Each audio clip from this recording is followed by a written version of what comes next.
Fresh air. A wondrous feeling. Naturally. I have a sudden urge to stretch my legs. Can anyone recommend a suitable leisure activity? I might have had some recommendations for you were this the past, but here and now, for someone who has just left prison, there could be no greater joy than simply being outside of it at last. I could not agree more.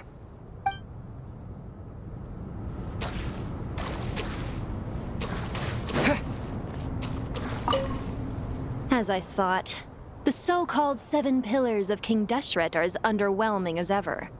What do you mean? Not a fan of the boys' club? As men, as individuals, and even as gods, they are entirely undeserving of my attention. Al-Akhmar once commanded me to select a king from among the people, so naturally my eyes will open only for one who is worthy. Ugh. Can we talk about something else? It all sounds pretty complicated, and I haven't read that many storybooks. You think this is a mere story? Well, many would also say that the journey you shared with your father is not but a tale. My life, your life, they are nothing but stories. Little girl, it appears that you really have grown. In the past, you would have flown into a blind rage at my words, but now you are unperturbed.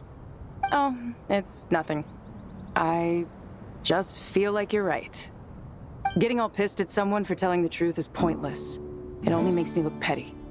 This alone is proof enough of your growth. You're doing well, my dear girl. You're becoming ever stronger. Strong enough to defend the people and things you hold dear. You think so? I hope you're right.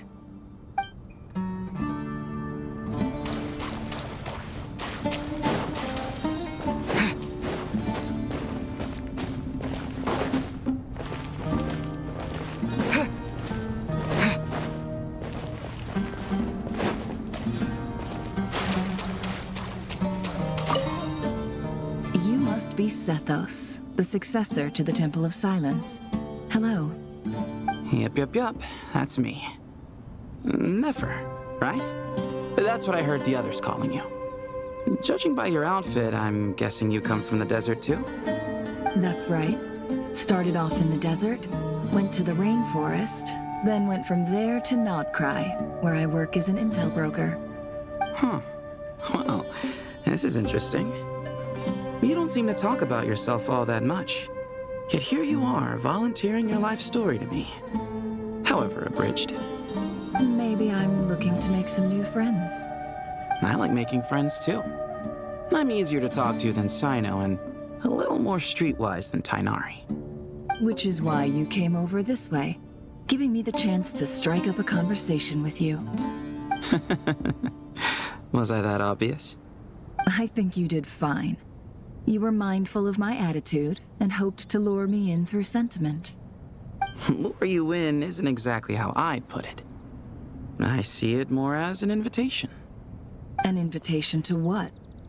To put down your luggage. Lay down your burdens. To return to your homeland. And be truly welcome in the place you once felt so estranged from. You're a more interesting heir to Bamun than I was expecting. Since you're familiar with my grandfather, I'll assume you're aware of our situation. I'd like to make friends with you.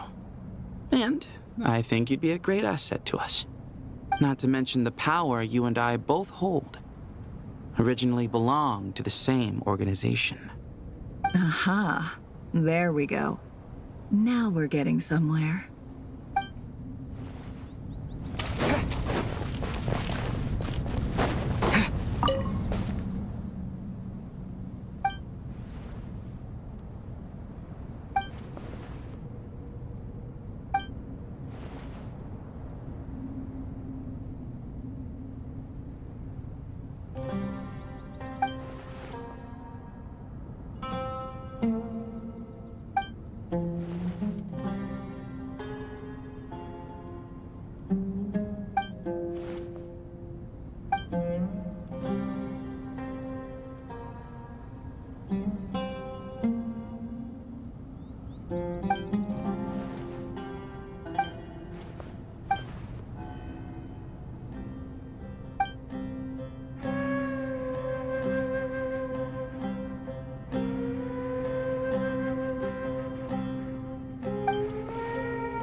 Do you hear that?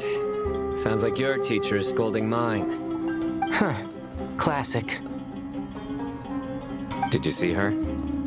She's a former Vahumana student who dropped out of the academia and went to Nodcry to work as an intel broker. There's more to her than meets the eye. How can you tell? Do the Matra have information on her? Some, but nothing telling. I'm basing it on the fact that she seems to be an expert liar. She can fool many with her words. A sixth sense for liars after investigating so many of them, I take it? Yep. What about you? What do you make of her? A little earlier, in the corner, I noticed she gave some supplies to Jet and had her deliver them to the main group. She's meticulous and highly observant. Besides, what was it you said? Making it to the top is no easy feat in any profession. Anyone who's at the top of their game has to have some sort of edge over others. It's true, but she's not the only one at the top of her game. I also am, and so are you. Sure, but what's to guarantee she won't overhear us talking about her? Don't worry, I have my methods. Sethos is distracting her. Ah, I see.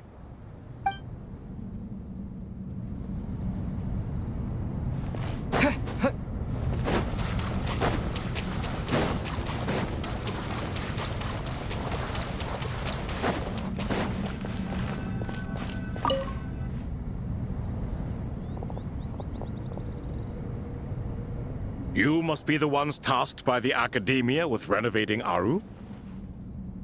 That's right. Good afternoon. I'm Kaveh, and these two are Termezi and Naisaburi. Hey, I'll hate them! Come and introduce yourself! We've met before. This is Thoth, the Ibis King, and everyone knows these two. Afternoon, gentlemen. I've only ever seen these two in murals! Ah, the paintings in the temple. They show us chatting, playing cards, playing chess. Precisely the activities we most enjoy, funnily enough.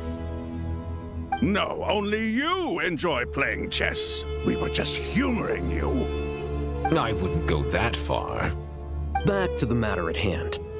A preliminary assessment by the Academia indicates that this project requires expertise in various disciplines, including the deciphering of ancient texts, mechanical engineering, the restoration of ancient ruins, and elemental theory. The most capable minds in their respective fields are here before you. If there are no objections, we'd like to begin our work. The artisans who built Aru for Al-Ahmar gave their very lives to create this splendid work. Follow their example by giving your utmost devotion to this project. I didn't know that. We'll do our best, of course, but we certainly won't be sacrificing our lives. Such brazen words. Humans these days are a far cry from their ancestors.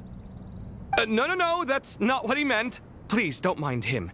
He shares your sentiments, just not your, penchant for hyperbole. Assuming that's what you were going for? I just think it's important to manage expectations. Forgive my lack of courtesy, but we simply can't sacrifice our lives to the gods on completion of the project like people in the legends of old.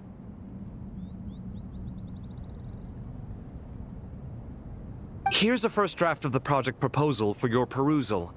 Please let us know if you have any requests. Normally, I'd have made it look a lot more visually appealing, but we were really pressed for time on this occasion. I hope you'll forgive me if it's a little rough around the edges. Naturally. If my fellow ministers deem this meager display of respect sufficient, I suppose I can consider agreeing to their proposal. Why are you so preoccupied with the ostentatious displays of respect to Al-Ahmar? We should be trying to make things easy for them. You never know. We might have to rely on these young people to look after us in our old age. Exactly. This is Aru's mainframe. Be reminded to use it with great caution. We certainly will. Thank you for your assistance. You may attempt to lay out punishments should you so desire, though I'm afraid it would be futile. You and I both know that certain components of Aru can only be operated by humans.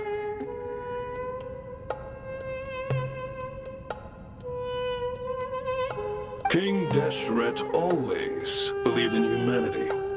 Still, the reason that Aru's modules are designed that way is not so much because he trusted them, but more because he was wary of you. Is that true? No wonder human artisans helped to build Aru then. He actually required human assistance to create his greatest work. Naturally. Have you noticed that the Goat King keeps giving superficial responses? It's like he's just going through the motions and leaving the real debate to his colleagues. He understands the art of perfunctory speech. That's what earned him his position as the Minister of Ministers. It seems the rumors about King Deshret being a poor judge of character are baseless after all.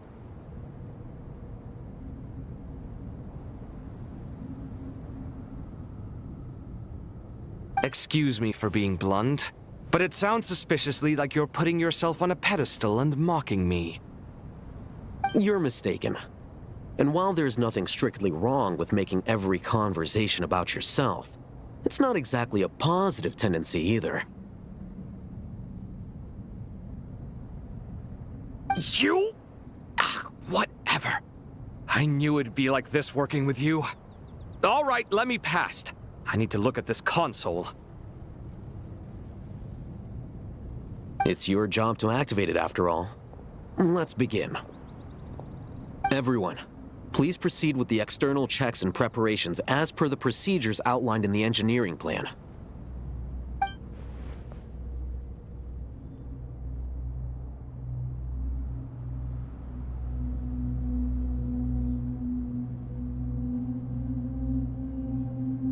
Hello there, youngsters. Whoa, the Ibis King came to life. What do you mean, came to life? I've been alive the whole time. You did say we could start our research, right? Are you having second thoughts now? I've reviewed the proposal. The work you're planning to carry out on this grand device is ambitious in its scope. You have ample confidence in your abilities, I take it? I wouldn't say I'm feeling hugely confident, but given how bad things are, I'd rather at least try something than sit around waiting to die. You are the top scholars of your day. I trust you are aware that there are countless links between Aru and the Akasha?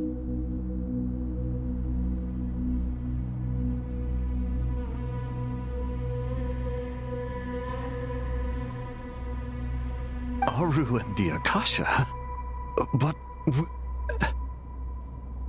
I thought the Akasha was the Academia's greatest technological accomplishment, created years ago by the Dendro Archon to help her people access knowledge. And you too? Do you not know either? You've read the instruction manual, right? You tell them. An instruction manual? The Akasha has an instruction manual? The Dendro Archon is a kind and thoughtful god indeed. It used to sit on a shelf in the corner at the House of Dana. Not the most popular read. If the manual is to be believed, Aru was in fact the original inspiration for the Akasha system. What? But there are so few records about Aru anywhere. And practically none of the scientific expeditions into the desert had anything to do with it. Ah, but this is something you could not possibly have known. You may have heard many stories about the desert, but what is the most important aspect of history? Consider this a quiz. Anyone from Vahumana present? I'm from Vahumana. It's, well, veracity. Precisely. And a large part of veracity is the chronological order in which events occur. I may as well tell you. In the beginning, Nabu Malikata, the goddess of flowers, descended upon Sumeru. The glory of the heaven was within her. She brought life, oases, and knowledge to this land.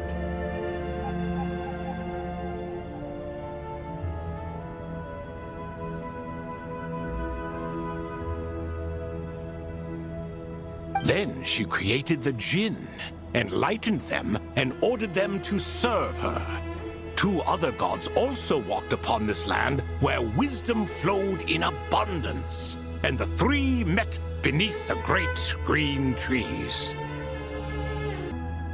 It was the first and greatest alliance. We should speak with reverence of this covenant between the 3, which transcended both time and life. For they promised that in Sumeru, wisdom would be shared with all. All the great changes in Sumeru's history began with the goddess of flowers. For King Deshret's sake, she pried into the secrets of Celestia, and for this was burned to ashes by the flames of wrath. So grieved was King Deshret by her passing that he lost all interest in state affairs and devoted himself instead to the knowledge that she had brought back. It was after learning of the technology from that floating island in the sky that he first conceived of Aru.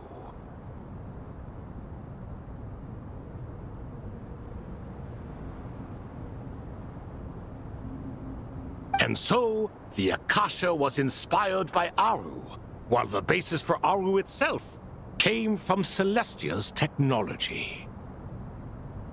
Well, if the 2 share a common technological origin, then connecting one system to the other is an entirely feasible idea. Unbelievable. Have you no reverence at all for celestial technology? No, I do, but there's no time for that. The schedule is too tight. Blame it on the deadline. Perhaps you could try coming up with our cutoff dates. You know what it's like having to turn around 5 different drafts in one day? I wouldn't wish it on my worst enemy. Yeah, also, Sir Ibis King, you don't plan on getting directly involved at all, do you? Yes, well, you strike us more as having come to give a popular science lecture. Or, wait, does this count as more of a first-hand witness statement? Neither. Anyway, this sounds like far too much work for me. Still, if Aru is so powerful, why didn't King Deshret use it for more ambitious ends?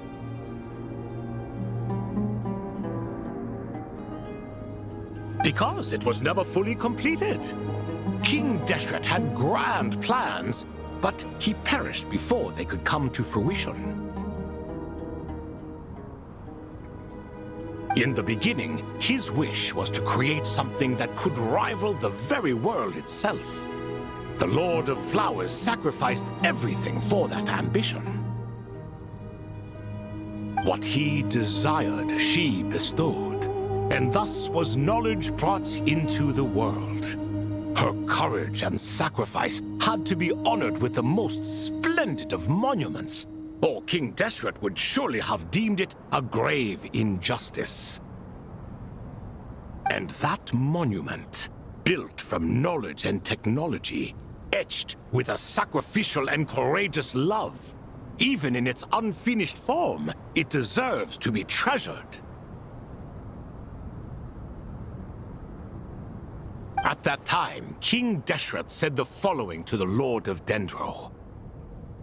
Since we share an eternal covenant, I shall never be your enemy. Hence, the fruit of wisdom from the heavens is not to be devoured.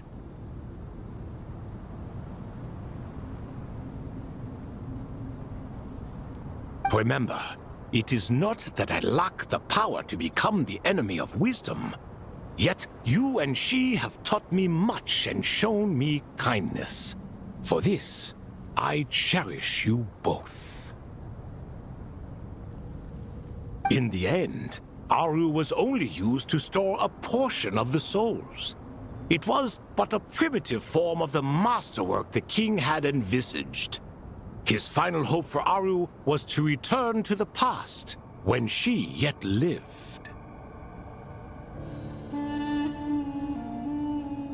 So the point you're making is, King Deshret was both powerful and ambitious, and he only ceased his imperious ways out of affection for the goddess of flowers and the Dendro Archon.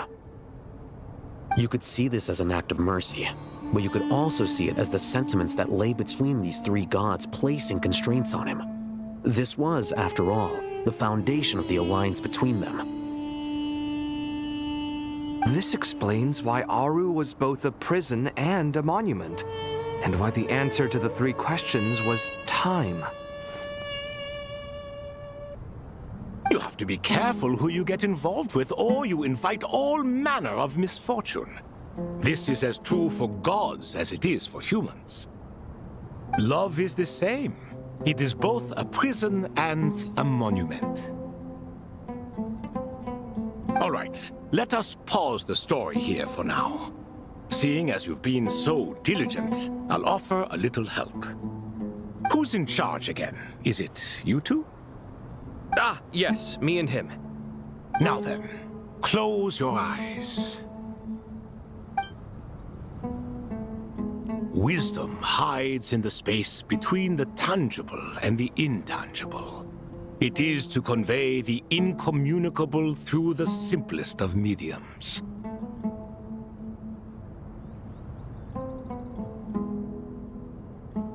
By the power of King Deshret, I shall grant you a glimpse into the unseen secrets that lie at the threshold of existence.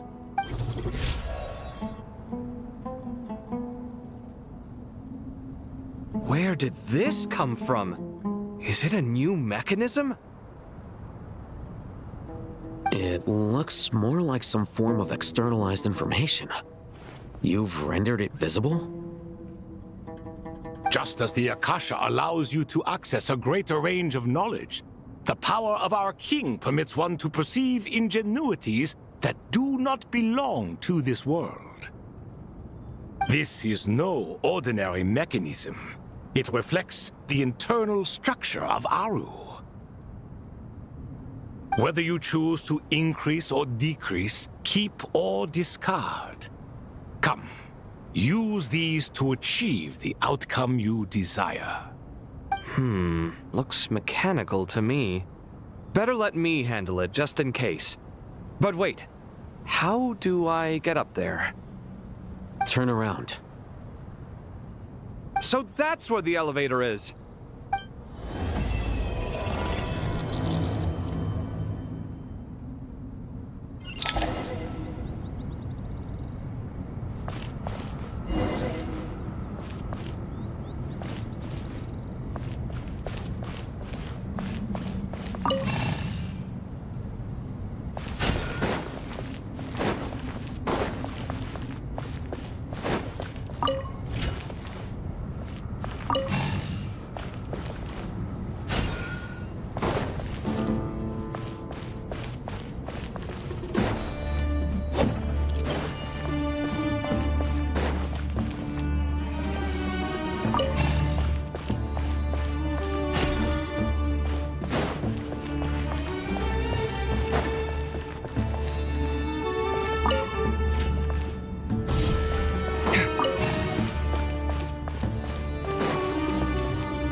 Obelisks were used to record important information in the ancient desert civilization. Hey, Alhaitham, there's some writing here I'll need you to decipher. I've sent it to your screen. Do you see it? Got it. It's a little blurry, but I should manage. Take a look and tell me what it says. Oh, and I'll send any other similar text directly to you from now on. Let's start with this one. It's a variant of an older script. Herein lie verses written for the Yellow Sands. Looks like cultural information from the age of King Deshret. If so, I suggest you delete it. Words thrown together merely for fun. I had no idea Aru kept a record of this. Well, as long as you're certain that this is strictly private information, that's fine. It is unimportant. All right, well, I guess I'll start now.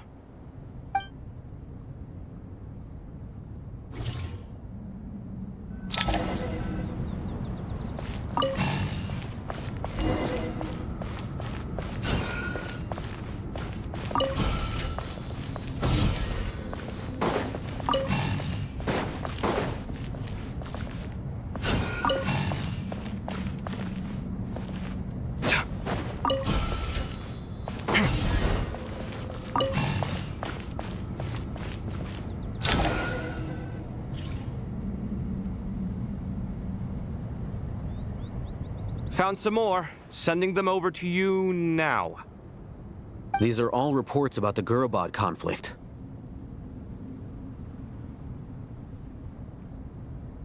Can we delete them? I'd say so. Most of this information has already been archived anyway. What if there are details in there that Vahumana missed? What are we supposed to do if they come after us in the future? They'll just have to live with it. If we don't resolve these issues now, there won't even be an academia in the future. Yeah, you're right. Okay, done. There's some other similar monuments nearby. I'll check them out.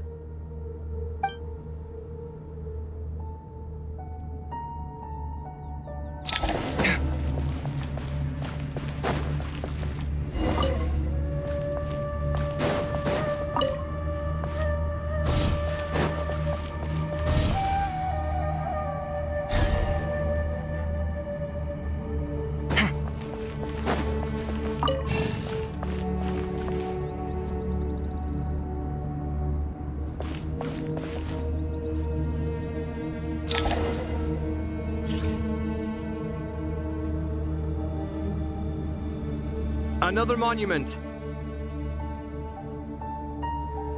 Hold on.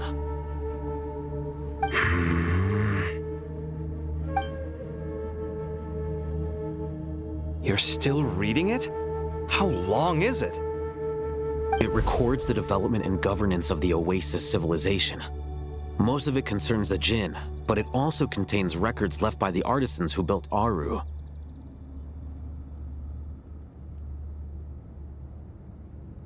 Is it important? Some of it. There was no way for me to read the whole thing in its entirety, so I had to rely on my intuition to pick the parts worth keeping. What about the artisans' records? What do they mention? They're speculations, mostly. For instance, they were wondering how to protect themselves if King Deshret decided to silence them after the construction of Aru was complete. Sounds like pure mythology to me. Surely that kind of thing didn't really happen. The records do emphasize that this was merely their conjecture based on various myths. Still, the artisans did leave details of their plans to survive, including blueprints for their escape route.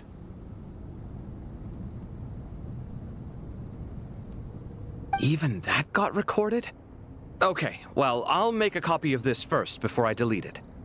Is that truly necessary? You won't be needing those. No, the blueprints are important. I want to keep them as a memento.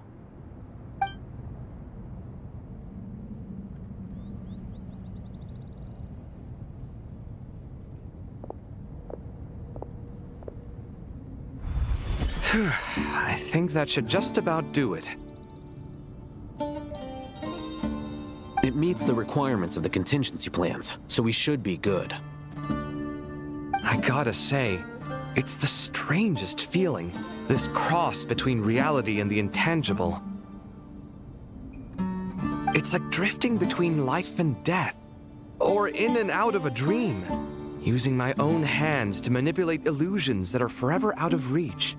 Chasing dreams in the most literal sense. Definitely a novel experience. What happens if my spirit just floats away? That won't happen. Anyway, I wouldn't celebrate just yet if I were you. There's likely to be a phase 2 of this project. All right. I'd better keep my wits about me then.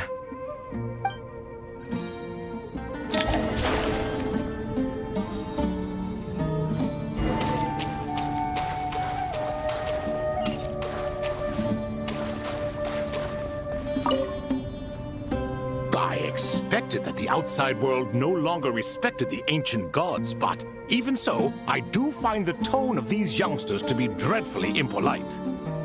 It should hardly come as a surprise to you. I remember you saying the same thing last time. I assumed that was just a one-off. I did not realize it was the norm. Don't you think that young lad's matter-of-fact tone sounds familiar? It bears a rather uncanny resemblance to you, Goatee. Surely a sign that he is a man of rare intelligence. Ugh. The rest of them, though, much better. The blonde-haired one, for instance. So sincere. That's the kind of kid I can respect.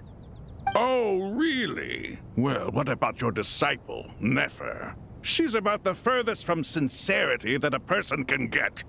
Ah, and now you hit the crux of the issue. Thoth is spouting lies again.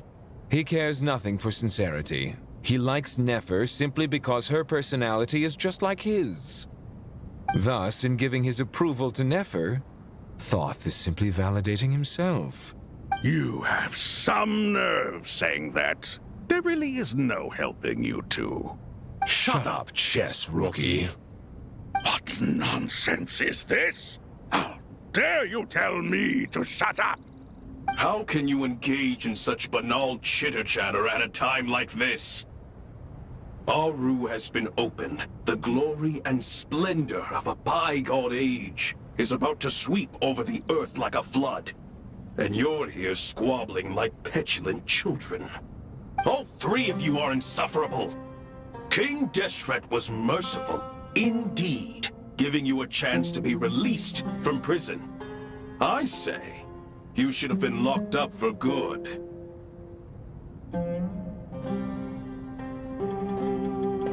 Ah, but Bennu, look on the bright side. Had they not been released, we would not have been awoken. Oh. You've been here this whole time. You should be scolding them along with me. I miss Hermanubis. It's not a real reunion without him here. And now you're avoiding the topic and talking to yourself. Why King Deshret designed your personality like this, I will never understand.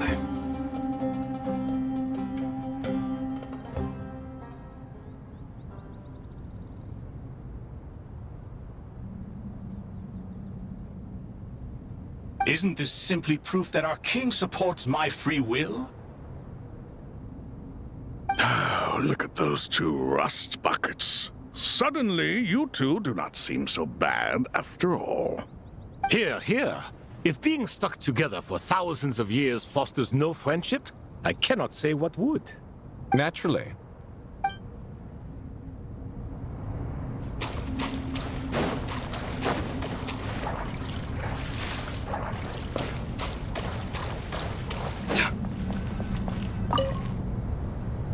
How's it going?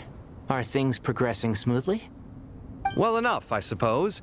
You know how it is. The work itself is only half the problem. The other half is having to work with Al-Haytham.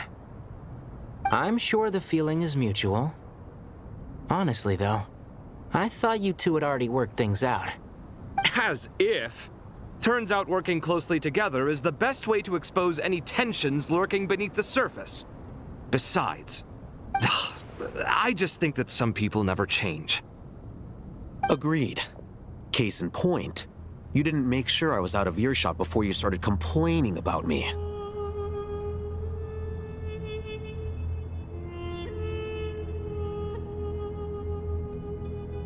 Old habits die hard.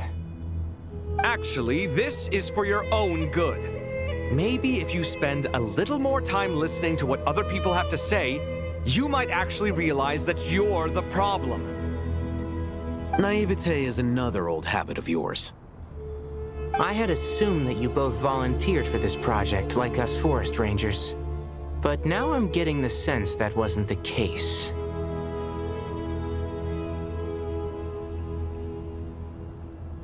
Definitely not. We were assigned to it by Lesser Lord Kusanali and Nephis. As much as I'd love to be doing normal work for normal clients, these Titan projects are all that's on offer right now. Though I'm sure they wouldn't be roping us in if they had any better options. Just goes to show how short-staffed the academia really is. I'm sure you've prepared yourself mentally, but I still feel the need to advise you to lower your expectations. It might make the process of working together a little less intolerable. I know! Same to you! But if you already understood that, you should also know not to say the quiet part out loud.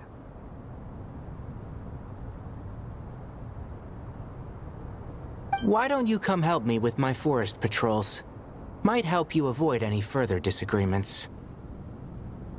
Good suggestion, but unfortunately, differences of opinion will always exist. Changing the nature of the work won't get rid of them. For once, I actually agree. There is zero chance of us ever resolving our differences. Zero! But even so, the work must be done. Care for some coffee? I'm glad to see you making progress. Don't act so smug! It'd be nice if you made some too! I feel like even I've made some progress today. In the past, I never would have dared to try and mediate a conflict between you two while you're both right there in front of me. Apologizing probably makes it sound like I'm in the wrong, but... I'm sorry.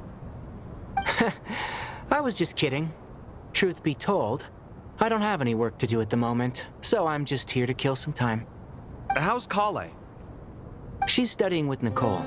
I'm not sure how she's getting along, but she seems to be in good spirits at least. I wouldn't worry. Angelic affairs are probably above your pay grade anyway. I know what you mean, but Sino and I are still a little concerned for her. He said he'd go keep Kale company after he's finished training the mercenaries. I'm planning to join them myself shortly. Kale will be okay. Have faith in her. Even we can see how much more confident and outgoing she's become in these past few years. Thanks to you and Sino being there for her and providing guidance every step of the way, she can finally stand on her own 2 feet.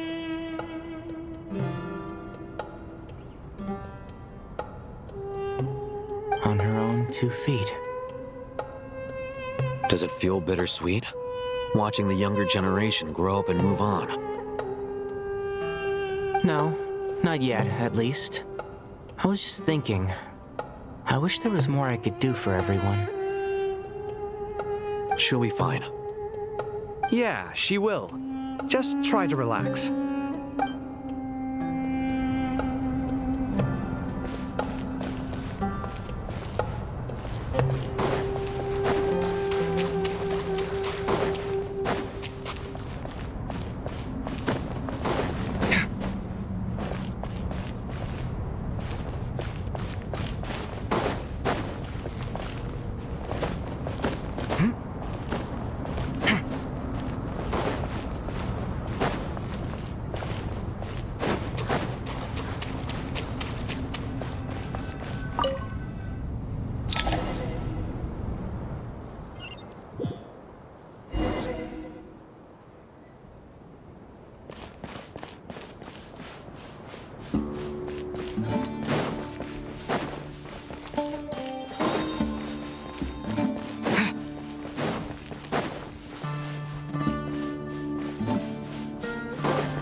Traveler from afar, do you worry for the fate of Sumeru as well?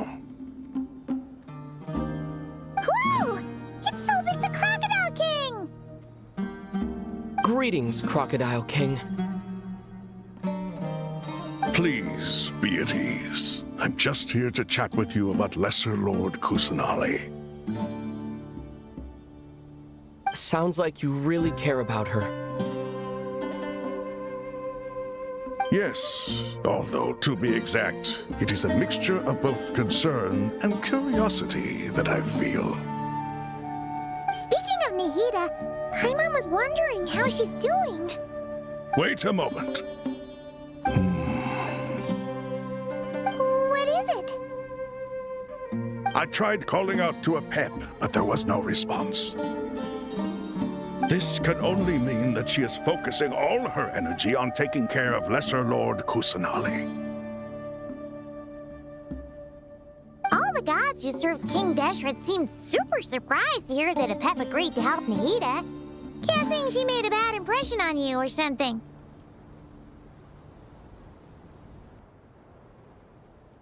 Are you aware of the history between her and our king? The story begins a long time ago. Al-Ahmar was always a wishful thinker where the Dendro dragon was concerned. Without consulting her, he decided to list her among the 7 pillars and declared his own power to be far superior to hers.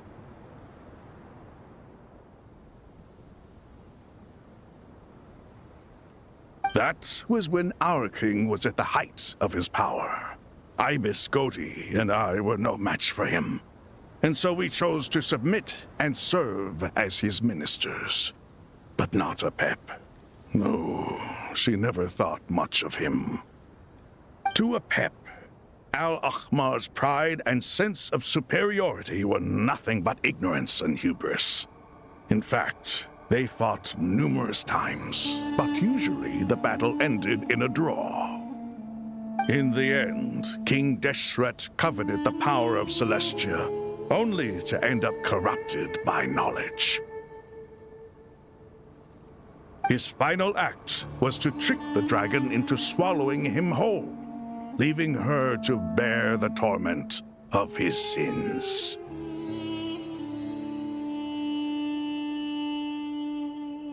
The Dendro Dragon stands for the glory of a bygone era. She hated Al-Ahmar and what he represented. All the gods, all the power they wielded. And so, her willingness to help the Dendro Archon through this crisis comes as a great surprise indeed. It makes one wonder whether, perhaps, the Dendro Archon assisted her in the past. Yep, Nahida did her a huge favor.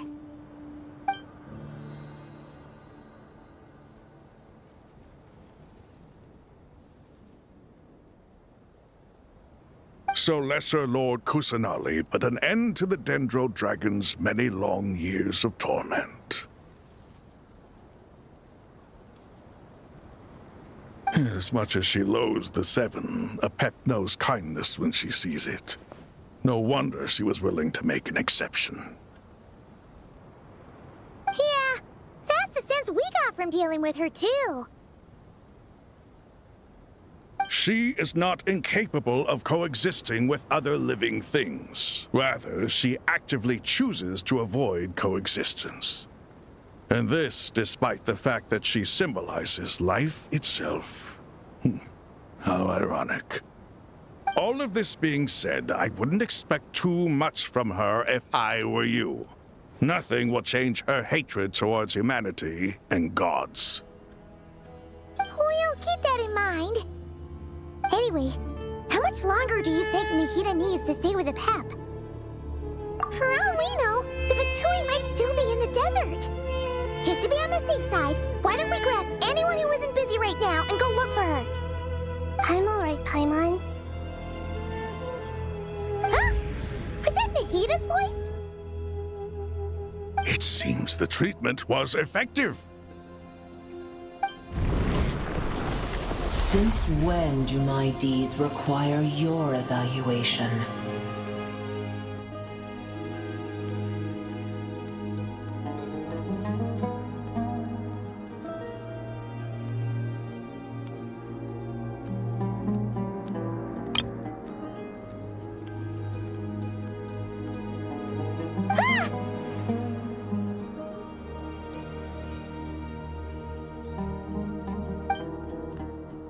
Here will do just fine. I had no intention of taking you any further. One ought not expect greater generosity than they have earned. You always hide your kindness away like an oasis within a sandstorm. Only those who make it through the swirling winds can know just how beautiful that oasis is, and how much hope it brings. You dare appraise my being? No, I'm expressing my gratitude. I want to thank you for sharing your precious life force with me.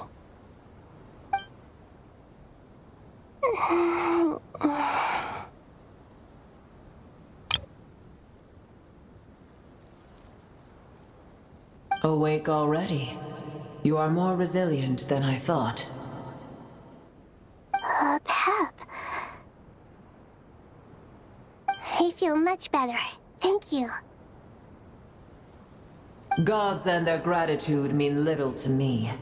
I would rather you give me your assurance that the situation with Irminsul and Sumeru's ley lines will be competently managed. If I suffer any ill effects from the ley lines, you, as the god of this land, will be held responsible.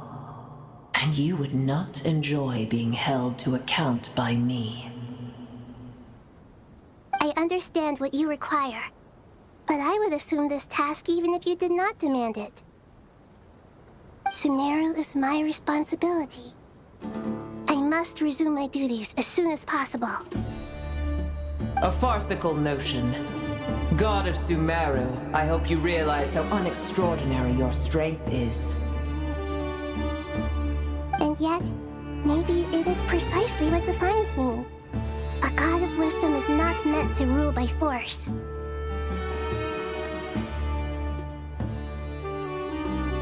Then hold steady. We go forth. Well, I'll be. Is that a pet? Do my eyes deceive me? Of all places, the Dendro Dragon has decided to visit the mausoleum of King Deshret? I see that after all this time, El Ahmar's menagerie of ministers remain as vile as ever. It's a pleasure, Dendro Dragon. Had you arrived but a little sooner, you might have attended a meeting of the Seven Pillars.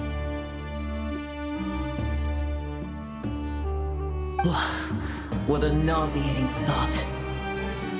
You are not the first insects I have had the displeasure of dealing with today. A swarm of them tugged on my tail on my way over. Goodness knows what hovels they crawled from. Why do all the creatures of this world remain so lowly after all this time? What did you do with them? I cast them away. What would you have me do? Keep them as trinkets? Boer, this is where we shall part ways. To be clear, I do not wish to see you or anyone else here ever again, unless absolutely necessary. Then I wish you peace as you return to your dwelling place. It matters not to me. Simply refrain from bothering me again.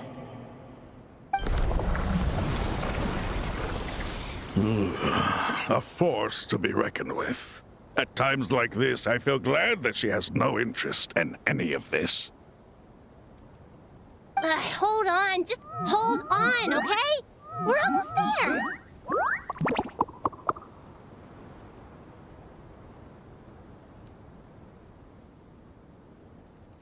We made it! Huh? Wait, that voice! It's... Uh-oh! I'm gonna fall!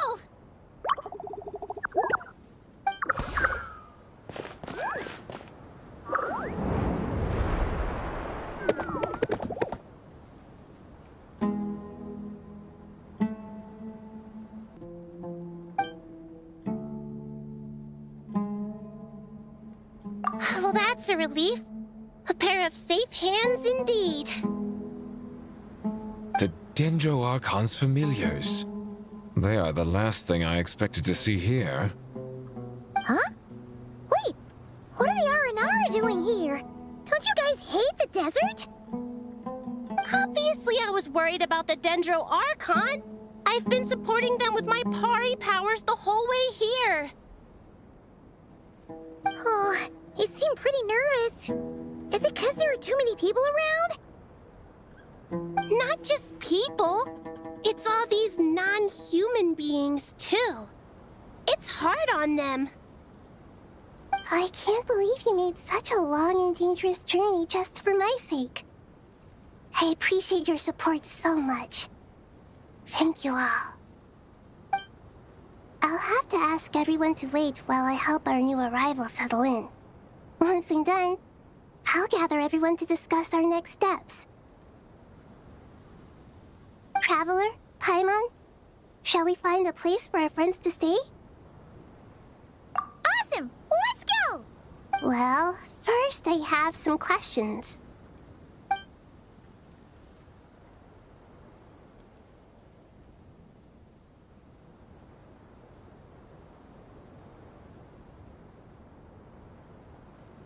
Okay, I think that covers everything. Thank you. We can get going now.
Hello, everyone. It's only us.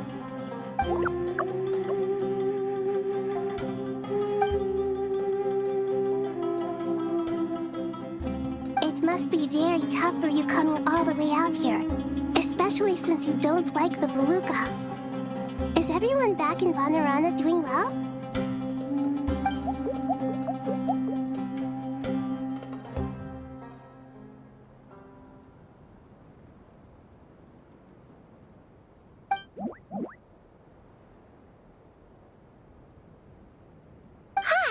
Everyone's here.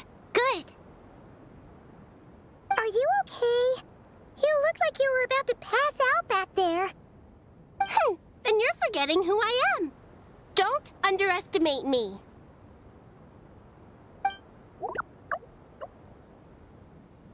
Red flag. Oh, excuse me. Are you comparing me to Paimon? I suppose everyone is gathered here because of me. As we can see, the situation is critical, and everyone is very busy with their various tasks, so...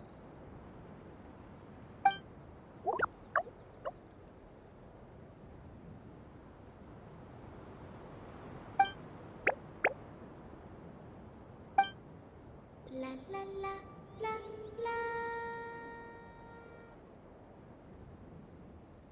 I can't thank you enough. Right now, we're focused on restructuring Aru, processing excess information, and helping restore everyone's confidence. I'm sure you'll find it all very straightforward. I can help too. Just let me know where I'm needed.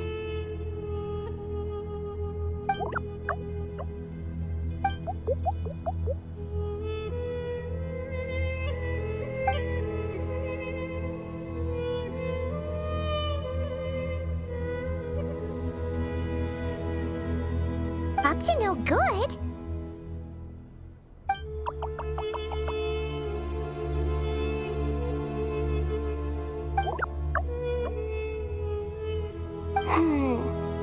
That definitely sounds suspicious. Traveler, Paimon, I have other work to attend to here that needs to take priority. Could I trouble you to investigate the situation Arabalika spoke of? No problem. Leave it to us. Thank you. I'm counting on you.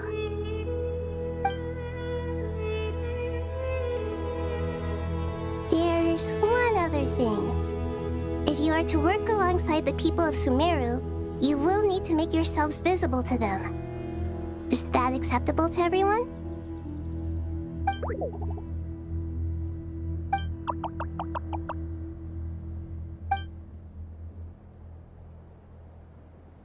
There's nothing to fear. No one here will hurt you. But if you do feel afraid, don't worry. Just call my name and I'll be there.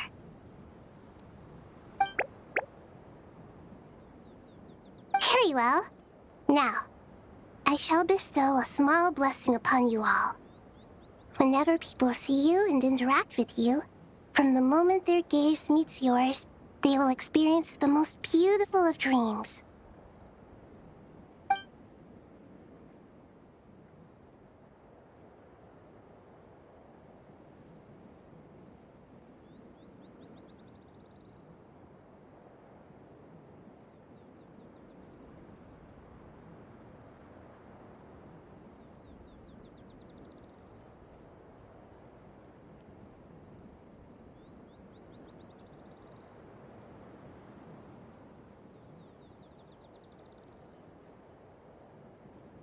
Do not fear. We will face it together. This too shall pass.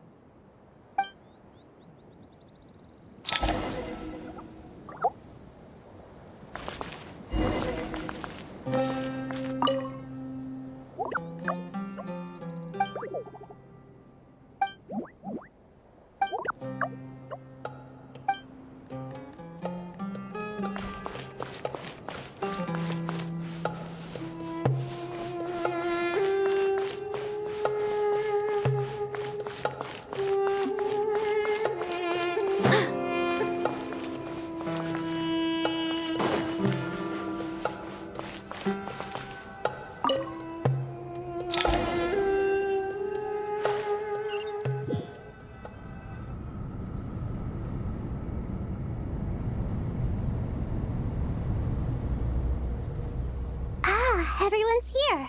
Wonderful. Dendro-Archon, you're back. Are you recovering all right? You mustn't push yourself too hard. I'm doing very well.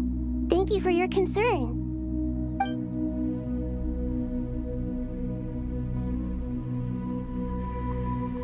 I see. Using the power of Aru to reboot the Akasha and gain access to Irminsul. It's a sound plan, although I regret to be the bearer of bad news, but with the state that Irminsul is currently in, it's impossible to access via traditional means. Even the Akasha won't change that. Alas, we had feared this may be the case. And what about non-traditional means?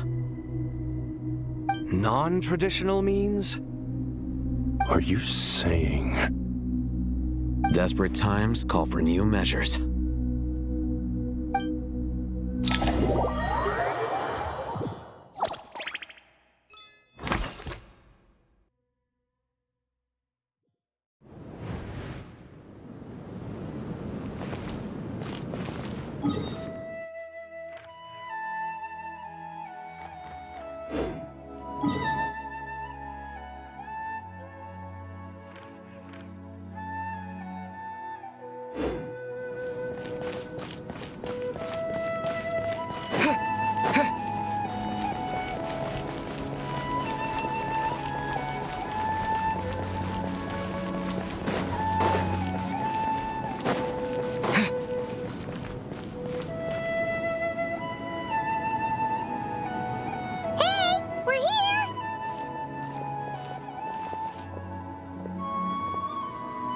Ah, it's you. Is there a situation?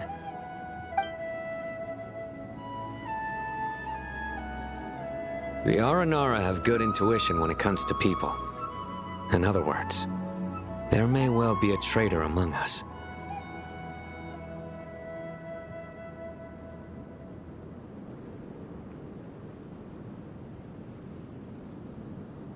Given everything that's going on, I'd be more surprised if there wasn't. Miss Nefer, as a professional intelligence broker, I trust you have a solution? Not one that I'm willing to volunteer. What's in it for me? Let's say I'll treat this as a pilot project aimed at expanding your intelligence operations. Whatever business you're in, an avenue to demonstrate your abilities could never hurt. I like the sound of that. Given that you rarely set foot in Sumeru, practically no one at Caravan Rebot knows who you are.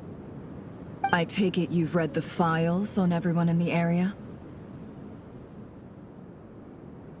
Yes.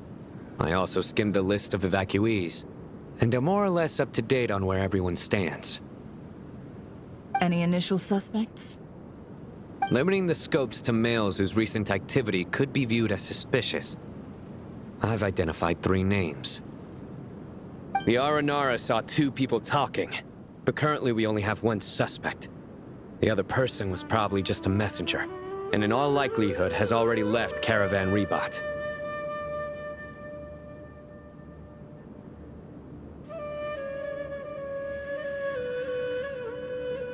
Everyone is heading for the desert per the evacuation order. Anyone willing to turn back at this stage is almost certainly with the Fatui. There's no way it was a spur-of-the-moment decision to act at a time like this. This spy must have been planted long ago. We need to smoke him out from wherever he's hiding. Sounds like you have the beginnings of a plan.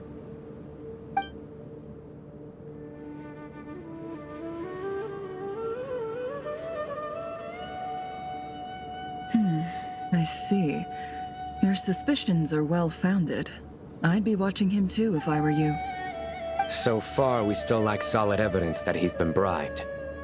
He hasn't made any recent purchases that would indicate he came into some cash. Then let's get closer to him to confirm before we make our move. I can handle it. I'm not based in Sumeru, so barely anyone at Caravan Rebot knows who I am. And you're certain you've never encountered this person in Nodcry? I'm certain. Besides, it's extremely rare for me to have had any direct contact with Sumeru mercenaries besides Jet. There's no way he could have seen my face before.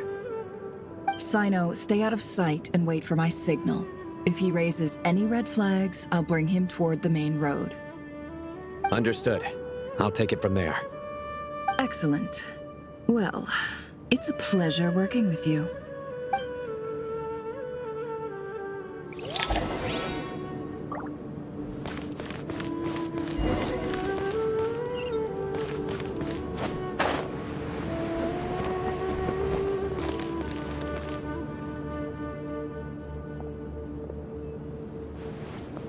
Darker skin, scars, frequents the desert and has ample combat experience. Nothing unusual about how he dresses or acts. What's that he's looking at?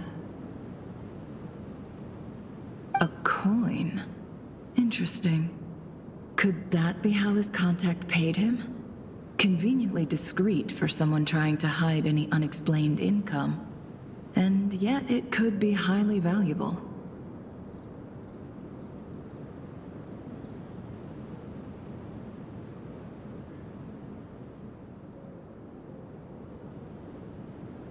Sorry to bother you. Has everyone here already left? I don't suppose you happen to see a lady wearing a hat?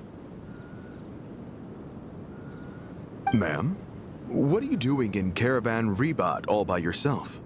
The main group evacuated some time ago. Didn't you pass them on the road? My friend and I lost some of our cargo along the way. I didn't want to miss out on potential business, So I told her to go on ahead and meet the client while I retraced our steps. I didn't think it would be so late by the time I found it. And then there was a terrible sandstorm.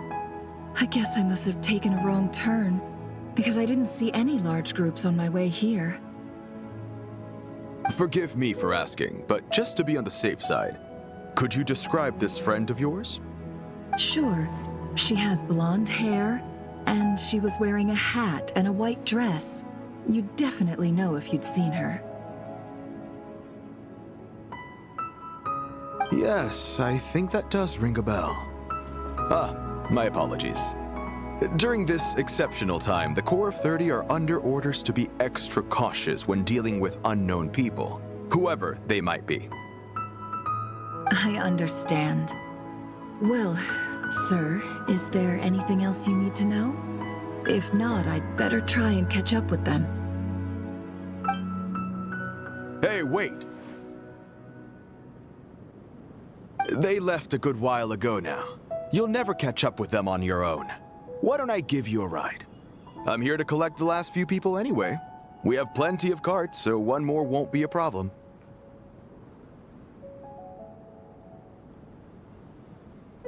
That would be amazing. Traveling with a group will be much safer. I'll have to pay you for your trouble. Hey, let's not worry about the money for now. Wait here a moment. Once I'm done packing up, I'll take you to join the rest of the group. All right, thanks. Let me know if you need a hand carrying anything. No need for that. I'm strong enough for both of us. Okay. Well, I wish there was some way I could repay you. Guess it's my lucky day, running into someone who knows what they're doing here. You might have just saved my life, you know? You're not wrong there. I mean, what kind of cargo is so important that it's worth risking your life to get back? I hope for your sake that it's priceless. Actually, I suppose I can tell you, since you've been such a big help. But be sure to keep it to yourself, or we could both be in big trouble. Oh, really? Sounds mysterious. We're in the antiques business. You understand? Some of our goods aren't acquired through the most legitimate means. We have to be very discreet when we're selling them. That's why I had to go looking for the missing cargo alone. Ah, no wonder. Well, ma'am, in that case, it turns out that maybe there is something you could do for me. I'm all ears. But to be clear, our commission isn't cheap. Think carefully before you ask. We don't want to ruin our relationship before we even hit the road. I'm sure that won't be a problem. My issue is, I have something that's a little difficult to sell on as well. Take a look at this.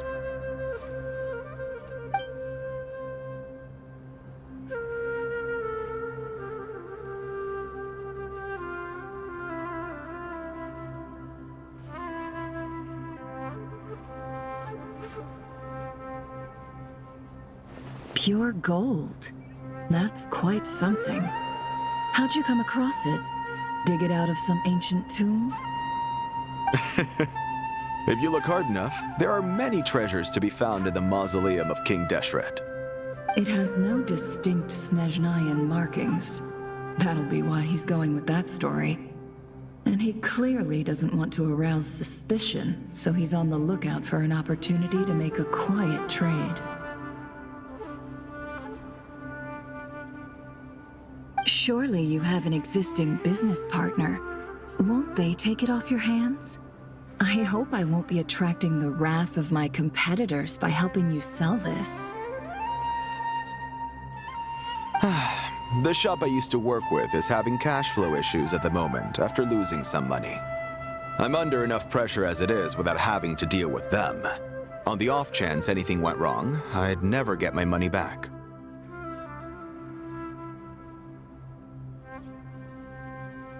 I understand. Gold is the last thing that traders with cash flow problems want to see. Well, in that case, I think we can work something out. As it happens, I'm just about done packing. Shall we make a move? Sure. Let's walk and talk. This evacuation was a huge operation. They needed a few people to stay behind and tie up loose ends. And I ended up being one of them. You're lucky you ran into us in time. I certainly am. I don't know how this happened. One thing led to another, and look how it ended up. I just hope our client doesn't get spooked and cancel their order. Fingers crossed. But either way, life goes on, and we all have to make a living somehow.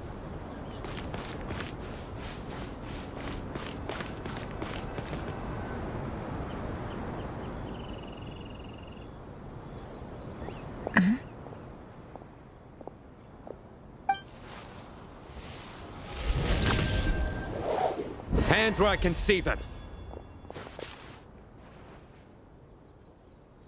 General Mahamatra! No, wait! What are you doing?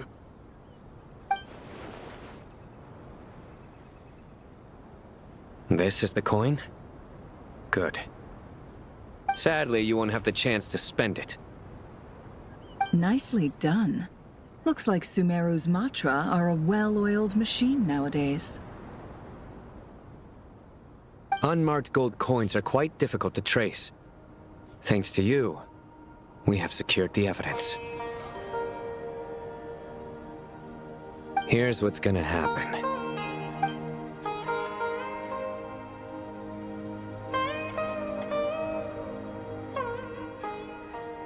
Southeast from here, leeward side of the hill. That's where he's meeting his contact.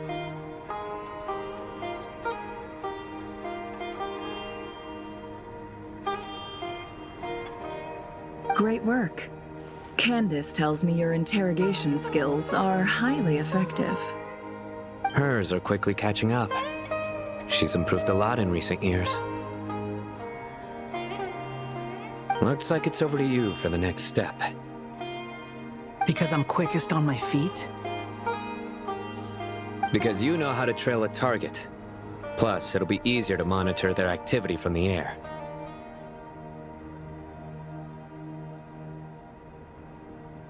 Fine. I'll be quick. One more thing. The Traveler just brought a message from the Dendro Archon. Once you're done with this, we're to meet up at the mausoleum of King Deshret. Got it. Will do. Are you sure you'll be okay on your own? Gee, I don't know. Maybe you should come with me. Okay. Then Paimon's coming with you. Really? You do know this is a stealth operation, right?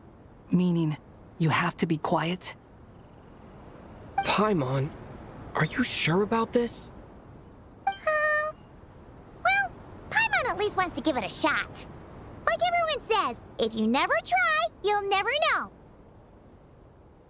Besides, being the best guide into that has to count for something. This should be a piece of cake. Fine. Join me if you want. But be warned. If anything goes wrong, I'll have to gag you and shove you into a bush. No need! Paimon will be super careful. Promise! Good. Then what are we waiting for? Let's go. Ah! Coming! Coming!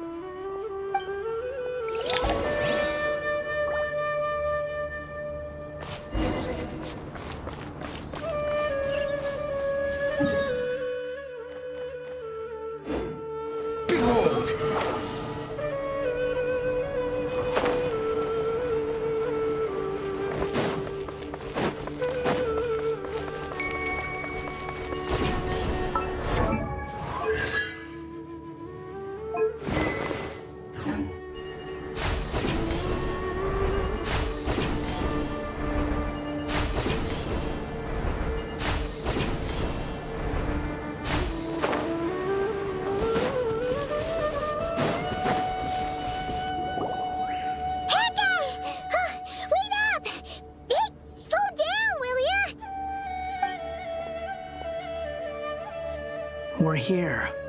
Now we wait. Okay, yeah, cool. Cool.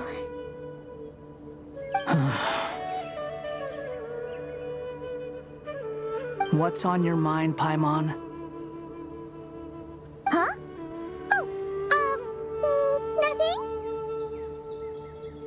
I thought all you cared about besides being a guide was food and sleep. Why the sudden urge to go on a dangerous mission?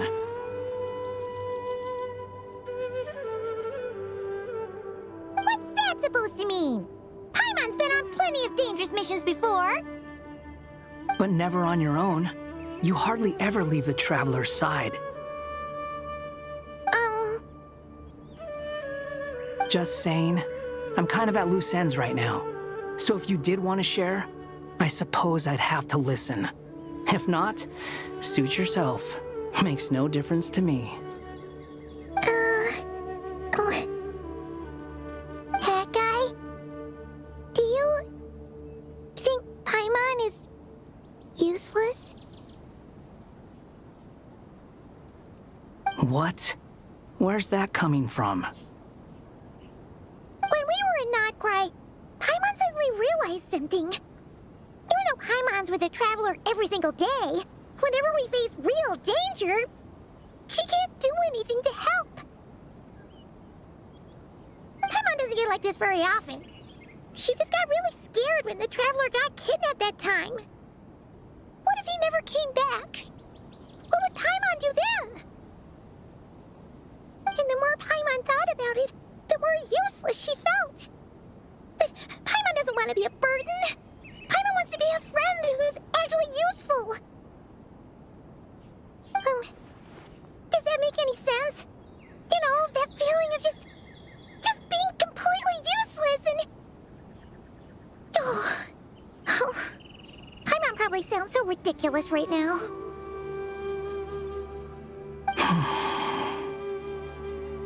You asked the right person. Boy, do I know that feeling. Oh, that guy. I'm not gonna try and encourage you. What I will say is this. When you start doubting yourself, you have two choices. Give up or change. You have to make the decision to move forward. Otherwise, no amount of consultation from other people is gonna help you. So ask yourself, what do you want? To get stronger? To learn more? Whatever it is, go do it. You won't have any regrets if you can at least say that you tried. Oh, all right. Something's not right. Shouldn't they be here by now? Paimon, is it just me? Or is it a little too quiet around here? Should Paimon take a look? We'll give it another hour. If nothing happens, we head back. Okay.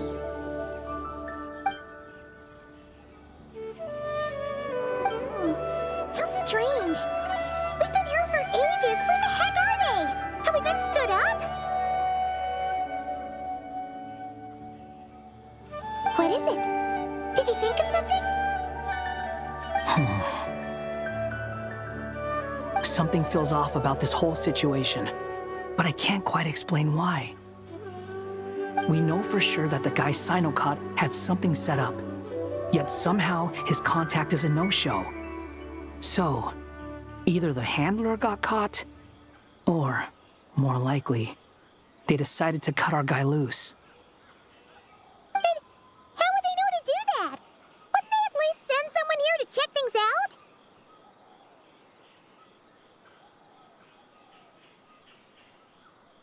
That's the problem. They couldn't possibly know what's happening here. Unless... This feels all too familiar. Come on, let's head back.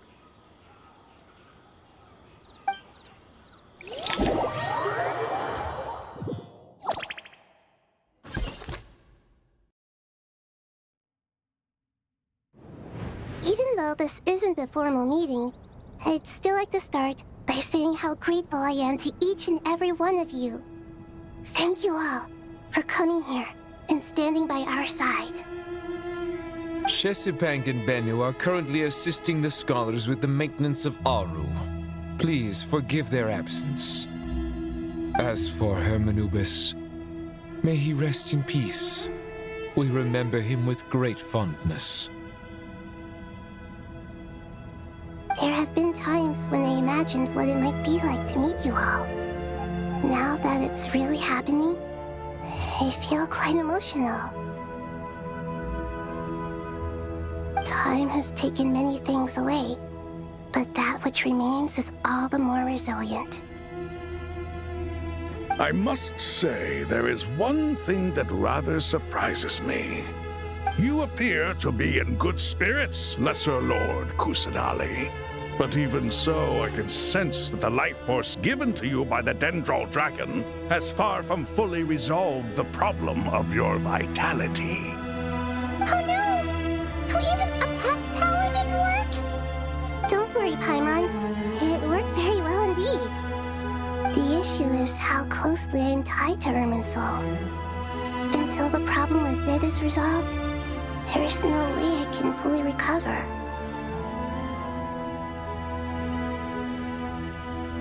Sumeru has undergone tremendous changes during your absence. When gods pass away, inevitably, people's faith in them grows weaker. You must have sensed it already. Your power is not what it once was. Regrettably, this is true. I too have grown weaker due to the effects of Irminsul. Right now, we're all in quite a sorry state. Then what do you suggest? We take all the help we can get. Sumeru is our shared home. You and I, gods and humans alike. We must unite all our strength in this moment. Though Al-Ahmar is no longer with us, the alliance between the three gods remains in force. Regardless, as subjects of our king, we have a responsibility to support Sumeru through this catastrophe.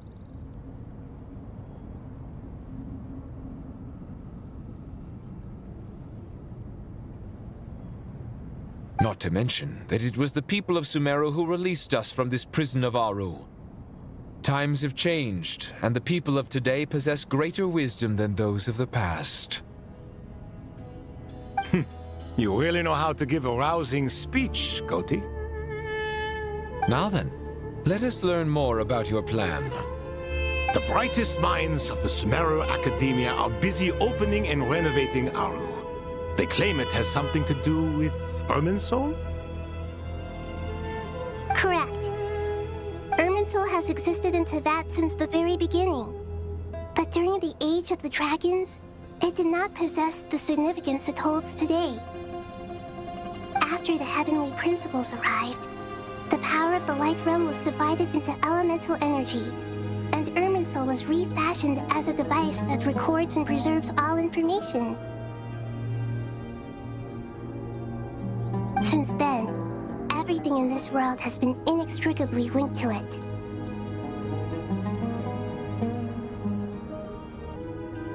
As the Dendro Archon, I have a duty to protect Irminsul. To Sumeru, it is both a national treasure and undeniably a major threat. Teyvat has seen many upheavals in the last few years.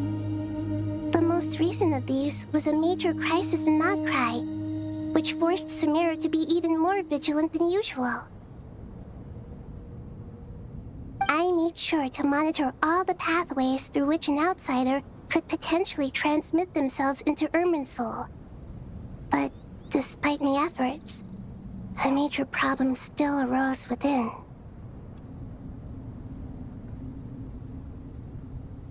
I still believe that someone has actively invaded Irminsul. But rather than taking any of the pathways I referred to, the intruder chose instead to utilize the most direct route. And the only one that cannot be protected against. By entering Irminsul through death.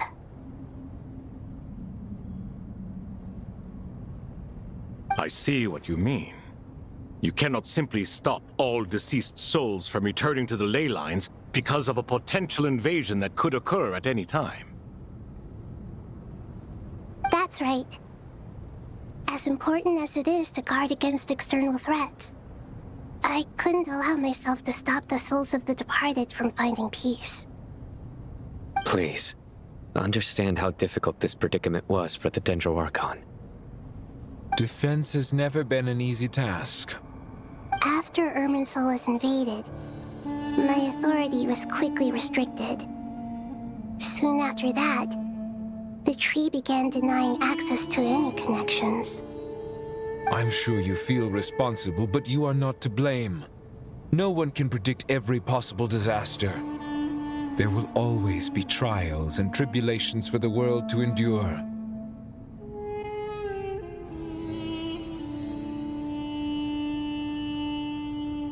But the people of Sumeru should not have to endure this. We must find a way to break through the lockdown and connect to Irminsul.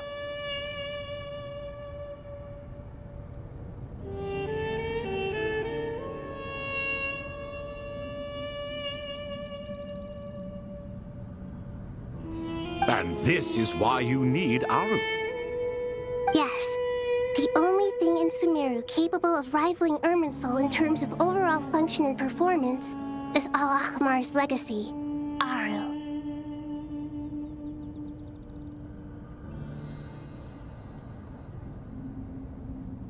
All I managed to do before falling into a coma was make some minor adjustments to Irminsul. Using Aru is a last resort, and a move that comes with enormous risks. The Scholar's initial plan was to borrow Aru's power to reboot the Akasha, then use the Akasha to connect to Irminsul and investigate.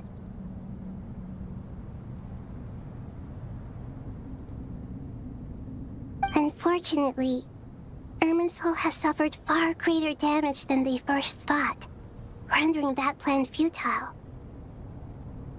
To rise to the challenge, we had to resort to more extreme and far costlier means. This has led to a number of new contingency plans. To reclaim Irminsul, our brightest scholars have made further modifications to Aru with multiple goals in mind.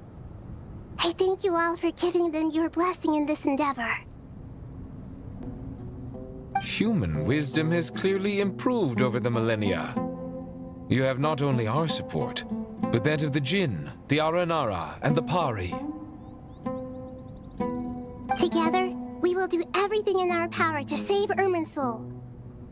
By the way, when you spoke earlier of an intruder, it almost sounded as if you knew who you were dealing with and what they were capable of. Well, since you ask.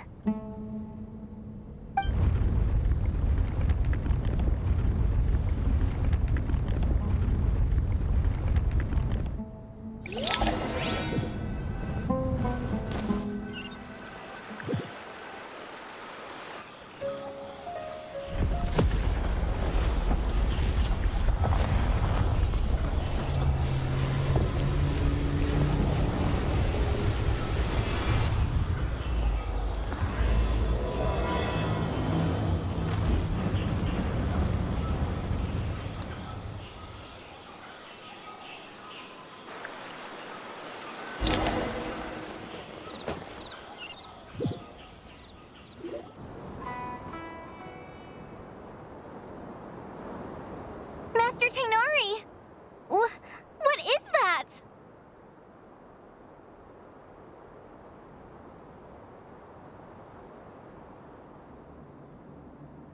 Is this Irminsul? How did this happen? What's going on inside? Luckily, we managed to evacuate everyone. What in the world was that? That was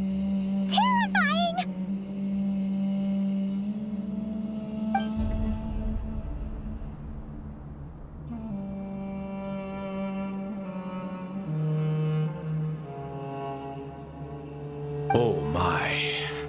I understand now, Dendro Archon. You make yourself quite clear indeed. Not once over the millennia has Irminsul been so terribly afflicted as this. Please continue, Dendro Archon. Irminsul's root system is what comprises the ley lines. In the past, it has always been hidden away, going unseen by the general populace. But now, an evil intruder is making it reveal itself. It has become a tree of unbridled greed. A clear sign that a deranged experiment has advanced to a new stage. Blasphemy. From where I stand, an experiment in the name of blasphemy sounds rather improper.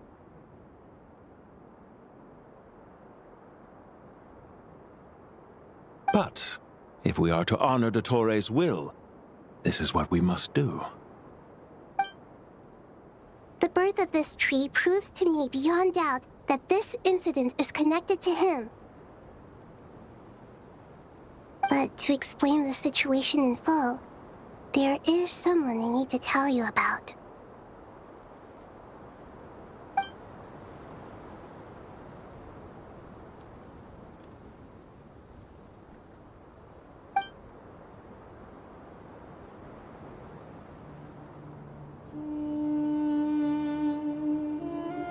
Zandik.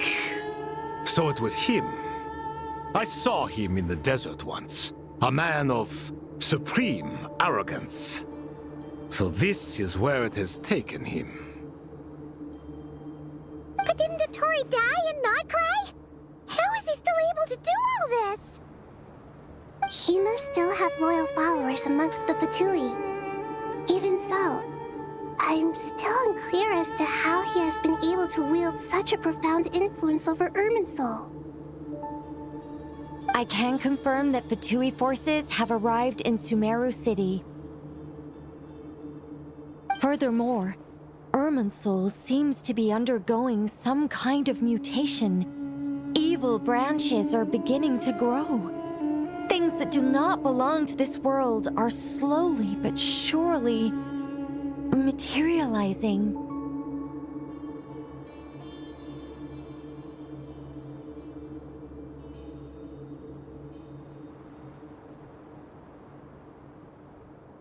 Sorry. I couldn't think of any other word to describe it. They don't seem to be fully formed physical entities yet, after all. But they are gradually becoming real.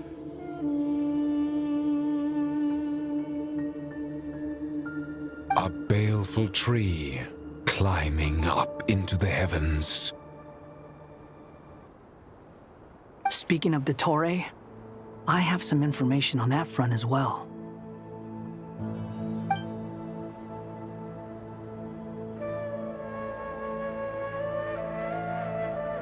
I didn't think it was wise to state this out in the open. But my theory is, the mole wasn't cut off after he was caught. They wrote him off from the beginning.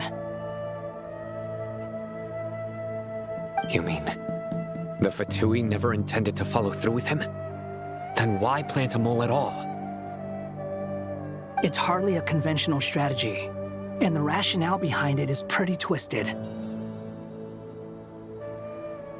But as it happens, I know someone who works exactly this way. And when it comes down to it, his goals are very simple. He just wants to confuse people, so they can't figure out what he's up to. He's been a collaborator of Dottore's from the outset. That fact alone confirms that Dottore is involved with this somehow.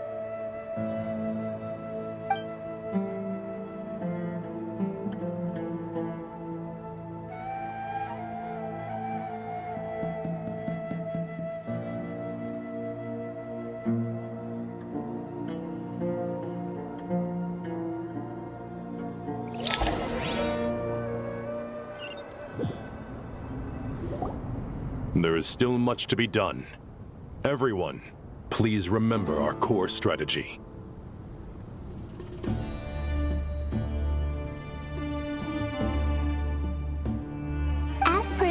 conditions, the following groups must act immediately. Mr. Alhaitham and Mr. Kave, the next phase of the Aru renovation project must begin right away. Godspeed to you both. We'll give it everything we've got. The plan looks feasible, but the implementation will require certain resources. General Mahamatra Sino and his team will help to procure the materials required for modifying the terminal. No problem. I've already spoken with Sethos and Hat Guy, and they've agreed to assist me. This kind of thing is best left to the fleet-footed, right? Hat Guy? If it's efficiency you're after, we're the right people for the job. Following up on the elemental energy amplifier we discussed, Ms. Dory, I assume you're the one most familiar with the status of this project. Aside from the Dendro Archon, of course.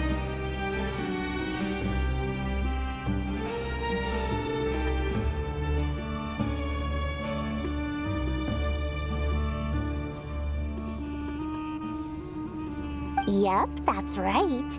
Leave it to Lord Sangama Bay. Got it. Well, I'd like Madame Farazan, Kale, and Nicole to support Dory on the technical side. You can count on us. Will do. Rest assured, I'll take good care of Kale. Dia, Candace, and Nefer, you'll be in charge of negotiating between the various parties. I trust you remember our goal. You bet. We can handle it. Good. I believe that covers everything. Tainari will provide ad hoc support as needed, if that's okay. Poor Tainari. Must be tough being Nephis' student. Getting bossed around all day, every day. Hey, don't try and drive a wedge between us, you old rascal. All it says to me is that Master Nephis has faith in everyone's abilities. While I'm nominally here as backup, I doubt there will be many situations where my help is needed. Exactly. Finally, Traveler, you and I will head to the border between Sumeru and Natlan. Once that task is complete, I'll be asking some of you to accompany me to the Eternal Oasis. The Eternal Oasis?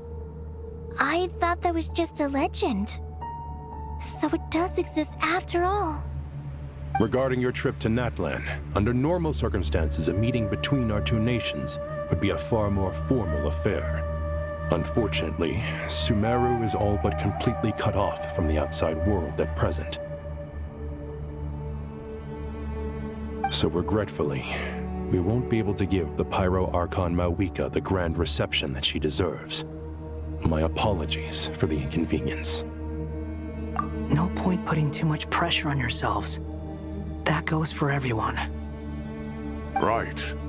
Especially you, Dendro Archon. I'm sure you're still feeling quite weak. Don't worry about me. The Dendro Dragon's life force will sustain me. Plus, we'll be there every step of the way. Nahida will be just fine. Yes, I believe in myself. And I believe in every one of you. Well, time to get going.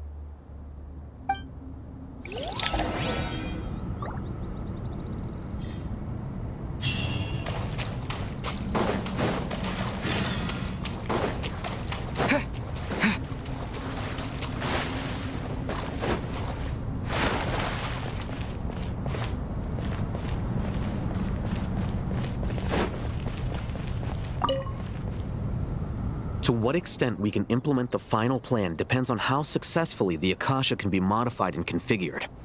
And to make sure the configuration works, Aru will also need some further optimization. Yeah, no surprises there. Once we roll this out, any Sumeru citizens who already have Akasha terminals can simply continue to use their existing devices. This still leaves us with a significant equipment shortage, though. Many groups of people were never issued Akasha terminals, including mercenaries, the desert folk, and many others.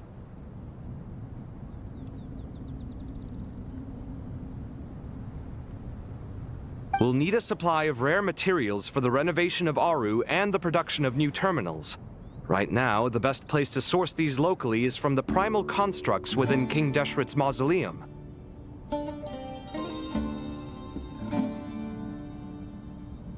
Time is not on our side here. It's gonna be a race against the clock. The Aru merge and renovation project will have to be carried out by you two.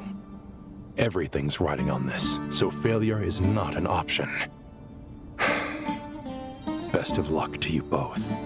As discussed, General Mahamatra Sino and Mr. Hat Guy will source the required materials.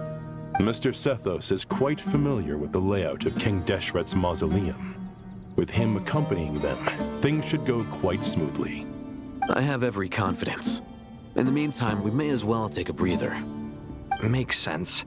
There's not much we can do until the materials arrive.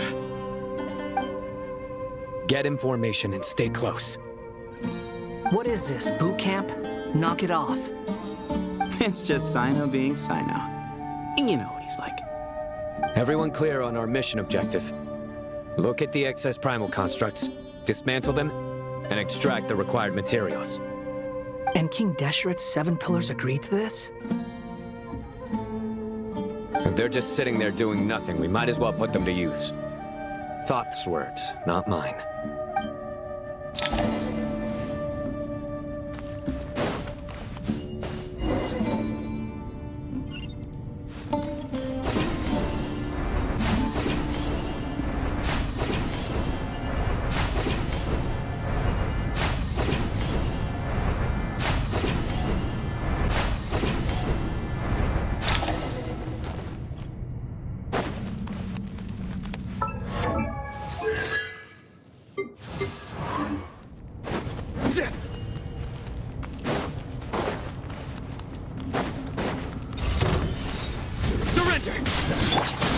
You're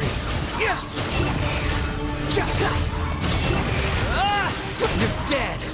Search for it! You dare to gaze upon me?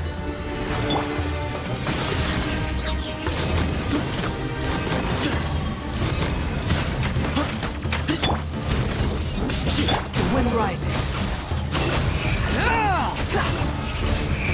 Upon the gale.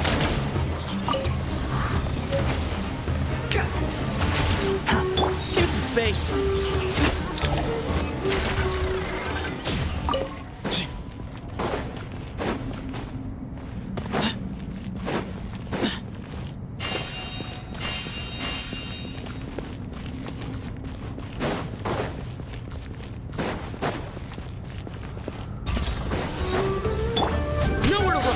Excuse me?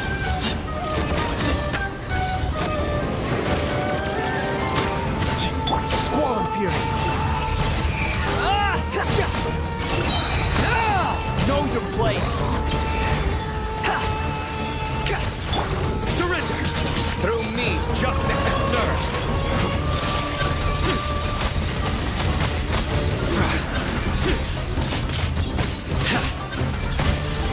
You stand condemned. Their penance is due! These devices should still be usable even though they're broken down. Let's take them back for the others to review.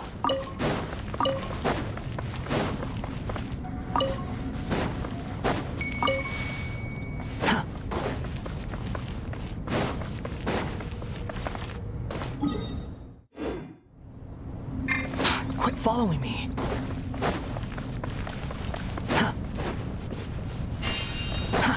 Too slow.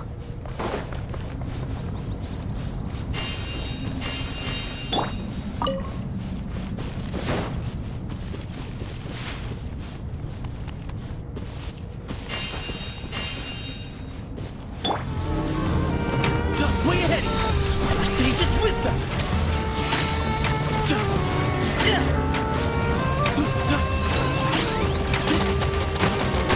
Use space! The sun sets!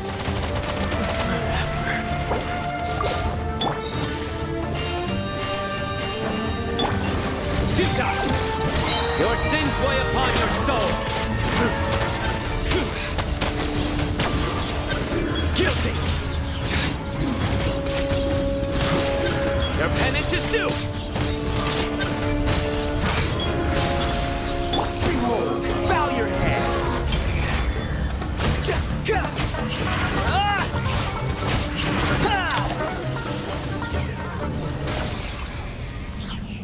many do we need again?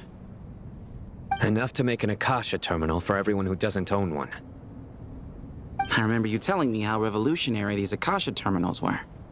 You've used one before, right?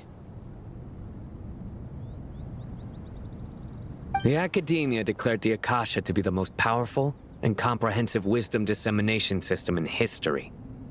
That should give you an idea of how powerful it is. Certainly sounds impressive. Neither Hat Guy nor I have ever had an Akasha terminal. Well, if it all goes to plan, that's about to change.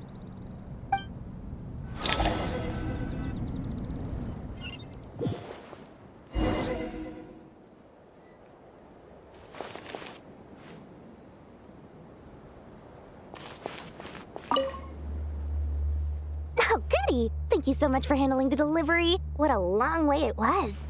You've really outdone yourselves. I'm well aware what a bumpy, dangerous journey it must have been. Now, I would have loved to oversee the process myself, but of course, those of us who know the plan can't leave the mausoleum. Oh, trust me, I'm patting myself on the back for my assembly work here. Simply flawless work. But will you really be needing all of this?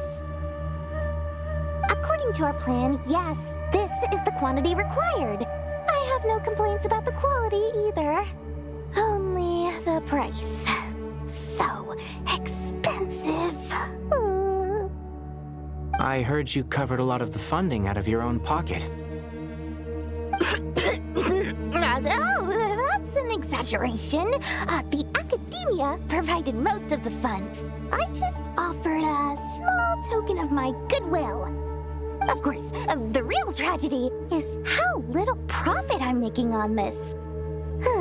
You know, it's a serious crisis when you can't even make money out of it. It's really quite a beautiful design.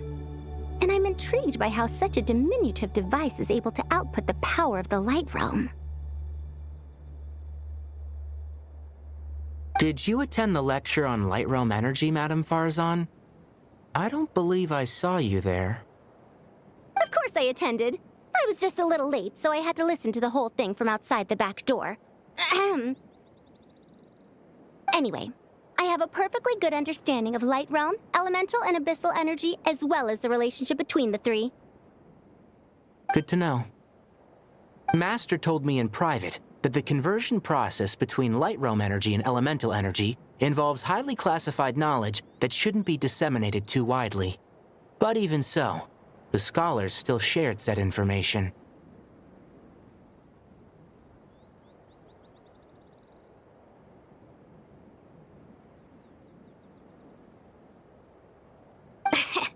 Well, you can't enforce a rule that everyone breaks. Is that the idea?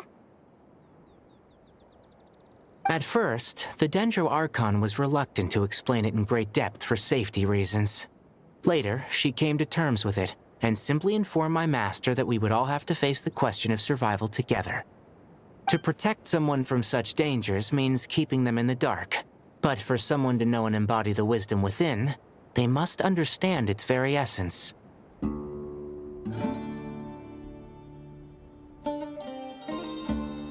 It's an information hazard. We're exposed to danger just by knowing the facts. And just like bait, it lures us in by offering us the solution to our problems. But if you're not careful, you'll end up pursuing it down a dark path. A tricky problem. But today, this big problem has been broken down into many smaller, more trivial ones. What do you mean? Ah, I get it. For instance, you and I share secret knowledge, while she and I take on the risks of life, death, and fate. Something like that?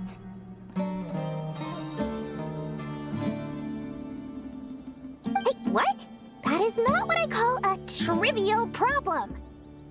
Well, as they often say in Vahumana, an event that is monumental to the individual is negligible in the grand scheme of history. Generally, the fate of the individual is an insignificant affair. Being from Amorta, where the subject of our research tends to be a lot more personal, I have to disagree. It's hard to dismiss the individual as insignificant.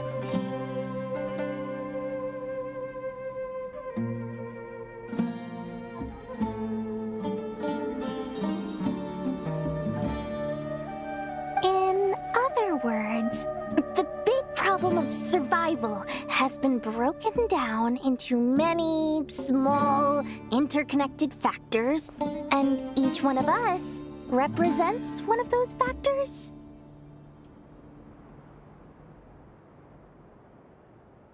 When the same secret is shared with a group of people, the same fate binds them together. Most people would find this unimaginable, but to us scholars, this is the path that has always beckoned to us. Sharing knowledge is a good way to fight against fate. I will always believe in that. All right. I think that's everything. Thanks a lot. But don't go anywhere just yet. I'll still be needing you to calibrate the equipment.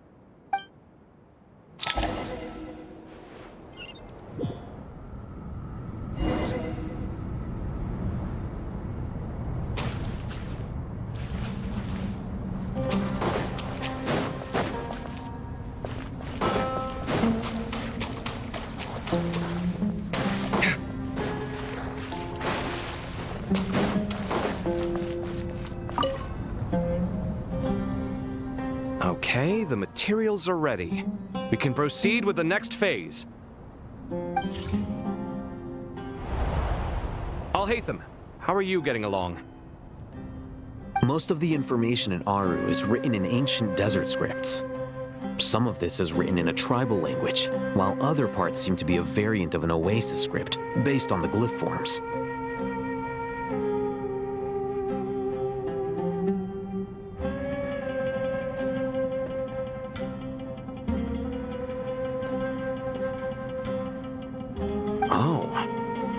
Lost to history, I hope. Some are. All we can do is infer the meaning based on the rules of related languages.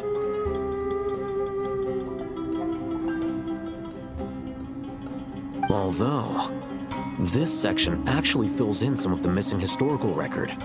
I'm transcribing it so we can bring it back to the academia.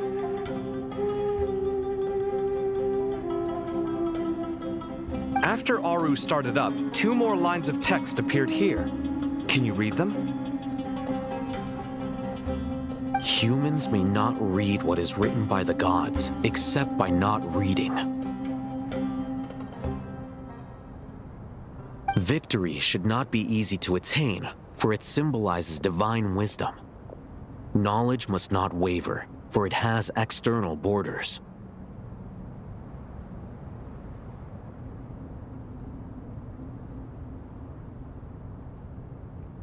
Is this a clue to solving a puzzle? Or is it being symbolic? You can't read it unless you don't read it. Victory is wisdom. Knowledge is confined by borders.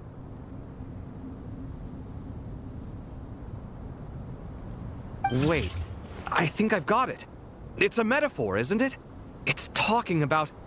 a chessboard.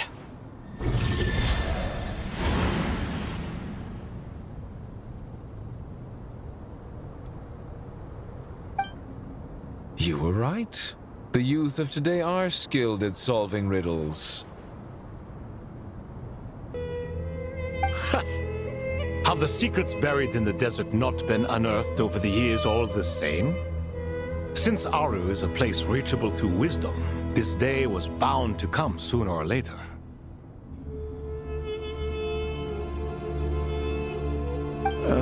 I've always been against overly cryptic sentences. Don't you get tired of reading and writing all that?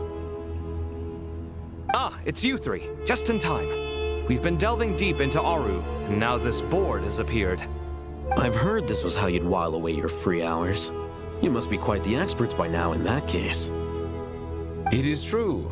King Deshret's chess games are some of the most well-loved of all his wonderful creations.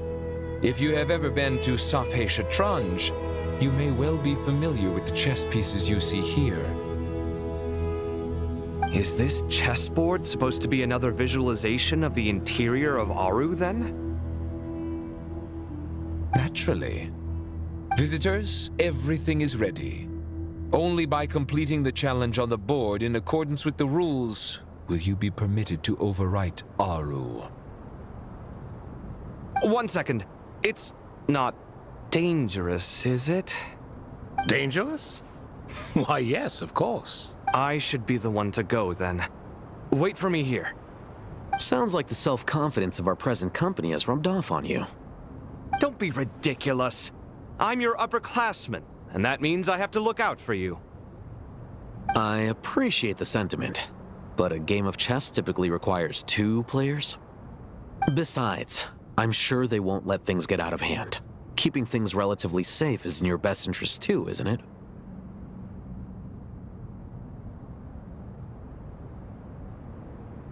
Fair enough. I mean, you guys are controlling the difficulty, so please don't go too hard on us, all right? Ah, but Bennu said he wanted to put some respect into these whippersnappers. All right, all right. Thank you. Obviously, we'll still try to be careful. This doesn't seem like ordinary chess. Is the goal to defeat the opponent? No, you must enter the board and pass the trials we have placed there. Ready? Let's do it.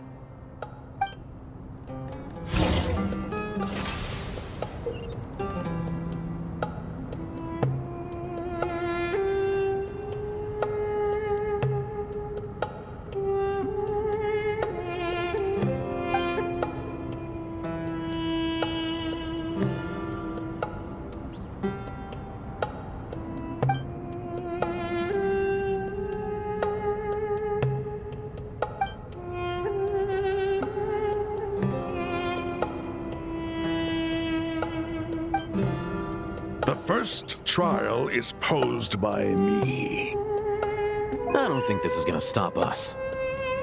Ah, but the key to this game lies in working together. Otherwise, you will be deemed to have broken the rules. Looks like it's up to me. Marak, can you open it? King Deshret's favorite primal construct. Living on in suitcase form, of all things. Amusing. Ho-ho! Excellent work.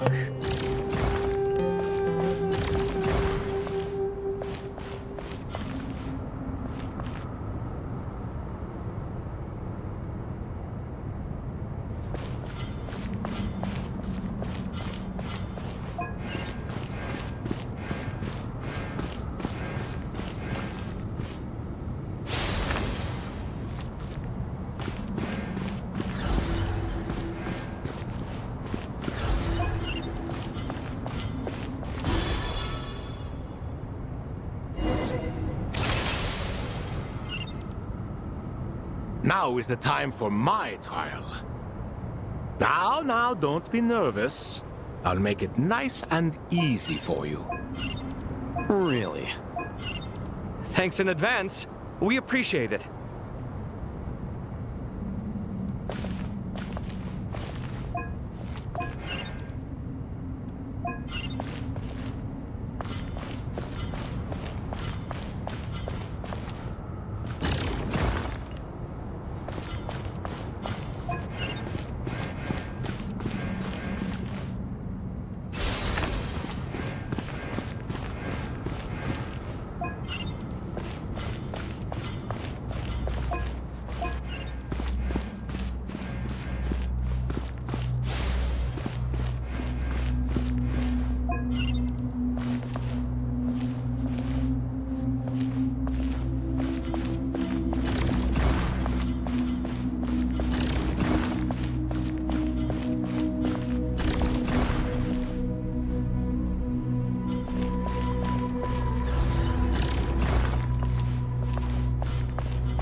Ibis King, don't you think this all rather inappropriate?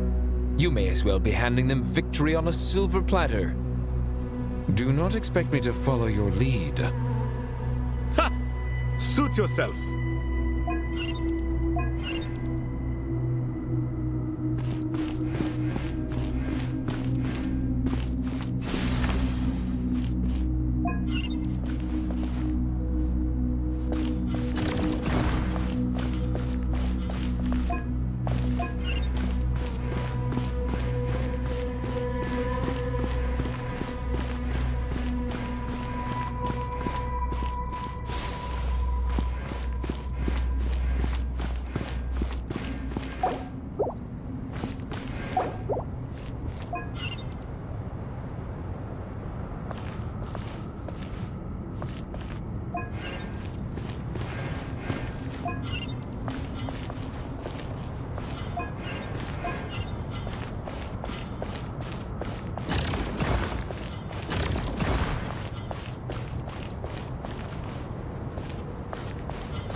Strange time to catch up on sleep. I'm not sleeping, I'm thinking! It's not that simple, you know.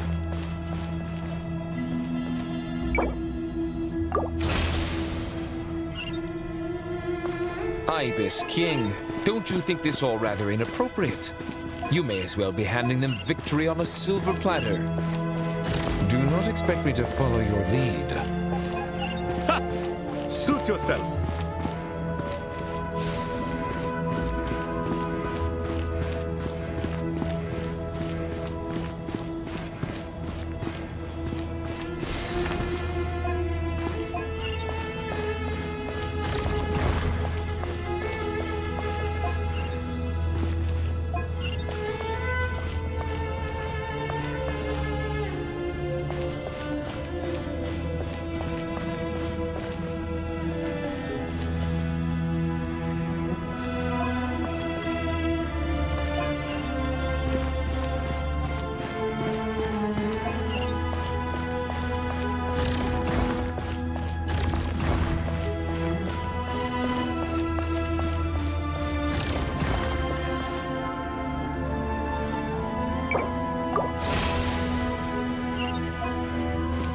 Ibis King, don't you think this all rather inappropriate?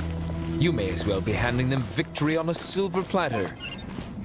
Do not expect me to follow your lead. Ha! Suit yourself.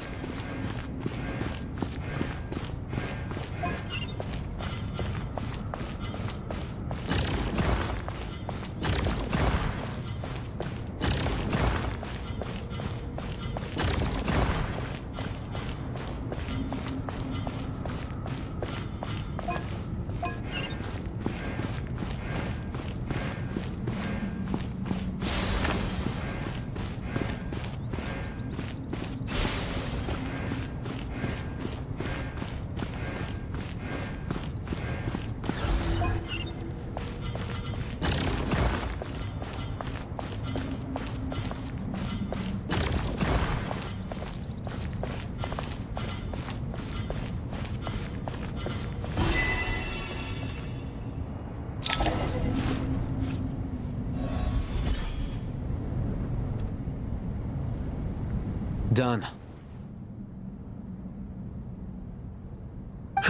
Finally, it's over.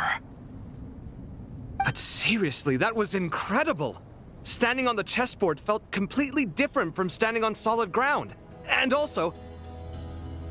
Oh, sorry. I'll save my thoughts for later. Thanks to the three of you for helping us out with this. Is it just me, or were you giving us quite a lot of guidance along the way? We made but a humble contribution. You lived up to our expectations. Bravo! Our aid was not given for naught.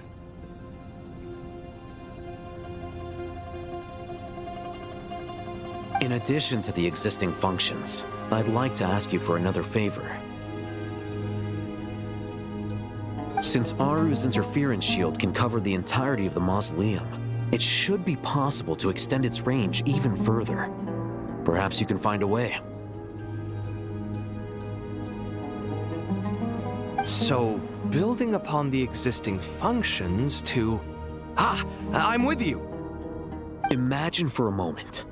What would the ideal outcome look like if this function were compatible with the devices? I agree. This is the best solution possible. Please, everyone, we beg you to help us. Me, oh my! Well, since you ask so very nicely, I suppose... Goti? Croco? What do you say? Naturally.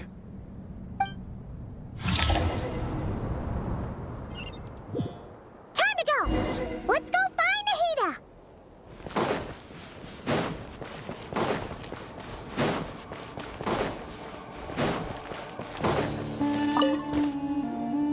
There you are. Miss Nicole truly is an angel. She shows great wisdom in guiding others, and she has already sent word to Natlan on our behalf. She said that while the other members of the Hexen Circle are busy with important work, She is quite free, and she's more than willing to accompany the people of Sumeru for the entire journey. Oh, there's Nicole, all right. Always super patient and loves to help everyone out. She's the best.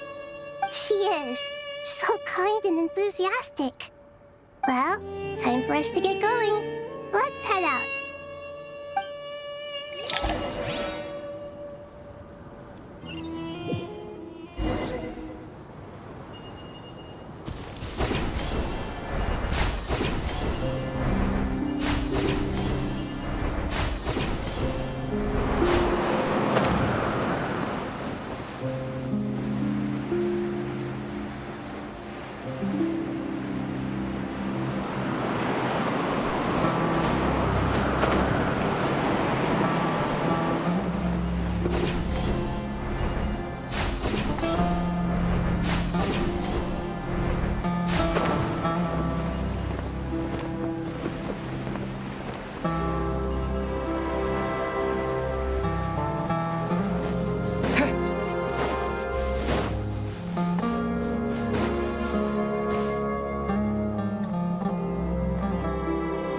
This should be one of the closest places to Natlan in all of Sumeru.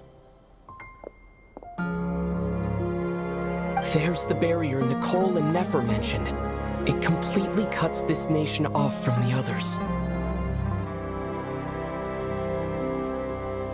But why? Why separate you from the rest of the world now, specifically? And if I'm not mistaken, Irminsul was polluted once before, wasn't it?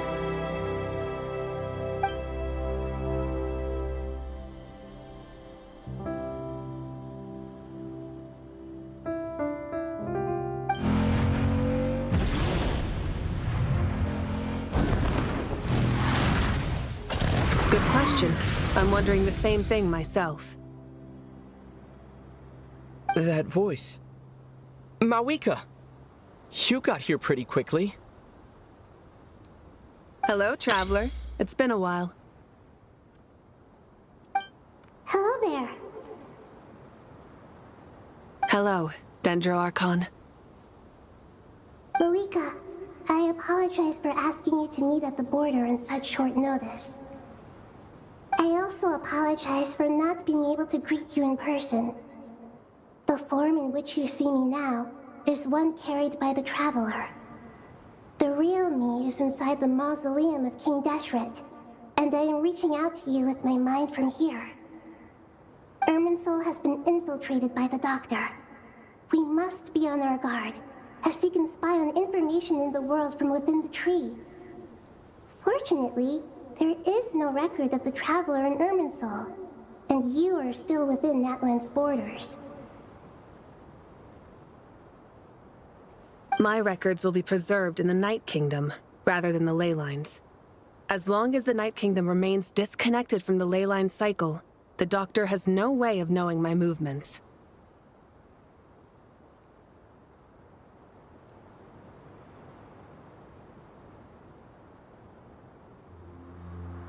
Exactly.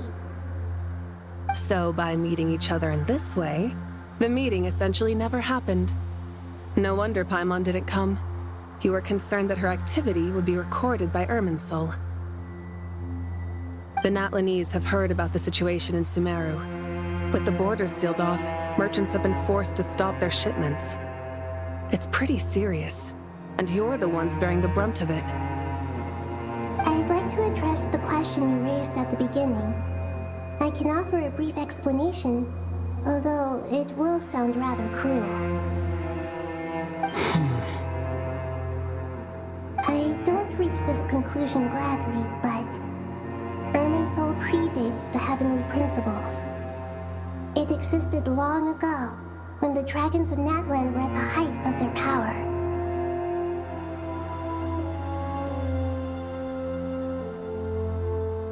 So even when the people of Sumeru became ill because of pollution, it was not a critical issue from the perspective of Irminsul itself. As long as it continues to function normally, the barrier will not be activated.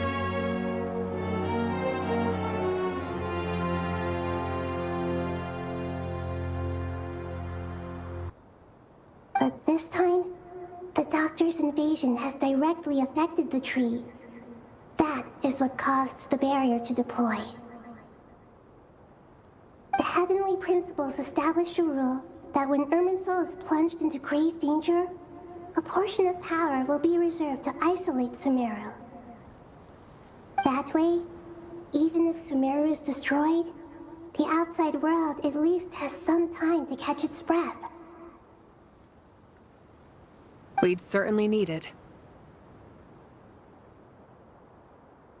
The Heavenly Principles created almost everything that exists in Teyvat today. To them, preserving the existence of the world and its inhabitants takes priority over protecting Sumeru.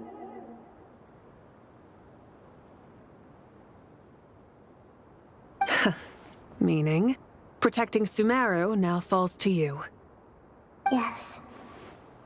My own power may be limited, especially compared to yours.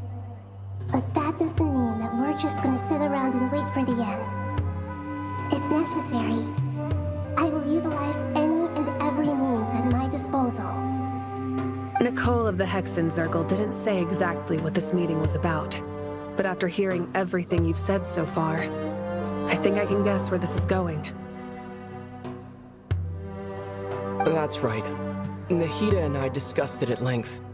We both know how presumptuous this is, but...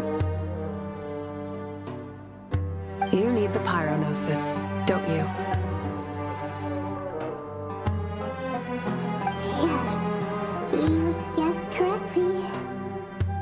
Originally, I only intended to borrow it, but the situation is far graver than I foresaw.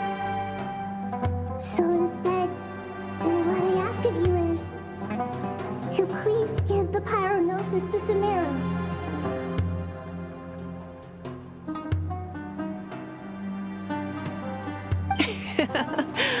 Why do you sound so nervous? There's no need to be shy.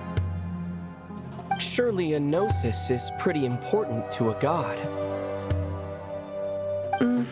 I guess, but it's not as if losing it would suddenly render us powerless. But I'm sure you don't need me to tell you that. With all the nations you've traveled to, and all the gods you've met, you must have realized that by now. As far as I'm concerned, a gnosis is basically an elemental energy enhancer. But I don't usually use it. You know me. I like to think I'm pretty strong without it. Yeah, not about to dispute that. So you see, you don't need to sweat it. Here, take the Pyronosis. Huh? Just like that? Uh-huh, just like that. To tell the truth, I've always toyed with the idea of giving it to someone who needs it more than I do. I know you accompanied Nahida here to try and increase the chance of success. It's a good thing you did, because your involvement is one of the main reasons you've managed to persuade me. Are you sure about this? Handing over your gnosis just because of me? I won't try to quantify it, but trust me. Handing over the gnosis to Tumaini is far from the craziest idea I could think of. Besides, even if you hadn't come here personally, I think I still would have agreed to Nahida's request. Irminsul doesn't just affect Sumeru. It impacts all of Teyvat. I know all too well how difficult it can be to protect the things you care about. So logically, morally, or however you want to cut it, helping you is the right thing to do.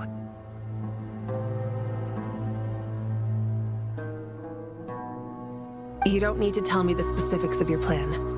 Where the Gnosis is involved, the tighter the secrecy, the higher your chances of success. Malika, my heartfelt thanks go to you and the people of Naplan. Don't mention it.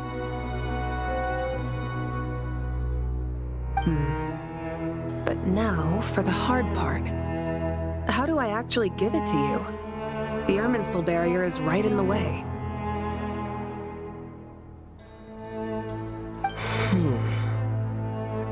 I have an idea.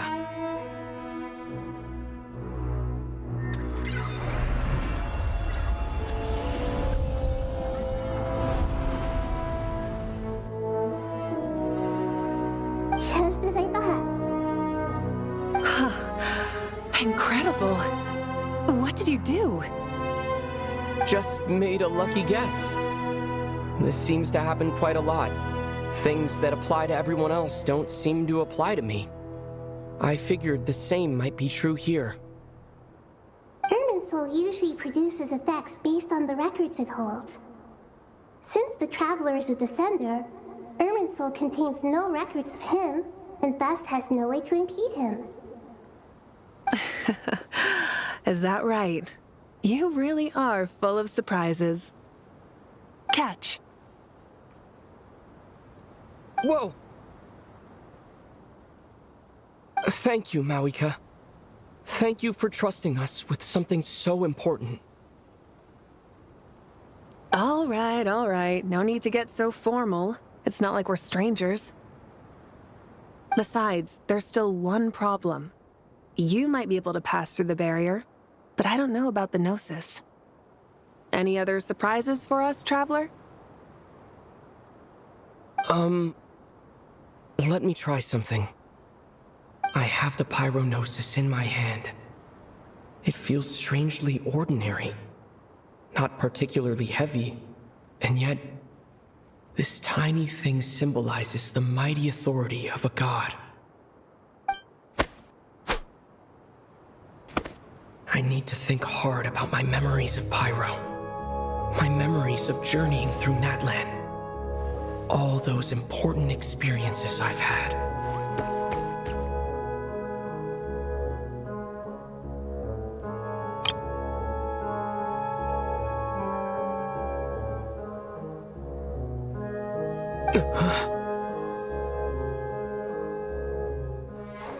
The Gnosis disappeared. Traveler, are you alright? I'm fine. The Pyrognosis disappeared into my body, just like phlogiston.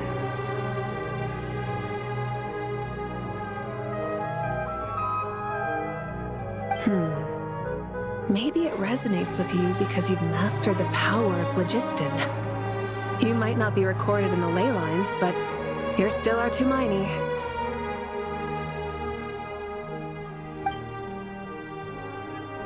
Whew.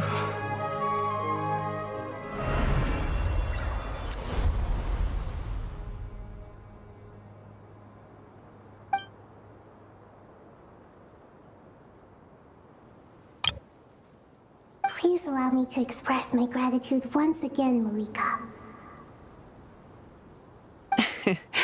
Pleasure. Well, I've given you all the help I can. The rest is up to you. Good luck. We won't let you down. Yeah, we aren't about to lose.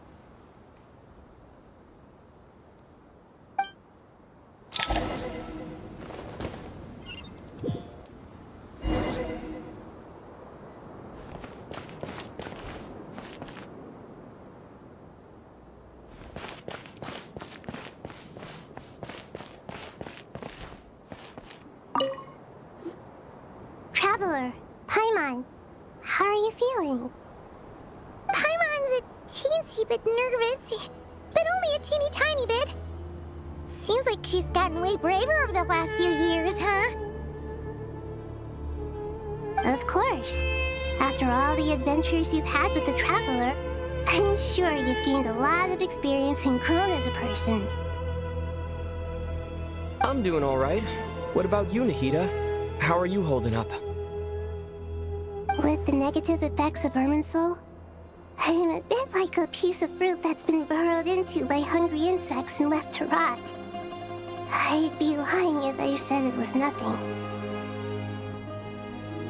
But please don't worry. We all know what we're getting into, and we've prepared as well as we can.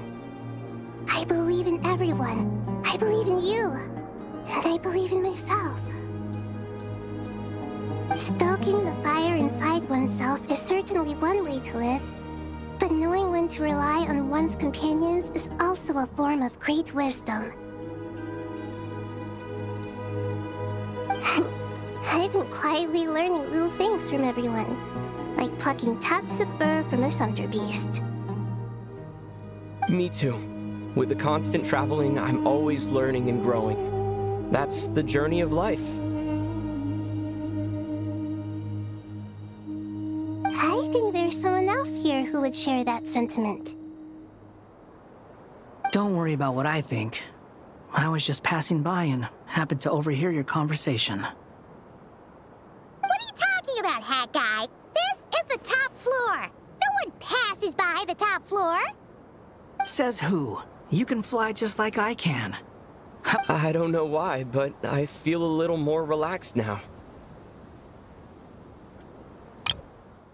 Says who? You can fly just like I can. I would have thought it makes sense to you of all people. It shows that you feel comfortable laying down your burdens in our presence. It means that Sumeru is a place you can trust, where you know we have your back.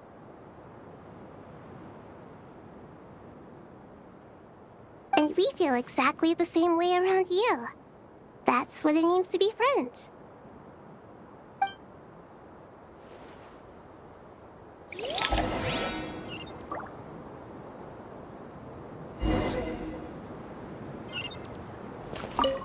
Feel free to mingle if you'd like some time to catch up with people. Just remember to get a good night's sleep when you're done. Tomorrow is a very important day.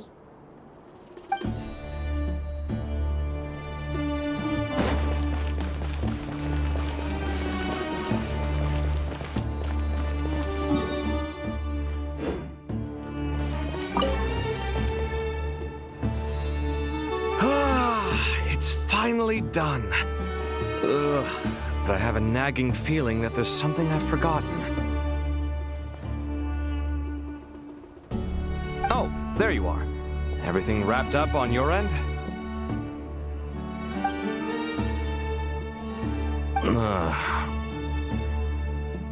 Okay, fair enough. That was a pointless question. We were working in tandem, after all. You must really be exhausted. Well, it's been a busy day for both of us.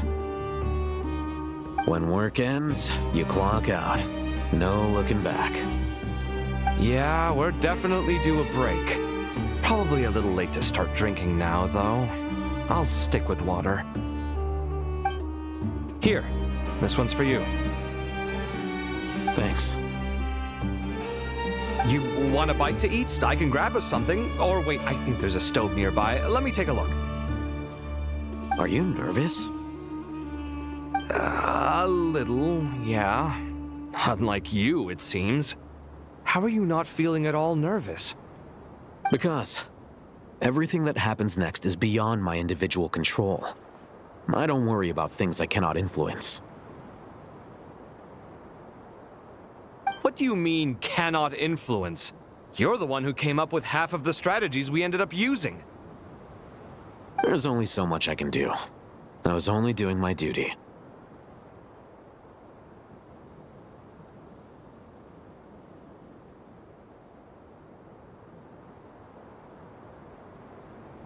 Was it like this last time, too?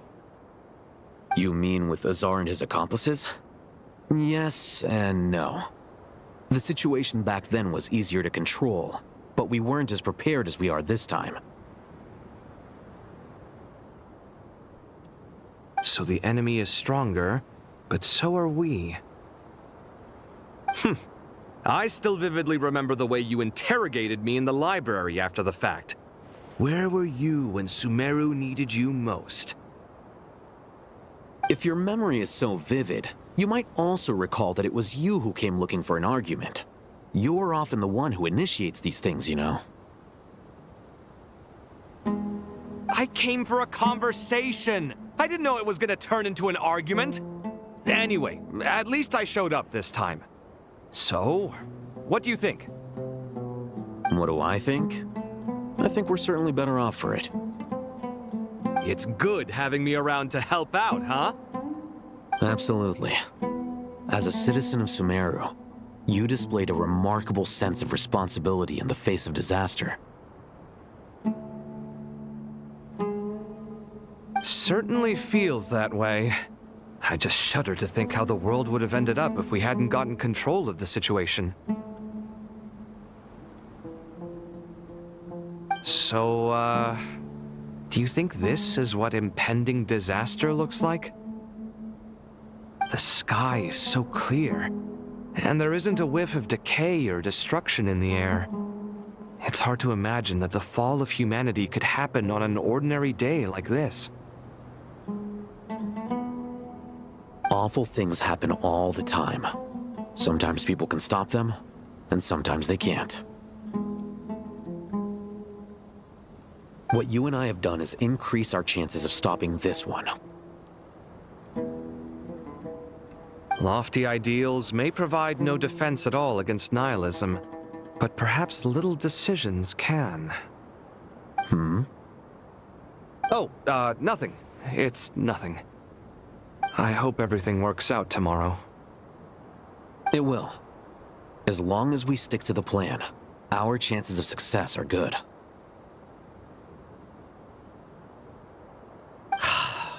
It's really strange. You're my junior, yet you always seem to act more like an upperclassman than I do. I think it's mostly a matter of temperament. Ugh. Walked right into that one, didn't I?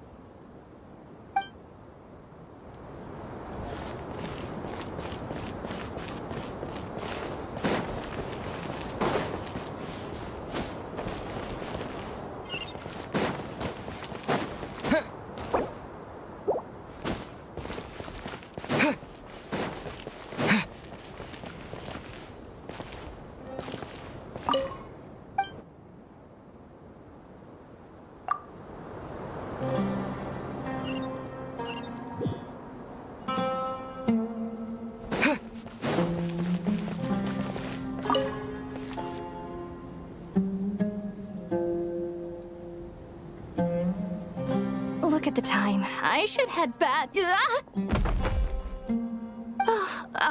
I'm so sorry. I was in a hurry and didn't look where I was going. Are you all right? I'm fine. Wait, you're... Have we met? Not exactly. I think we may have crossed paths by the house of Dana before. Oh. You're Hat Guy! From Vahumana, right? You recognize me? The clue's in the name. Mr. Hat Guy. Fair point. It's getting pretty late. What's keeping you up? I could ask you the same question. If I'm not mistaken, all the workload for the Ratawa Darshan wrapped up a good while ago. Well, I have something of a background in Satyavada life, so I was helping the Dendro Archon make some preparations. But I must have lost track of time. Did you find the experience enlightening at all? Honestly, it was tedious and uneventful at first. But eventually, I think I did sense some profound truths. But they also brought a lot of suffering with them. I was told that I even shed tears while I was meditating, though I have no idea why. Sorry. I hope I'm not scaring you. Not at all. It just proves you're very accomplished in your research. Good night. I wish you all the best for tomorrow. Thank you, sir. You too.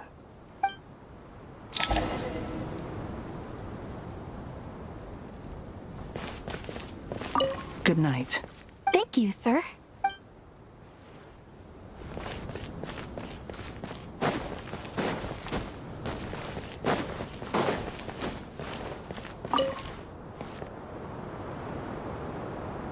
Too bad we've got a fight tomorrow.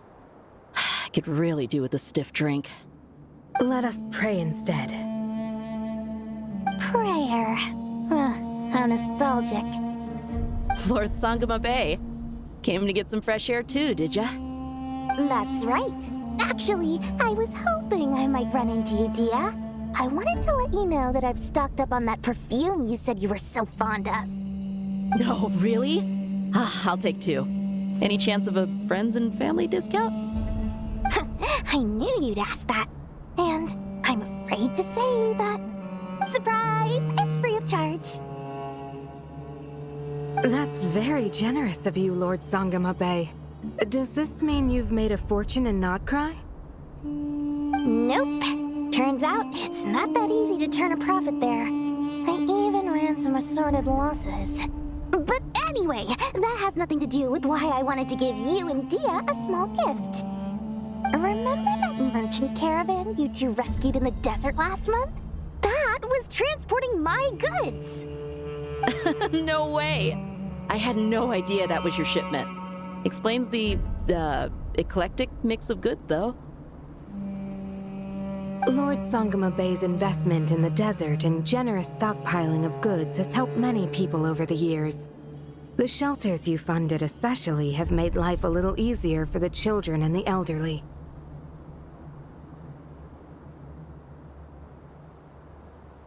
Wait, how did you know about that? Oh, I see. Nefer told you, didn't she? The pesky lady. Aren't intel brokers at least supposed to charge for divulging people's secrets? She and Candace go way back. It's normal for close friends to share things you wouldn't tell to everyone else. Sure, but why did they have to be things about me? That's how Nefer shows that she cares. She wishes for all of us to know what a generous person you truly are. It must be hard trying to make a living far away from home. Just because we can tell what kind of person you are doesn't mean everyone else can.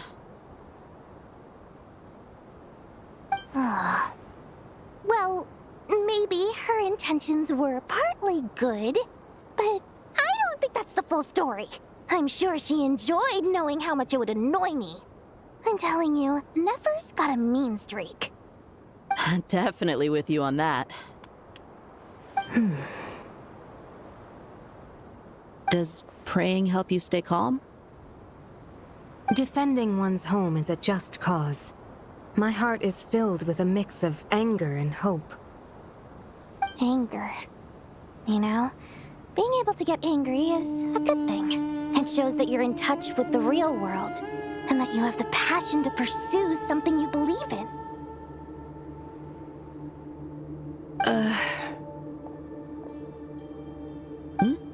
My lady? What are you doing out here? Just taking a walk to clear my head. And look where I ended up. Were you praying just now? Yes, Miss Dunyarzad. Would you like to join us? Come on, it's fine. She won't mind who you pray to. Oh, then sure. I remember you, Miss Dunyarzad. You visited my shop before. If I recall correctly, the god you worship is the Dendro Archon, correct? That's right. She is such a gentle and kind god. But to me, she's more than just a god I worship. I see her more as a friend. And so do many others. She's not some almighty god who reigns on high, but a genuine friend. Agreed, agreed. She's a wise teacher and a good friend.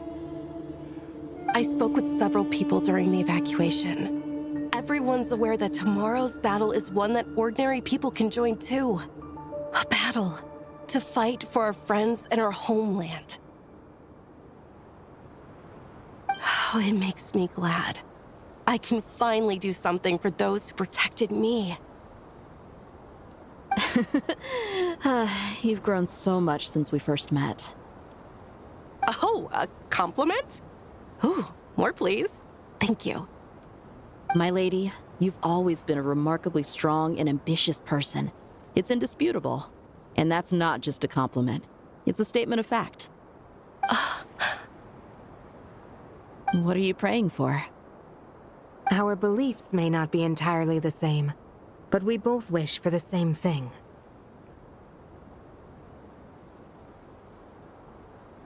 I pray that everyone will rise to the challenges ahead and return safe. And I pray for the safe return of all my companions.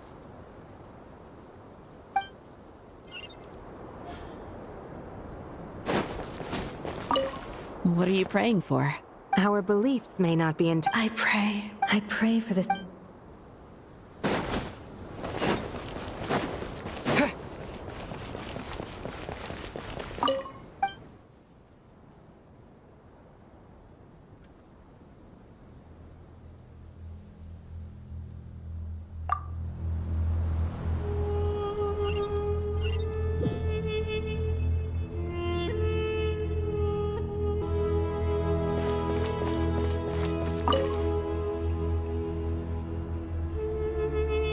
We'll make our move after sunrise tomorrow.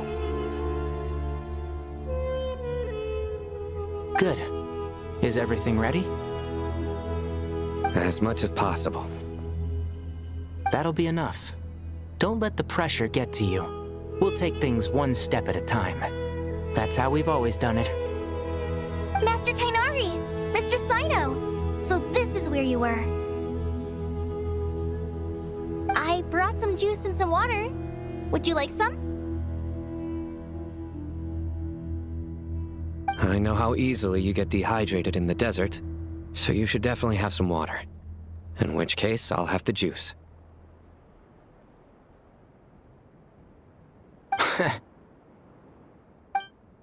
I gotta ask, though. Who's on juice-making duty at a time like this? Madame Farazan said she was feeling a little nervous, so I told her about the automatic juicer my friend invented. She took it right off me and started making carton after carton of juice. A juicer? Did Sucrose send that to you? Yeah.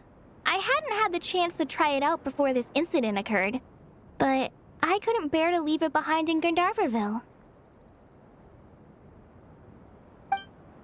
The juice is very sweet. I think so too. Kale, how are you feeling? Physically, I'm okay, but it just still feels strange to me. Why would a great power like this come to someone like me? I know the feeling well. That same question ran through my mind every day as a kid. At least now, you have someone who can relate to you. All the more reason that you should apply for Spontamod. Tainari fiercely opposes the idea, though. Those two things are completely unrelated. What are we all chatting about, Would anyone like any juice? Oh, you have some already. I had some earlier, ma'am. Maybe give the extra to someone else? Very well, very well. I shall be off then. There's this enormous power, and then there's little old you. You feel like there's no connection between the two. And that sense of dissonance is difficult to get used to. Yeah. But after all this time, I can't believe this stuff still gets to me sometimes. Makes me feel a little childish.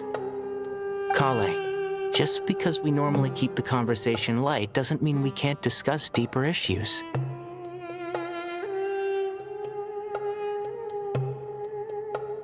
I don't think it's childish at all.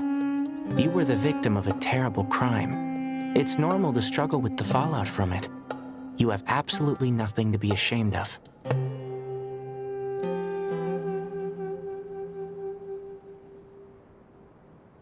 My professor once told me that no incident can be considered truly resolved until the victim says it's over.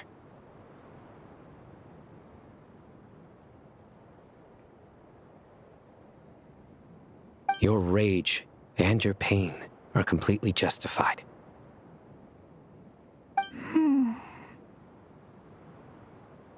Thanks. Miss Nicole said that the same god remains which were once used to inflict so much pain upon me have now become a weapon with which I can protect everyone. It's like my own personal kind of evolution.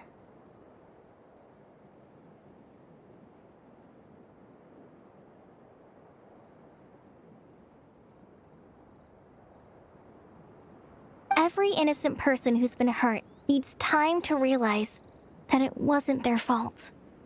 I was the same. But it's all about to be over. Tomorrow, it ends for good. I don't know if you've noticed, but you rarely stumble over your words anymore, and your outlook has become much more positive. It's a big change from how you used to be. And since this isn't over, you can settle the matter on your own terms. It's time you seized back control. Yeah. Sumeru is my home. And it's so important to me. I have to protect it. And once you're done, how about you come back and apply for Spantamod? Stop it with the sales pitch, would you? Hey, excuse me. There are still 3 unclaimed cups of juice here. Why don't you take one each? Ugh, my arms are getting sore from carrying them around everywhere. Madame Farazan, why are you... Here, let me take them off your hands. Thank you, Madame Farazan. Drink up and enjoy my handiwork. I think I'm going to make something else now instead. Please, try to relax, Madame Farazan. Your nerves are starting to get the better of you. I know, I know.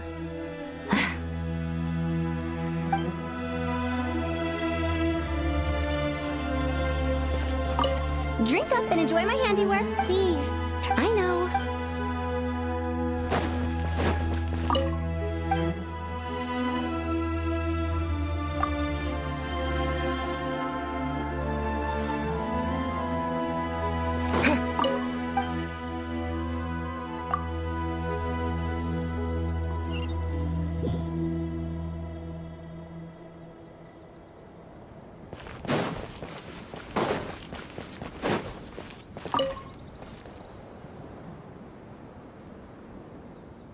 Something on your mind, Miss Nefer?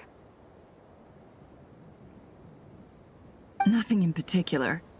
It's just... right now, the future feels strange and unfamiliar. But the future has not yet arrived. How can you say how it feels? Some people know that there's an impending disaster. Others remain blissfully unaware. Each group is imagining an entirely different future while walking towards the same one. But when they get there, they'll still find they feel differently about it. People are shaped by their circumstances. Different circumstances create people with different perspectives. I've always found the perspective of the Vahumana Darshan to be a particularly incisive one. Even at the height of the crisis in Nodcry, people held diverging opinions. But things are different this time. Indeed. Regardless of faith, gender, wealth, skin color, or eye color, everyone in Sumeru knows what will happen tomorrow. The world has never been an especially fair place. Yet now, against all odds, a moment of unprecedented unity and equality is about to take place. It's fascinating. If only my father could have lived to see this era. Era. To me, that term represents a much greater span of time. It can be an unsettling word. I would even say I'm afraid of it. Do angels even feel fear? Yes, at least I do. I fear the gap that grows wider with each passing day and the never-ending flow of time. Time renders all memories insignificant and reduces all splendor to nothing. But those memories are the one thing I do not want to lose.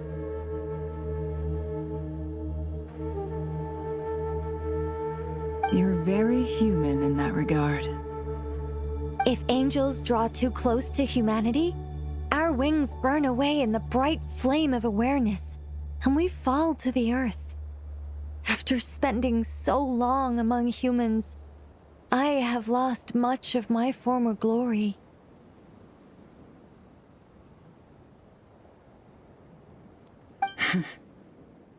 Maybe that's a good thing.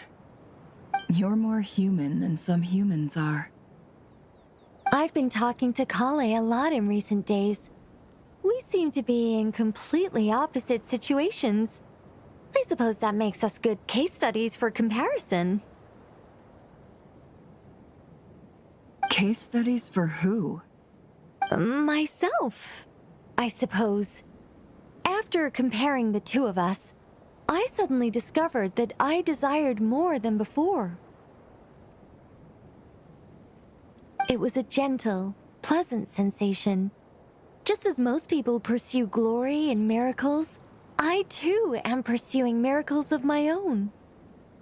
Guiding humans to make the miracles in their hearts a reality, that is my miracle. It doesn't sound so bad, does it?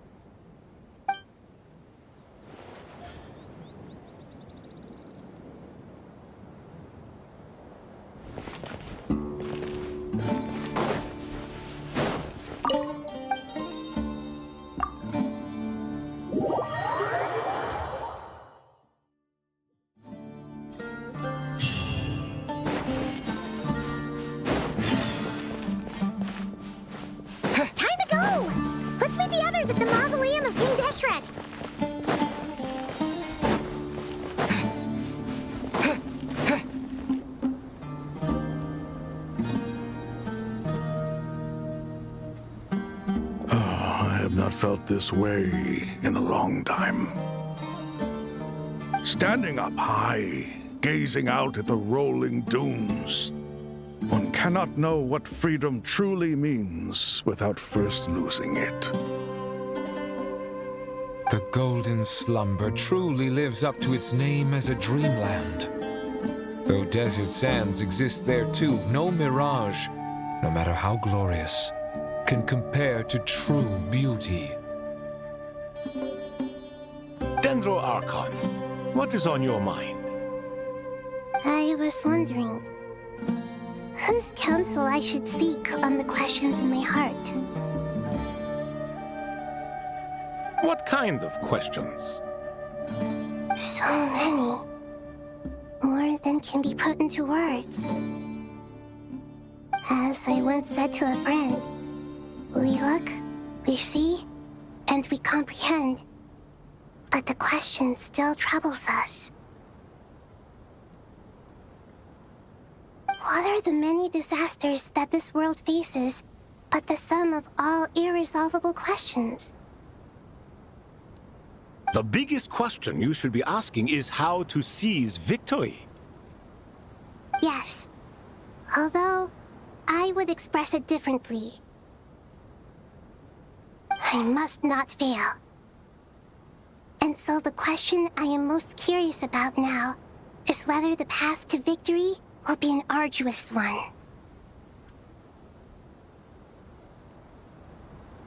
What we declare to be a young sapling, we may, in fact, find to be a towering tree, if we would only cast aside our ignorance and look beyond the veil of time to see her true form.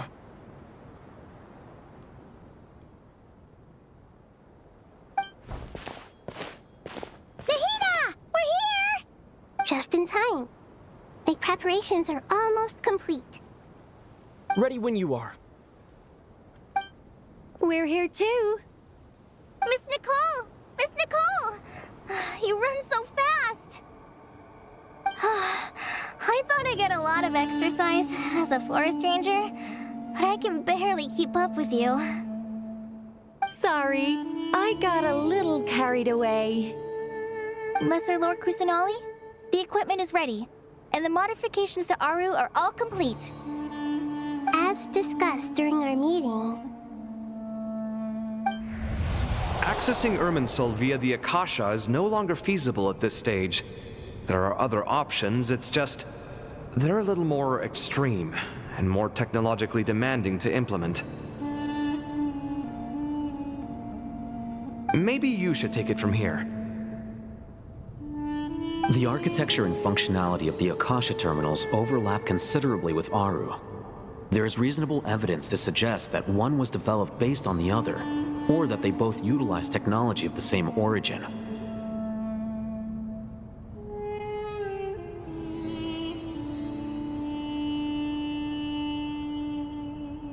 As long as the transplant and merge operation succeeds, Aru should theoretically work on a scale greater than the Akasha and approximately equal to Irminsul. It will become the largest active computing device in all of Teyvat.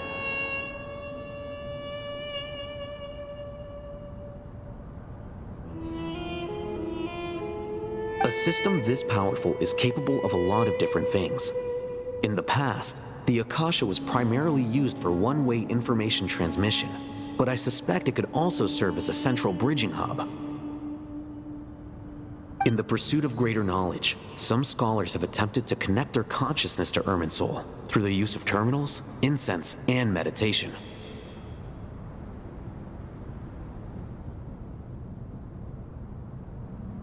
Correct. In academic language, scholars who reach that stage are said to have entered Satyavata life.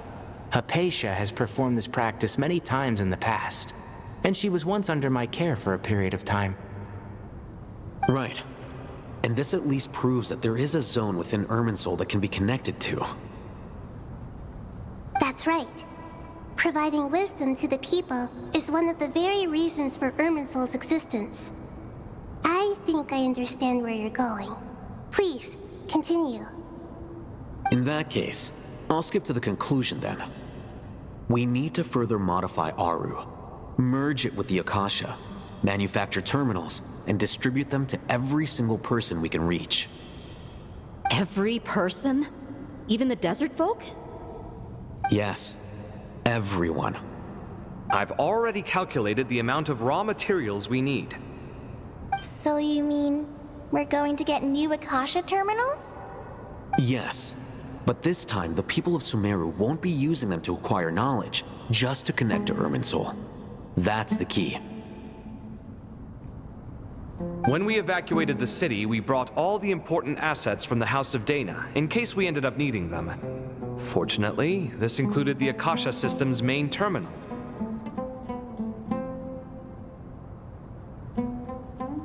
We've checked all the relevant records, and one thing is certain. Nothing like this has ever been done on this scale before, so... Everyone in Sumeru is part of the plan. Whoever controls the people controls the situation.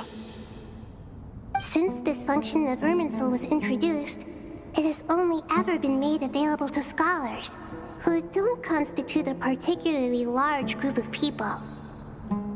But by expanding the scale to include all the people of Sumeru, all the individual connections will stack up to create a significant load on the system. Under normal circumstances, Irminsul would be able to cope with the additional load. But with it already being under strain from other activities, its remaining capacity is limited. Thus, it might be possible to shut it down completely by overloading it.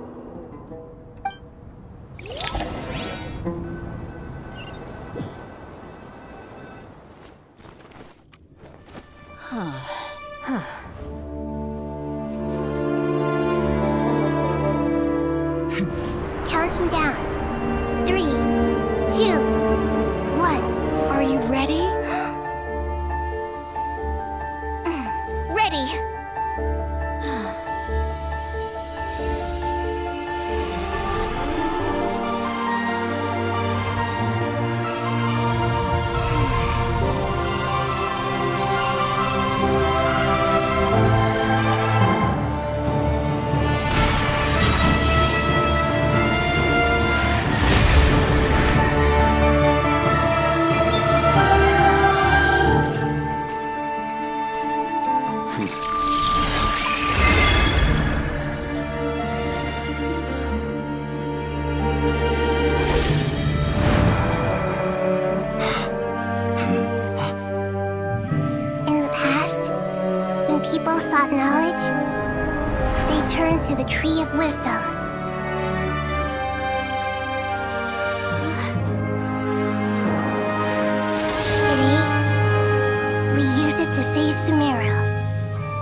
must not become tools for destroying the world.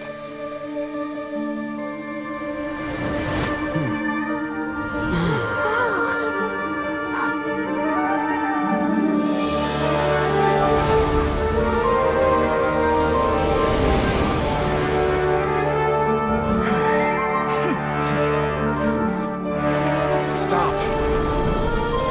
Please stop. End this transformation.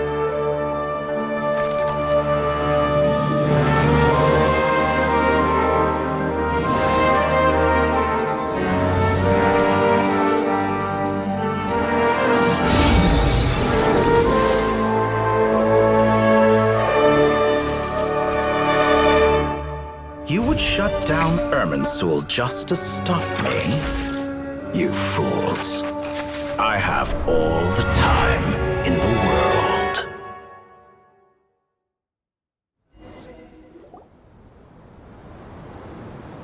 Success!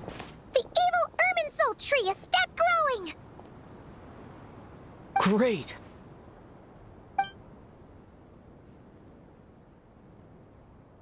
What a display of true courage! The courage to think and the courage to act! I never thought I would witness the shutdown of Irminsul with my own eyes. Perhaps this is human wisdom in action?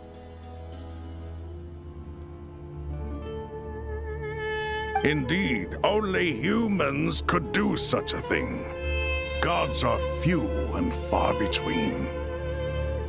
What was once created for spreading knowledge is now used for another purpose. A rather ingenious plan. I am grateful to you three for your help. Only thanks to you were we able to extend Aru's interference capabilities to cover all terminals. Now, nobody who wears a terminal will have their activity accurately tracked by Irminsul. No matter how many eyes Dottore possesses, he will not be able to see us clearly. Now for the next step. I will need the help of your supreme powers once again. How might we be of service, Lord of Dendro? I need to reach the Eternal Oasis immediately. Right now? In that case, Ibis King, would you agree that this is a fine opportunity to dust off our old tricks? Never. I assume you have that chess set with you? You mean the one you gave to me as a gift? Asking for it back, are you? How could I? You misjudge me. I just wanted to show you another way you can use it. Connect to Safei Shatranj.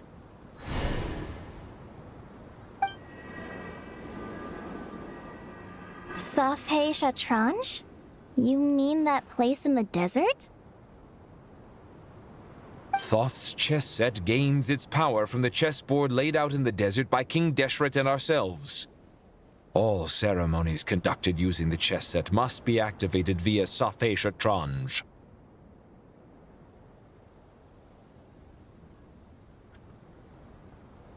In other words, the chess set is an extension of the chessboard. In the past, moving a chess piece was a sacred and momentous act. Transfer initiated. Entering live combat mode.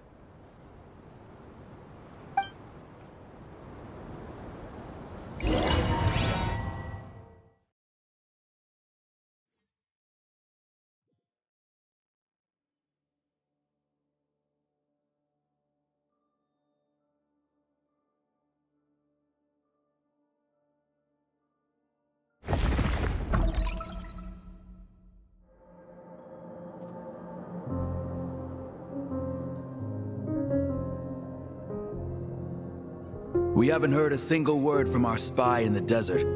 I'm afraid he might have been captured.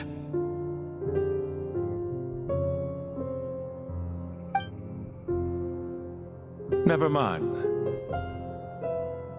But we spent years turning him. And a lot of Mora. Nothing comes for free in this world, but the loss is not without its purpose. For a small price, we have wasted a precious amount of the limited time they have. Quite a bargain, if you ask me.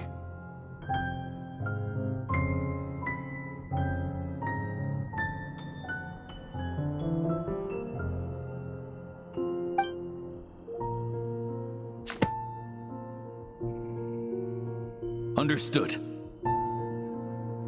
Weighing profit against loss is a necessary part of life. But to tell the truth, I have been operating at a loss since this all began. Since many centuries ago, in fact.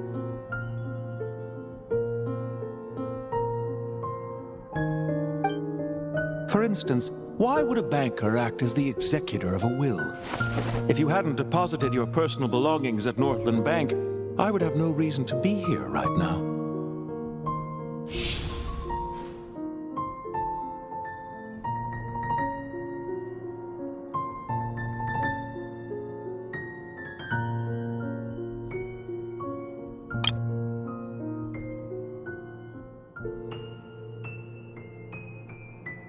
Dottore, I've placed your final data backup into the ley lines as per our contract.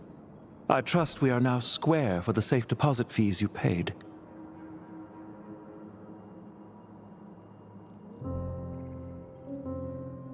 Is it not a little petty to split hairs like this, given our amicable relationship?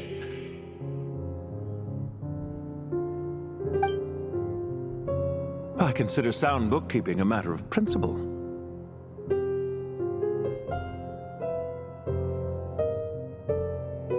Do not forget that you only live to see this day thanks to me. In fact, every day of your life since you met me, you've been living on borrowed time.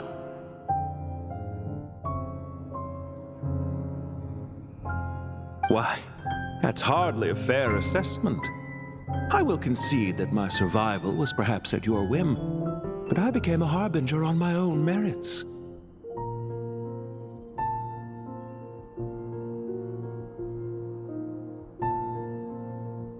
Managing money is not like other professions. Mine is not a role I could have acquired based on your recommendation alone, and certainly not one I could have lasted so long in without genuine ability.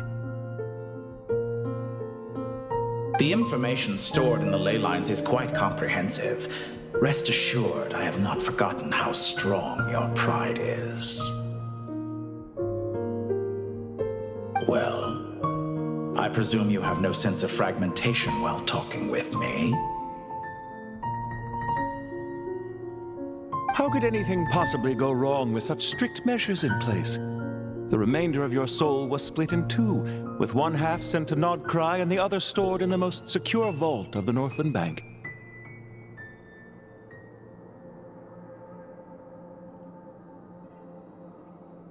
Though I must say, your disdain for the other segments is quite amusing. Zandik is you, and you are Zandik. Zandik created the segments, yet you, a segment yourself, reject him.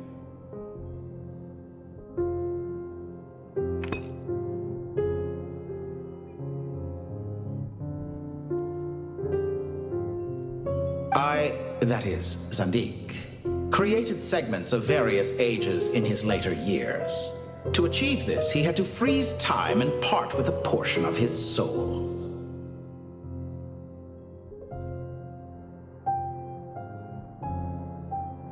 But as constructive as it sounds, it erases my uniqueness. If each segment is equally me, then by the same token, none of them are truly me. A soul living forever in the past inevitably holds different views than he did in his later years. The same thing that completes me also restricts me.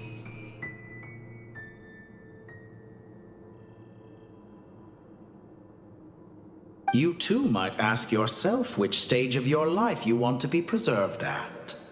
The day your business failed? Or the day you were framed by a gang and sold off to a medical lab as a test subject?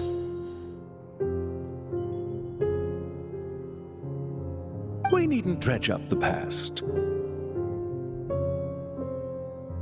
This undesirable plan was eventually scrapped. Lesser Lord Kusanali was quite right. I needed an opportunity to eliminate myself.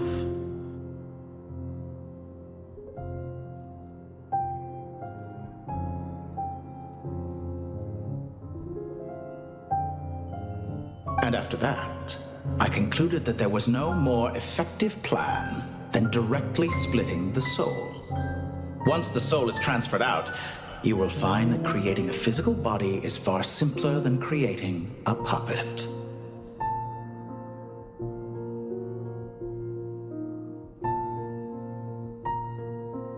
The other half of your soul suffered a crushing defeat in Nodcry, you know.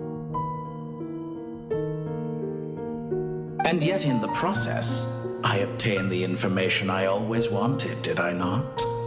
Because now we finally know where the best testing ground truly lies.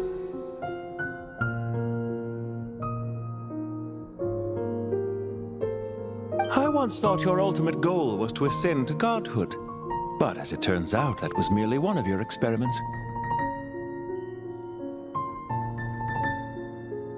Experiments take many forms. Most people are too eager for success, too fixated on the end goal.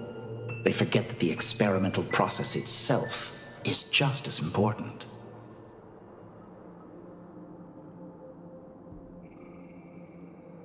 A suspiciously vacant seat, a new face. I trust you can put two and two together. The reason it doesn't exist is because someone tampered with the record.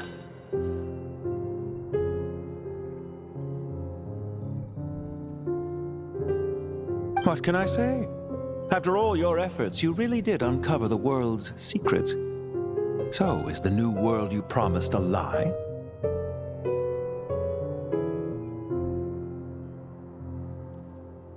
No, it never was. I am glad to be able to control Irmin's soul from within. Now I shall attempt to create a new world inside the existing one. Almost everyone faces the prospect of death, but not a single person has ever been able to experiment unrestrained in the afterlife through sheer force of will.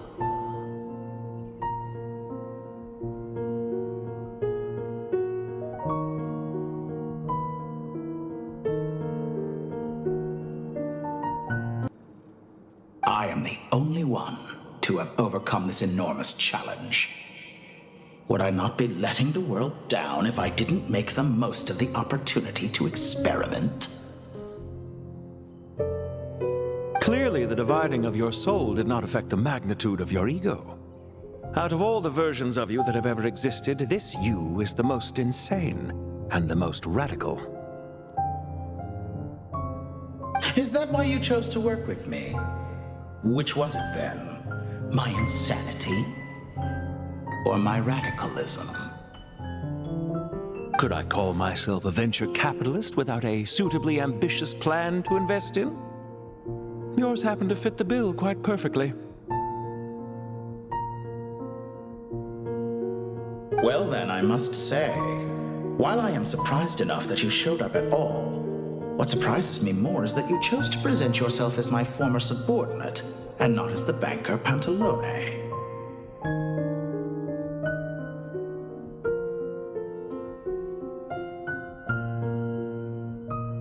Why make things harder than they need to be? Exposing my true identity in a situation like this would only serve to destroy diplomatic relations between Snezhnaya and Sumeru. I daren't imagine the consequences.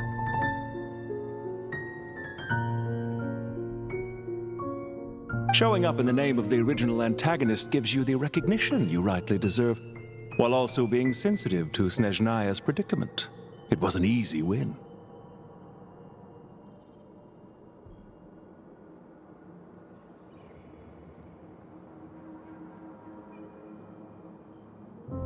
As for why I'm here, if you're suggesting that your credit is in the negative, I won't argue with that. Many people say that about you.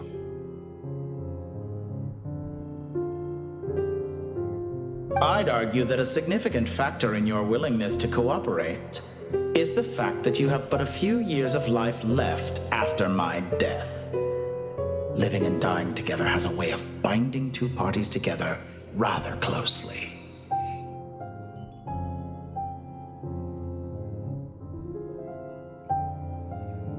Is it not true that a relationship should be judged by both the positive and negative returns it yields?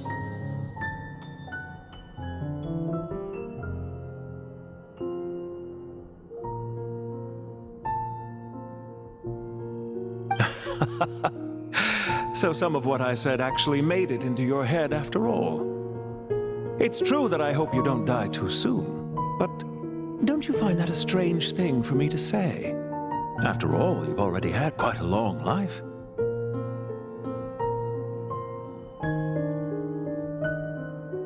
Especially for a human being.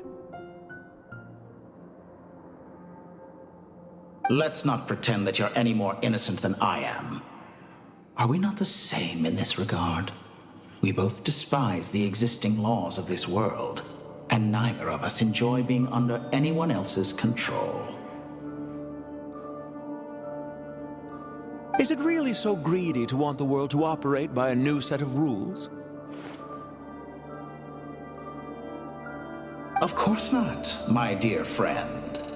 And as I've said before, mutual interest is the foundation for the most reliable of relationships. You can attest to that. I just hope there never comes a day when I have to work too hard to prove that.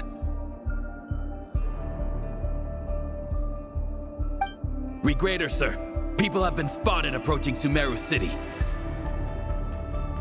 How strange. Despite your access to Irminsol's data, it appears the soldiers noticed before you did. They must have found a workaround. Well, Dottore, I trust you know what this means. The fact is... they're coming. They'll breach the city gates any moment now.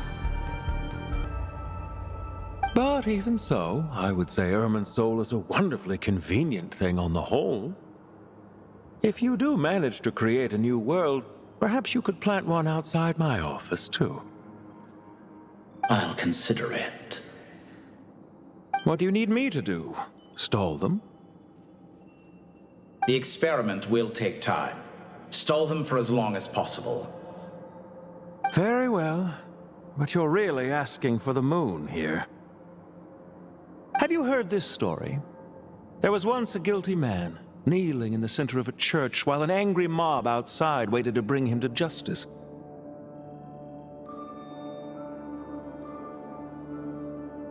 He pleaded with the gods, begging them to grant him one final request, the chance to finish confessing his sins before he was sentenced.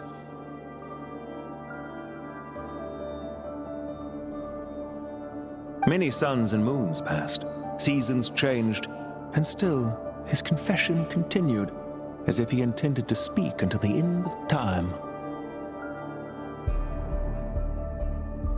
Are you suggesting I worship you as a god? Or were you hoping that I might confess my sins to you? Certainly not the latter. That would make my life miserable indeed.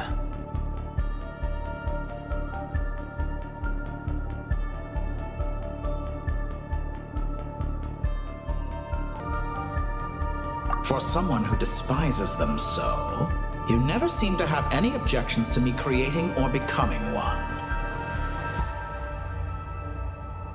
At first, I thought you'd be furious. Concerned I would terminate our partnership, were you?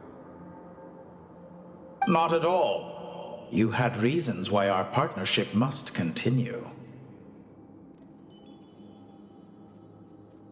Don't you find people's attitudes toward gods amusing?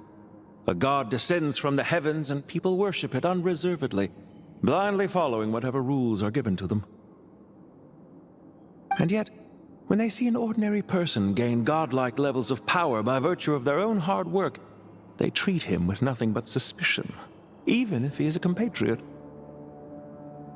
Is that supposed to be a compliment? No. I was just thinking. I pity the man who would call you a compatriot.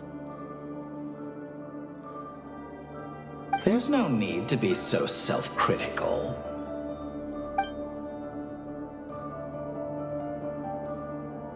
I know it's a little late in the day to be asking this, but how have you been keeping? I'm flattered that you would take the time out of your busy schedule to consider my well-being, Doctor. The part of your soul that went to Nodcry caused quite a stir, sending our organization back to the drawing board on numerous fronts. It was quite a headache for everyone involved. Dear me, I must have caused you no end of trouble. You certainly did. I had the rare honor of being summoned before the Tsaritsa with Pulcinella to answer for myself. A terrifying ordeal.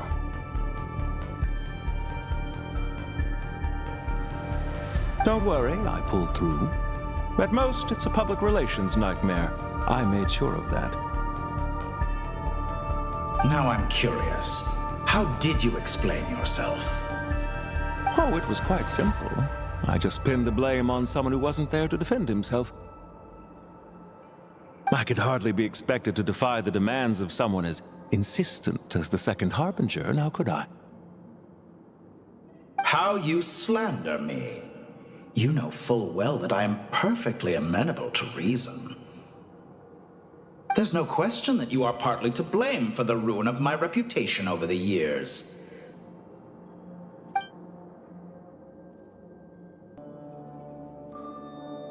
Do you have anything lined up for when this is all over? Hard to say. Field work always takes quite a toll on me, as you know. Once I'm back at Snezhnaya, I'll start with a well-earned cigarette.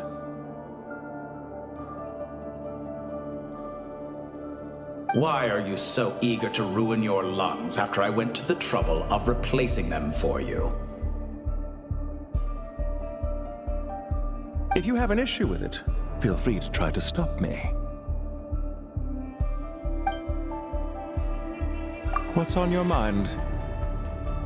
The limits of humanity. It's a pity. Despite running countless calculations, I find there is simply no way to reduce any further the amount of one's soul required to sustain an individual.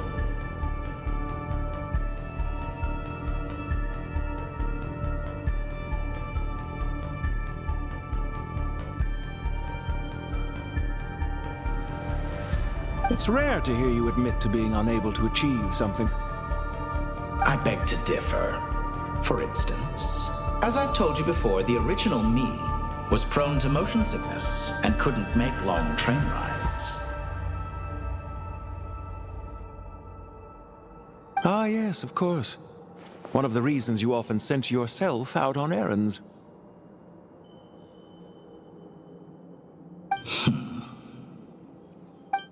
What are you thinking about now? A new experiment.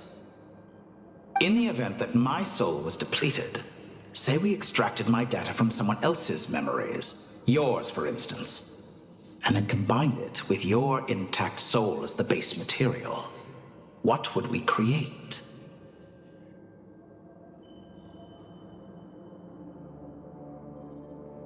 Such a scenario would be impossible. Oh? As long as your current soul survives, there will be no need to create a new individual. Don't forget, you were the one who approved of the present situation wherein only one Dottore remains.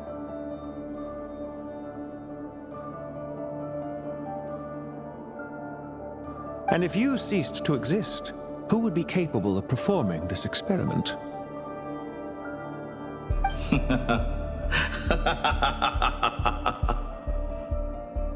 Since the day I met you, you've always excelled at talking your way out of a quandary.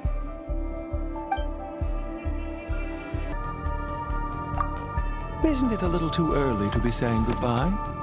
Not that I wish to keep you from your business, of course.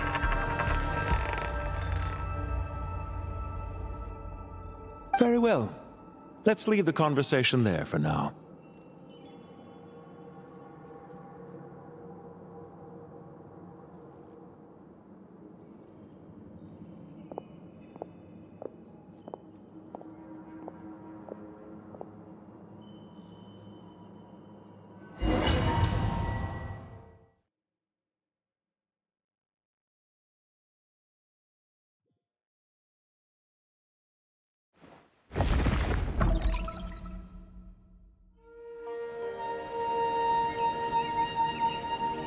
The power of King Deshret's 7 pillars is truly remarkable. With just a chessboard, you can move an entire unit across the material plane. Yeah, sets us up for a much easier fight. Really makes my day. The last time we stormed the city, it involved a lot more running around.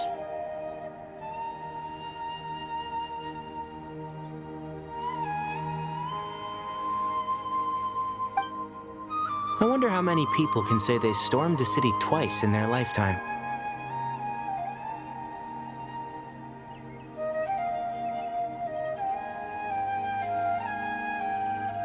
I was just thinking that. I've definitely had more than my fair share of unusual experiences in my life. This is my first time here, actually. We never usually leave Gandharvaville.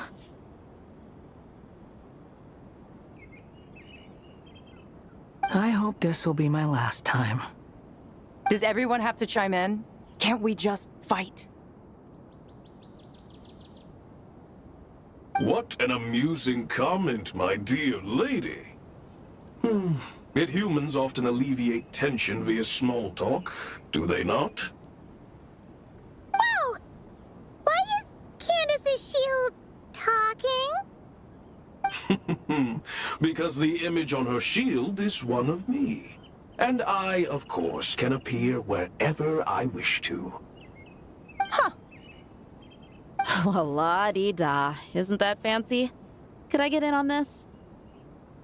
You wish for your gauntlet to speak? Why, certainly. Ahem. I think you'll find that it is I whose image is carved hereupon. Thanks. Definitely feel stronger now.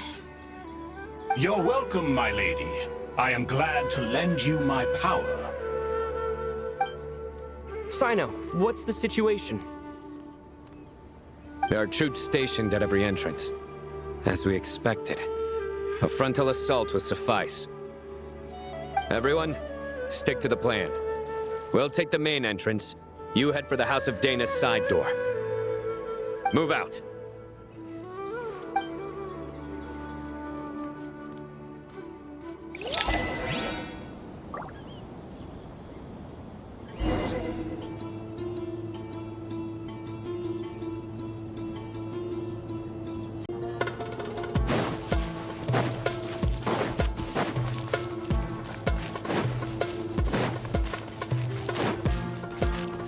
Out of my way! Take this! Watch out! Get lost! Whew. Thank you, Jed. You gotta be more careful. If you're not ready to put your life on the line, you can't be certain of defeating your opponent. She's right. Keep your wits about you, Rana.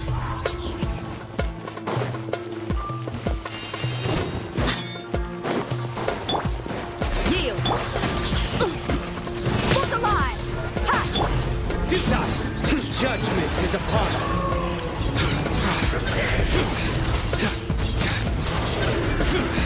Guilty! Your penance is due! You stand condemned! Do your work! Let's get it on! Ah! Cha! Ah! Take them out and secure the harbor. Reinforcements will arrive by water. Consider it done. Show no mercy.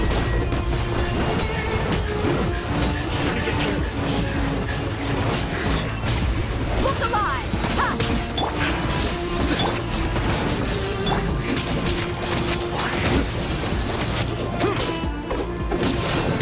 Nowhere to run! Yield! This body belongs to ice and snow.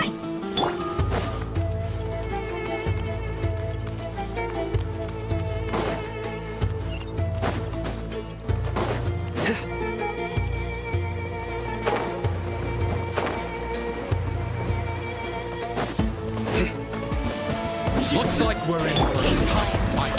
Let's get it on! Your sins weigh upon your soul.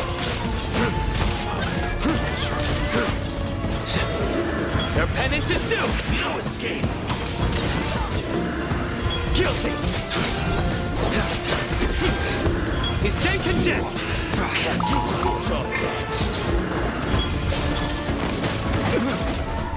Do your work! We shall prevent! Surrender! You asked for it!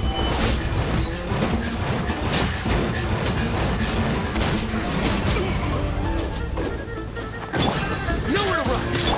Yield! I lost!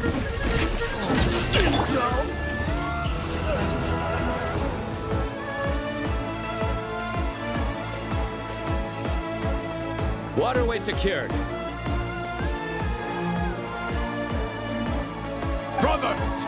Sisters! Perfect. Just in time. Welcome. Once we've linked up, we'll continue the advance. The team has arrived at the north entrance, as planned. Good. Press on.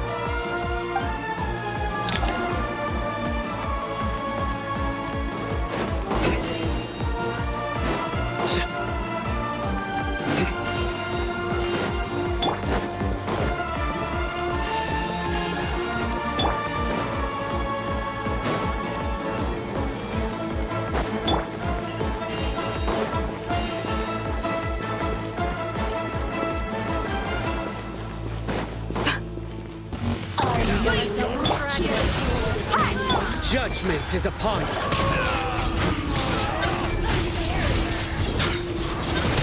Your penance is due!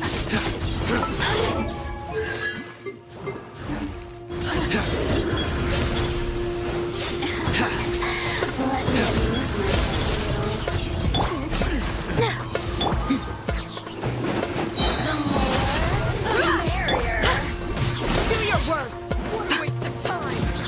Grant us your blessing! Gloves off!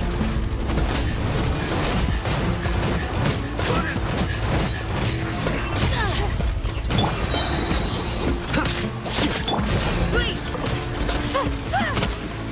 Look alive! Ha! Surrender!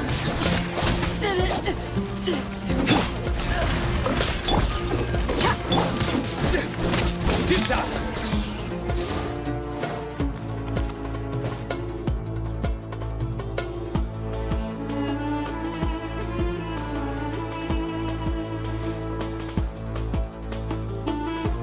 Look out! It's an ambush! Finally. We need to hurry.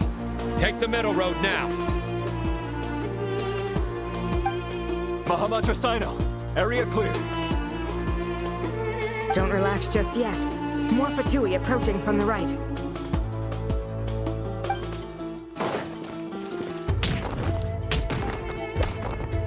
Irminsul cannot track our movements. If necessary, we can split up. Don't worry. We'll wipe them all out. As you can see, our people came raring to go. Good, good. How are things with the Traveler? Can Tainari keep him safe? Don't underestimate Tainari just because he's a forest watcher. He can handle it. All right. You know that's not what I meant.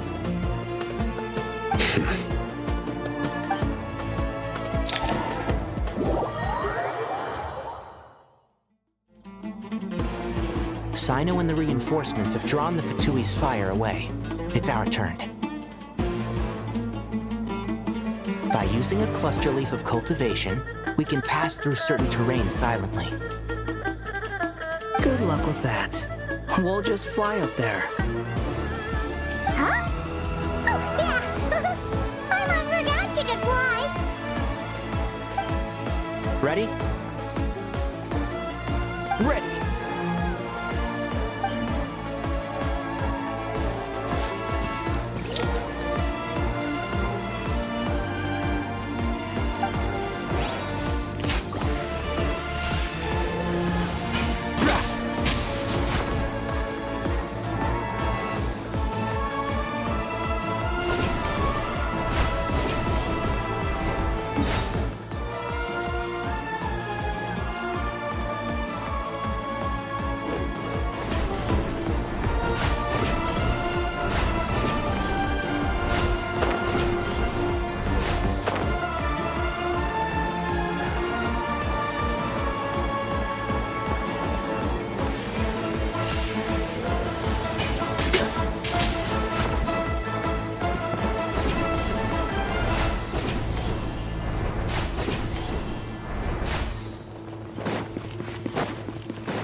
Enshroud!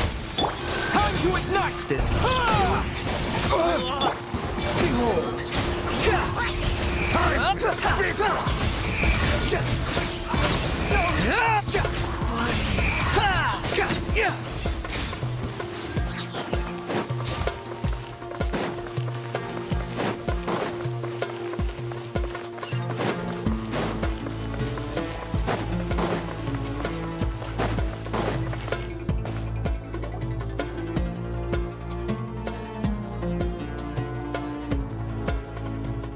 Fatui soldiers up ahead.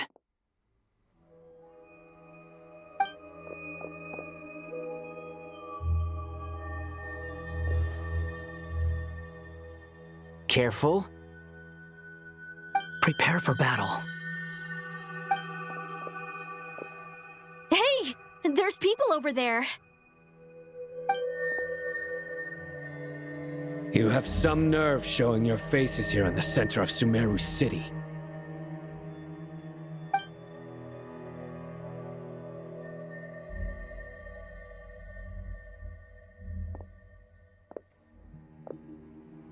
You're right on schedule. Well, this guy sure as heck isn't your average Fatui sergeant. They've stationed quite a few people nearby. It definitely looks like they were waiting for us. But something feels off. Everything about this guy feels too deliberate. I highly doubt he's just a subordinate of Dottores. And he's no mere sergeant. Whatever his rank is, it's high. Much higher than we thought. So you've been waiting for us. But it looks like you're geared up for a conversation, rather than a battle. Very clever, General Mahamatra Sino. I know you're the one in charge of this siege, and I look forward to making a deal with you. A siege? Sumeru City belongs to us! Historically, yes. But things can always change. We have quite a sizable force with us, you know. For instance... There's a Fatui ambush at the north gate. Can you handle him? We can for now. Yes, I'm quite sure both sides can hold their ground for the time being. The battle has not yet reached its climax. But what happens next? Do you enjoy watching bloodshed? Surely some of those here are people you count as friends. Once a war begins, some people must die. I doubt you wish that fate upon anyone you know. Wait a second. It's a trick. He's not even there.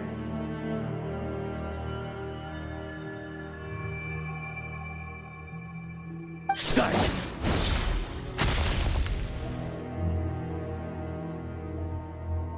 He disappeared. What was that? A ghost? Curses! He was never there to begin with. That was just a shadow projected there to lure us in. Enough talk! Attack! I apologize for being unable to accompany you at this crucial moment, but I am compelled to leave for reasons beyond my control. Please excuse me. Sumeru's General Mahamatra is quite ruthless. It's a good thing I wasn't there in person. Your illusion held them up for a time just fine. But now that they have seen through it, they will realize you were just a decoy. Decoy or not, what matters now is that they will be heading your way imminently. Not imminently. They are already here.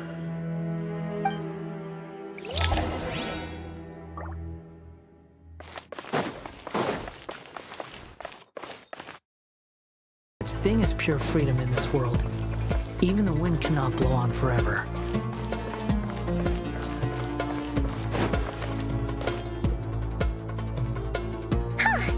We made it!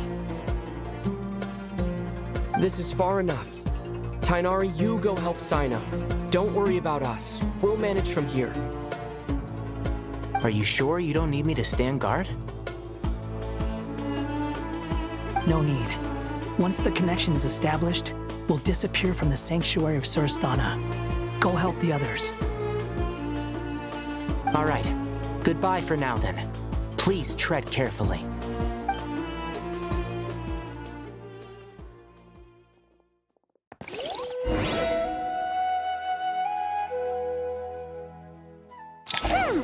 Now where's the interface Nahida mentioned? Come on, where's it hiding? Found it. It's over here. We can connect to the inside of Irminsul through the Sanctuary of Surasthana's built-in security system.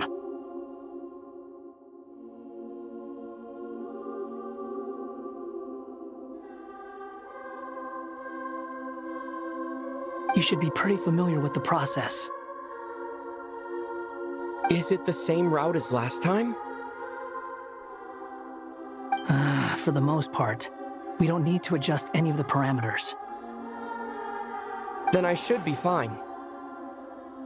And Paimon? Once you're both ready, we'll set off. Wait! The stakes are way higher this time, right? Maybe Paimon should stay outside and help the others. Then, you can focus on the fight without having to worry about Paimon. Huh? Why are you staring at me like that? It's nothing. I just suddenly realized how much you've grown.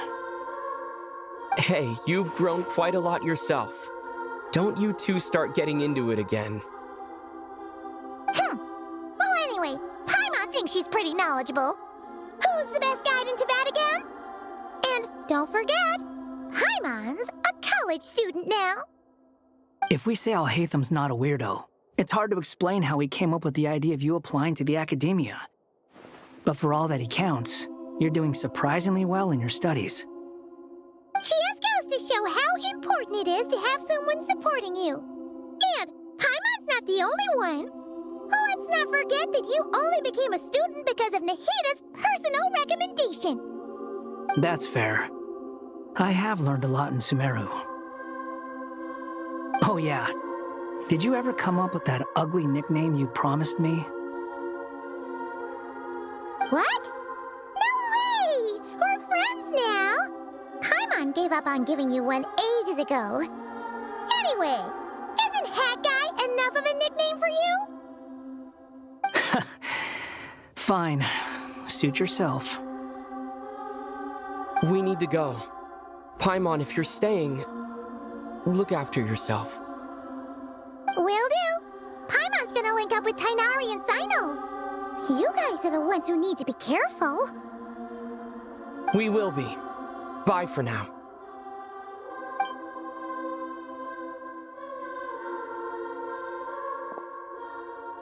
Initiating connection.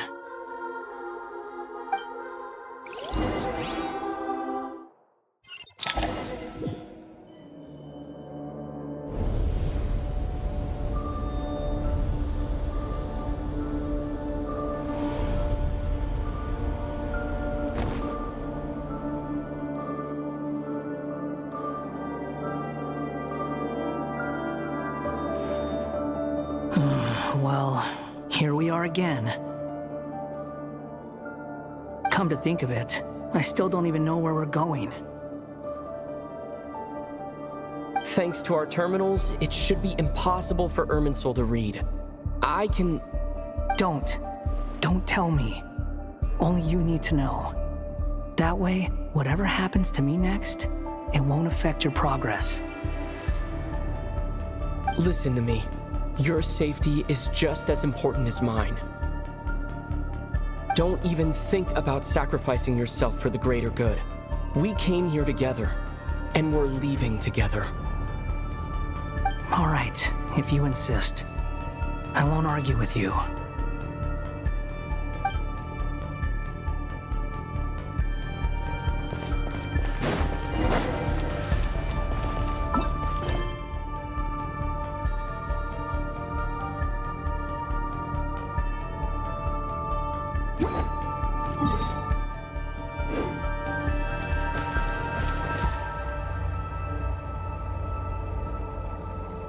This place looks so different from how I remember. It's unrecognizable. It's a complete mess. Like someone's turned the place upside down. Must be Dottoro's doing. Either he's searching for some information he needs, or... It's still changing. He has to know we've entered Irminsul. But luckily for us, he can't pinpoint our location. Be on your guard. Don't let him find us. The red parts have probably been corrupted by Dottoro's power. Don't touch them, or you might alert him.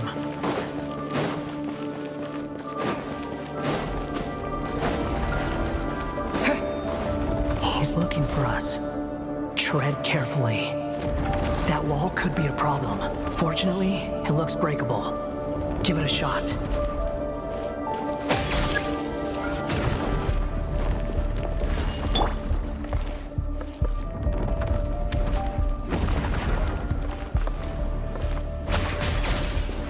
Squall Fury!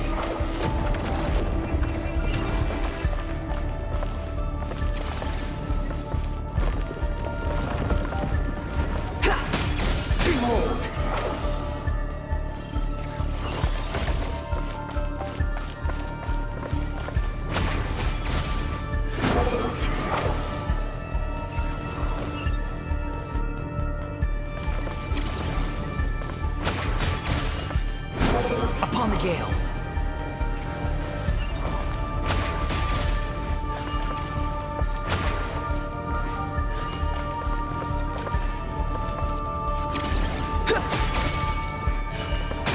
Upon the gale.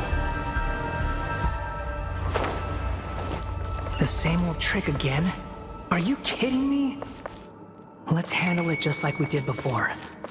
This cheap trick isn't gonna stop us.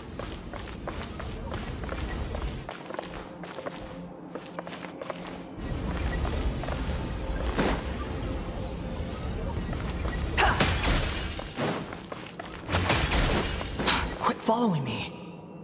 Oh no, it's a trap. Is that why he was using the same trick over and over again? To get us to lower our guard?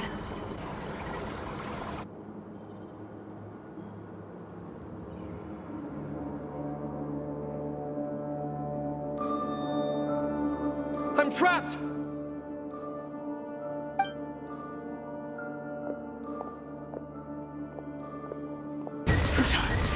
Why won't this thing budge? Hello? Hello? Can you hear me? Nicole, is that you? Yes, it's me. I'm monitoring your progress from inside the Eternal Oasis, and I have to say, this terminal is simply marvelous. It makes tracking you so much easier. I couldn't see anything at first, but now that you two are inside, I can use your location with support from the terminals to get a partial view of the situation inside Irminsul.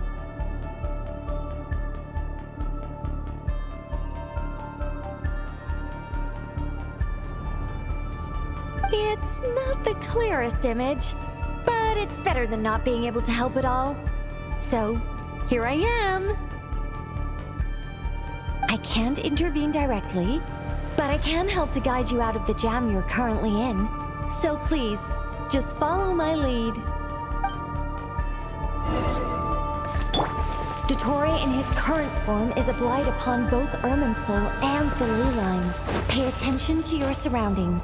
There must be sources of his contamination nearby. Is that one of them? Precisely. Take it out.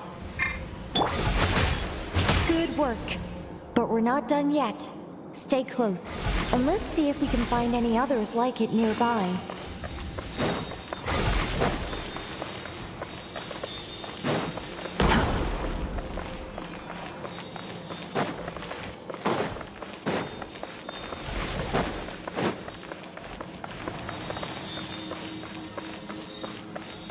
The wind rises. This must be another one. Agreed. Now... wait! Watch out! It's Dottore. I think he's found us. broken. Quick, get out of there!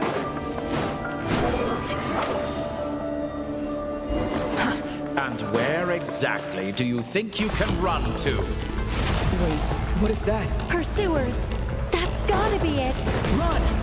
Don't let that thing touch you. Dodge that attack!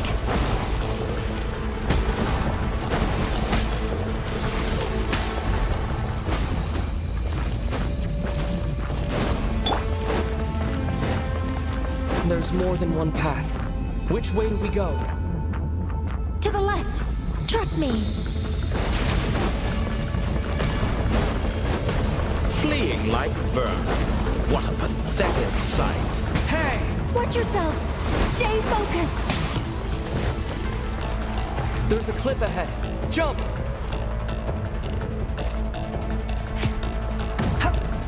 More of those corruption sources. Destroy them as you did before, and open the exit as quickly as possible. They're relentless. Is he trying to wear us down? You'll just have to destroy these too. I think the pursuit is over. Hard to say. Stay alert.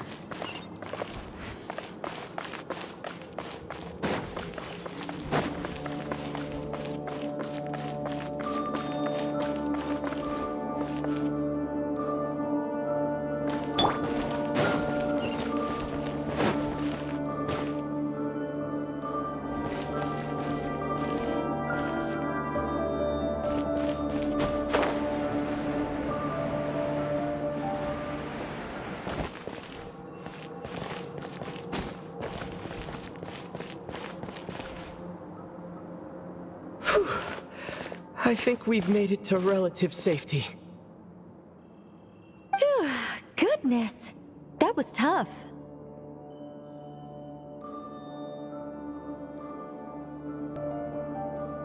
You doing okay? I'll be fine. Don't worry. Take a short rest, and then... Nicole? Nicole! The connection's been cut. But that means... Look at you supporting one another. How very touching.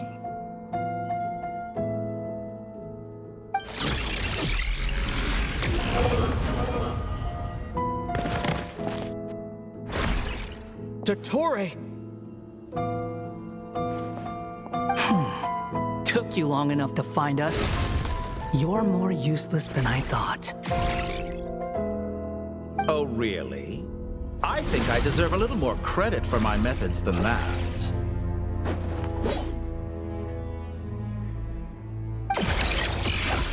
Rather than hunting you down, I chose to let you roam free.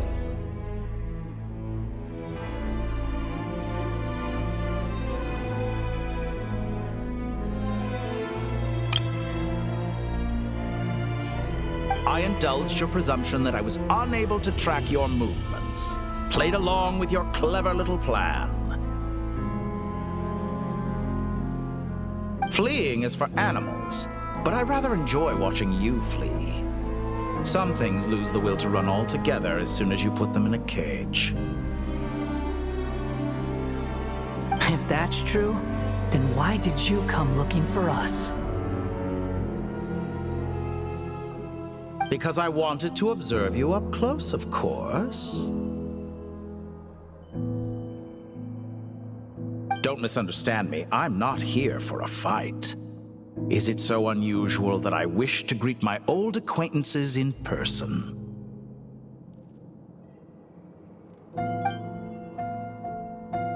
After all, it's been a while. Scaramouche.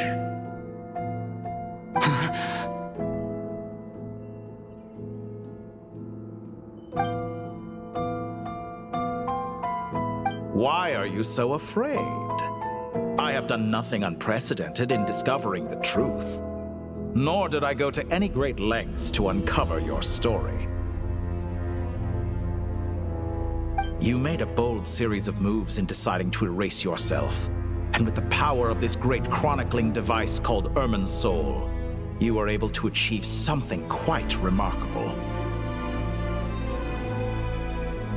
Once most people form an opinion about someone, it tends to imprison their mind. Yet you manage to erase every trace of your existence. A novel take on death indeed.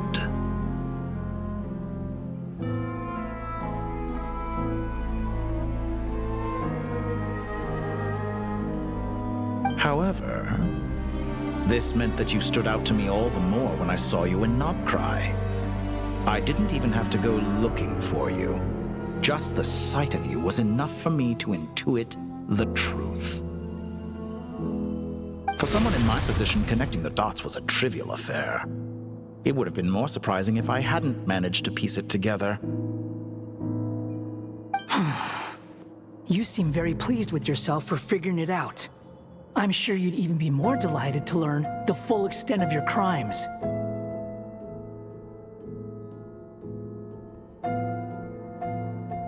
That would hardly be necessary.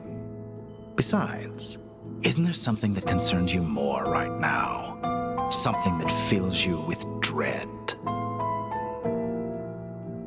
Let me put your mind at ease. I have no intention whatsoever of restoring any of the records you deleted. For one thing, it would be exceptionally difficult. But more to the point, I doubt that the prospect of losing your current life is all that frightening to you. Because in your case...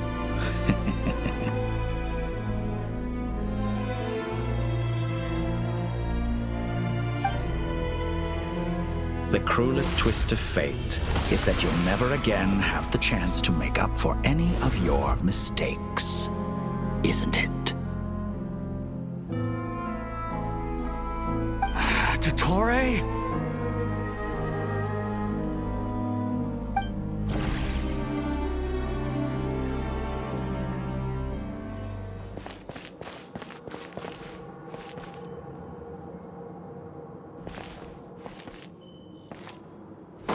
All here shall bend to my will. Scorch and burn! Squall Fury!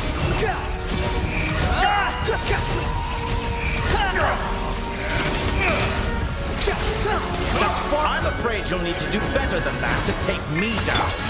I expected you to have grown stronger. Ah, how foolish of me.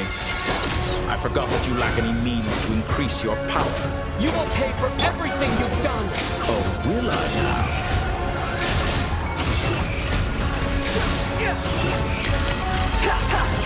You're dead!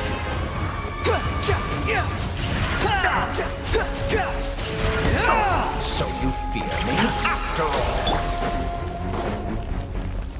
Time to it!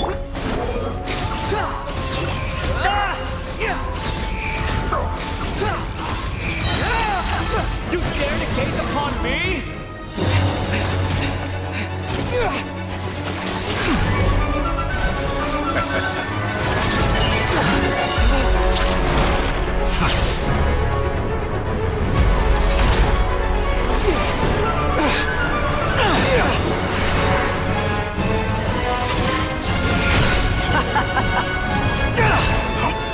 Does the prospect of death amuse you? I could ask you the same question! I'll distract Dottore. You focus on the mission. Got it!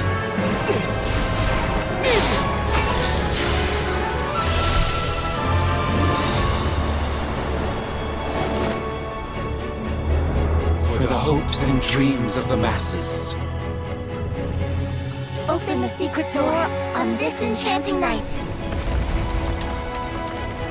May wisdom's light eradicate ignorance and darkness, and hereby fulfill our ancient vow. Commence data extraction.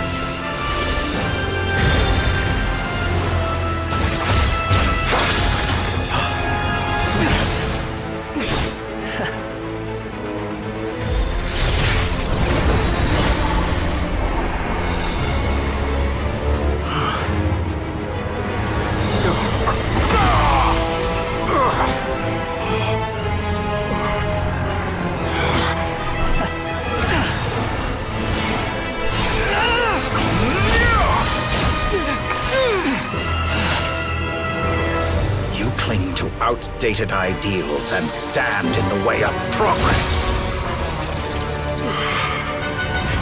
You will pay for interfering with the grandest experiment of all time.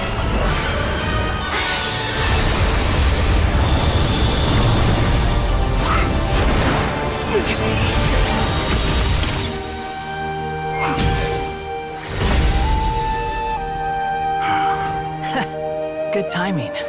Dottore, as clever as you are, you fail to understand wisdom.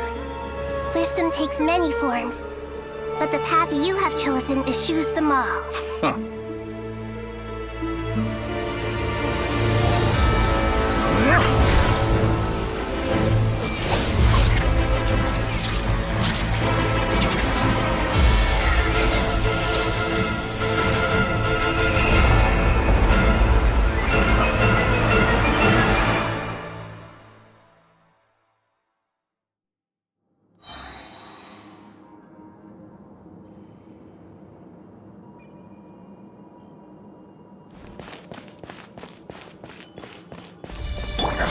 My strength is fading! Since you are within Ermin, sir, it stands to reason that any power you wield comes from it. You're extracting the information from Ermin's soul, just to strip me of my power. I will find his weakness.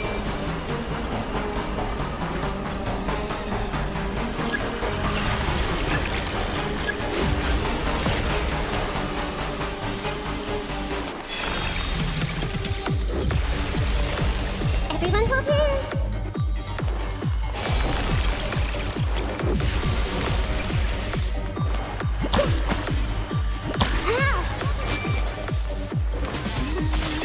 I admire your attempt to introduce a new variable, but it's nowhere near enough.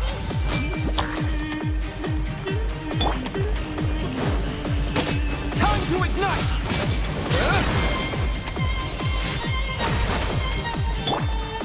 Everyone hop in! Just like a little buzzing fly. Squall Fury, bow your head!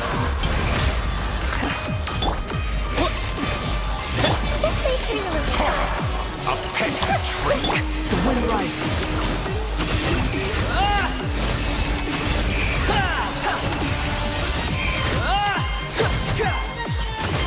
Diminish the memory!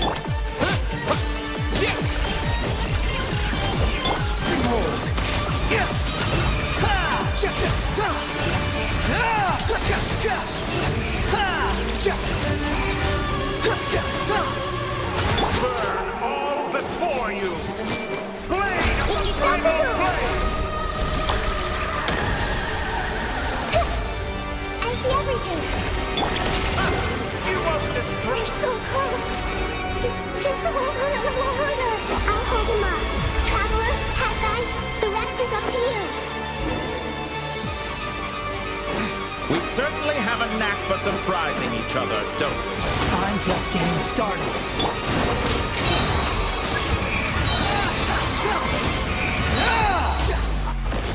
It's time! Say your prayers! Stay on your defensive, but watch your back.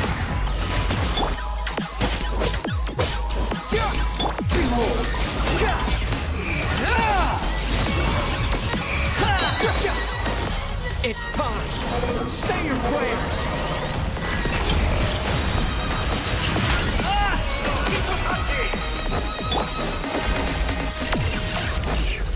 Scorching! Squall Fury!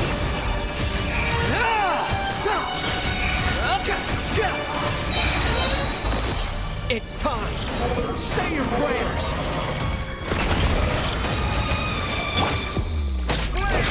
Final blade!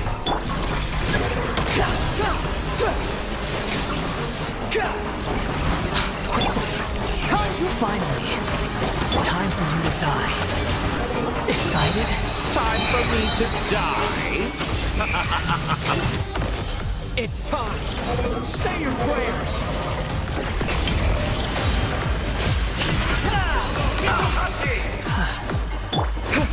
Scorching! The wind rises.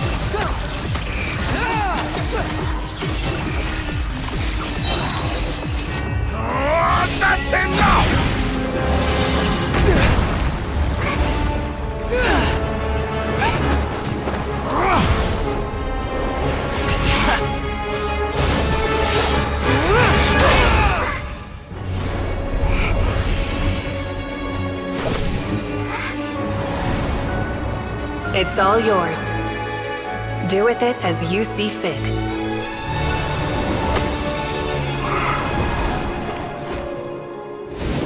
Just as you say, this world is home to some archaic things. And as you suppose, you are a formidable opponent. You have long coveted the secrets of wisdom. So now, I will demonstrate true wisdom in action. I invoke my supreme authority as the keeper of Irminsul. Commend me or condemn me. But give your verdict now!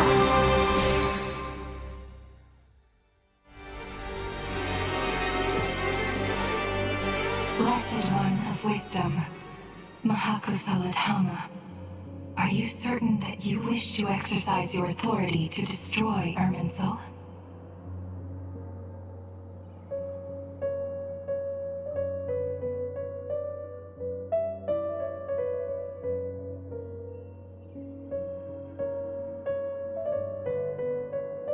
It represents both your roots and your finest accomplishments.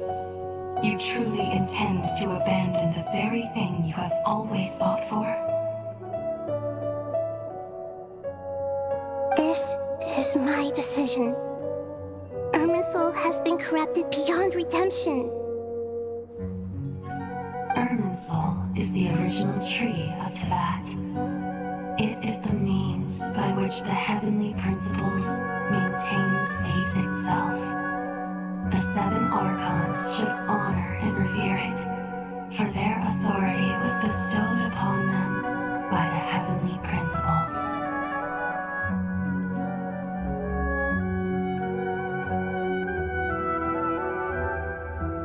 It is precisely because I honor and revere it that I fight for the humanity it exists to protect. Wisdom is knowing how to weigh the options and make the right decision. If you truly care about the fortunes of this world, then it is me you should seek to preserve.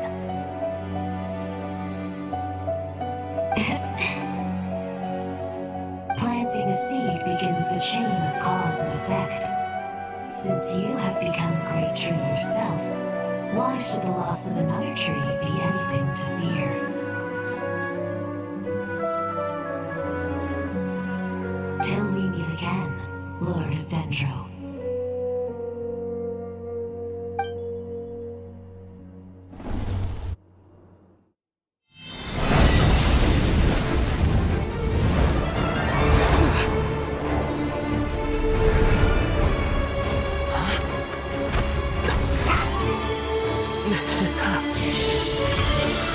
The first flame.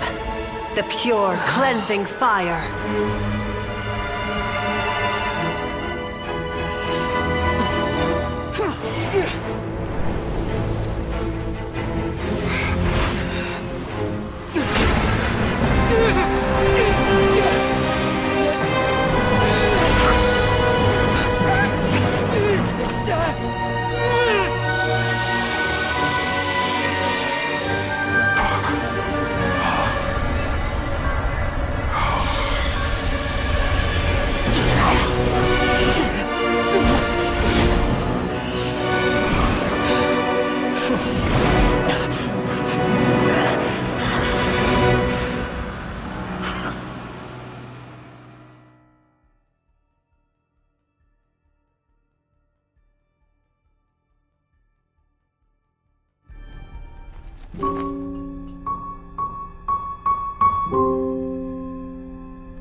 Shall we? Where were we? I was suggesting that you needn't perform when signing a contract. You're only sitting here because your bank demanded an evaluation of the trustee. So you told a story about a young scholar from a merchant family in Sumeru? I told a compelling tale, didn't I? The post-expulsion story is far more captivating. The human experiments or the elixir of immortality? The part where you die. Ah, yes. My favorite part. The 35-year-old Segment thought of himself as Dottore, reserving the name Zondique for the original specimen. Of all the Segments, he was the most selfish. After his expulsion, Dottore searched for a new direction. He joined the Fatui, studied Elazar in great depth, secured resources. He was rather fortunate in his career. Zondique turned to Conrian technology and successfully created his segments. But this was not immortality. Even with backup segments, his body would still age. Still, thanks to Snezhnaya, Zondique found the ideal base for his experiments. Then a perfect partnership materialized at a crucial moment. The year that both parties realized they needed more time. Fortunately, Zondique succeeded. In a miraculous turn of events, he gained the extra time he needed. I seem to recall it differently. All right, it's true. No matter how much elixir he took, Zondique remained human and continued to age. Then, on the morning he turned 85... Help me up! Call for help! Surely he would be rescued, Zondique thought. But to his surprise, no one helped him. Zondique was too selfish for that. Don't forget, you're one of us. Yes, and we're all waiting. Waiting for me to die. Pantalone arrived for a meeting and happened to witness what followed. He found it unsettling. I never said that. But the Zondiques were unfazed. It was a rare opportunity for self-dissection.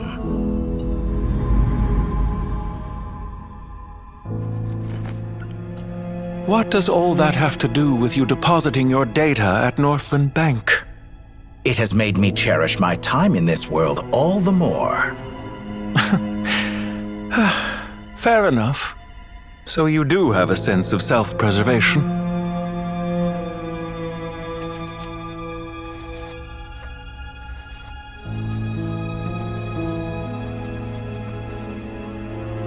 What do you mean?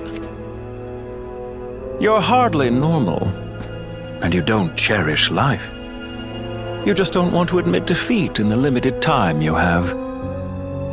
Even so, don't I deserve an interesting ending? I'm counting on it.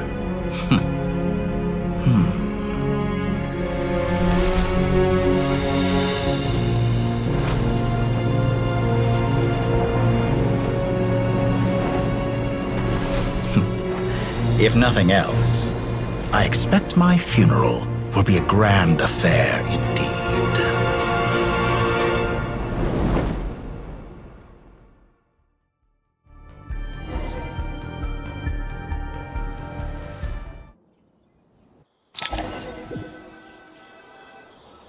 What a magnificent fire.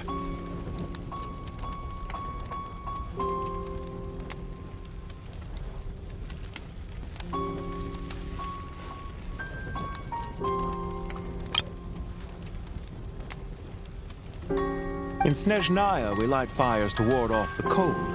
Fire, it seems, is antithetical to ideas such as cold, frozen, and unchanging.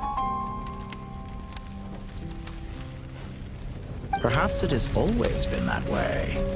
From the beginning, fire has been used to drive away wild beasts and warm the body and mind. You could say it's a form of treatment. One that cures the human heart of mortal fear.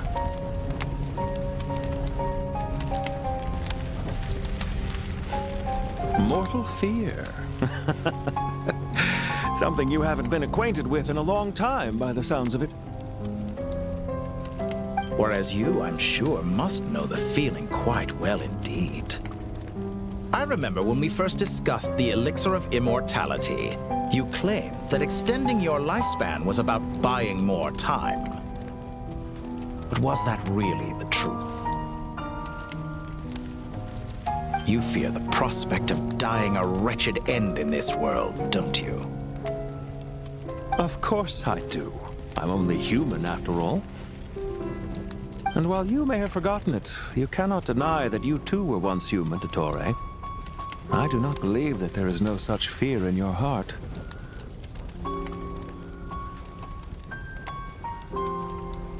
Perhaps you are right. But I abandoned it long ago and devoted myself to my experiments. I have felt no fear since.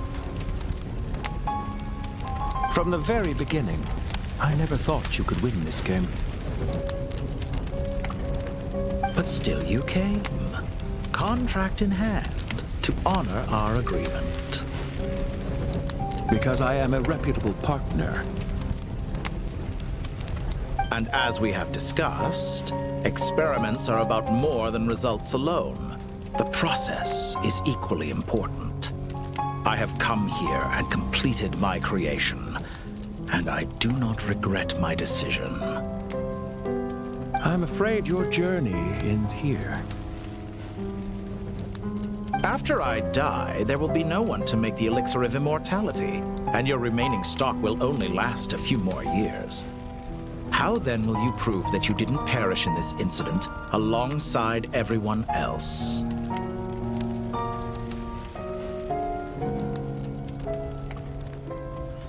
When I feel optimistic about market environments, I never forcibly adjust them. They have their own direction. And I myself am one such environment. I have been quite particular about many things in my life. But where the manner of my death is concerned, I choose not to be.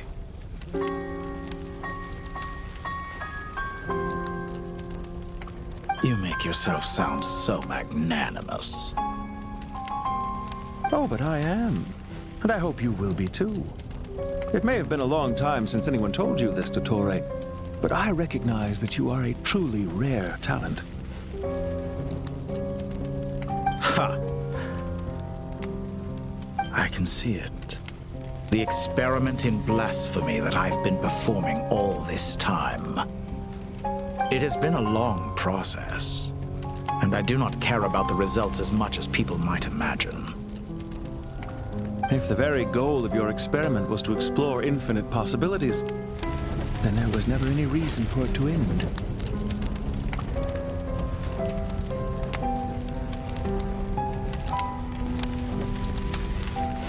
Indeed. Yet now, the experiment has officially drawn to a close.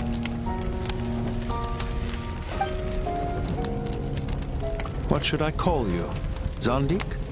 Or do you prefer Dottore? Suit yourself. Goodbye, Feofan. This time, that's what it truly is. And don't I know it? Goodbye, Zandik.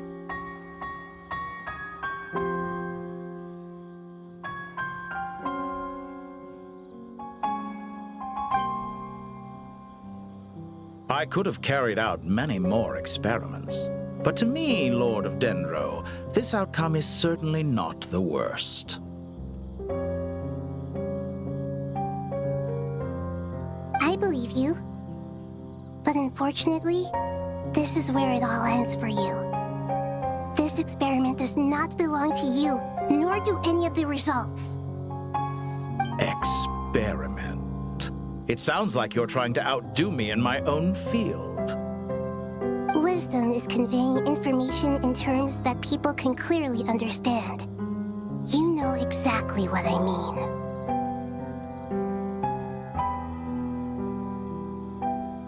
Indeed, I can see no further outcomes. Ha! You have a formidable mind, and you are braver than I thought. Setting fire to the very thing your survival depends on. Your previous threat was empty, but this time, it is real.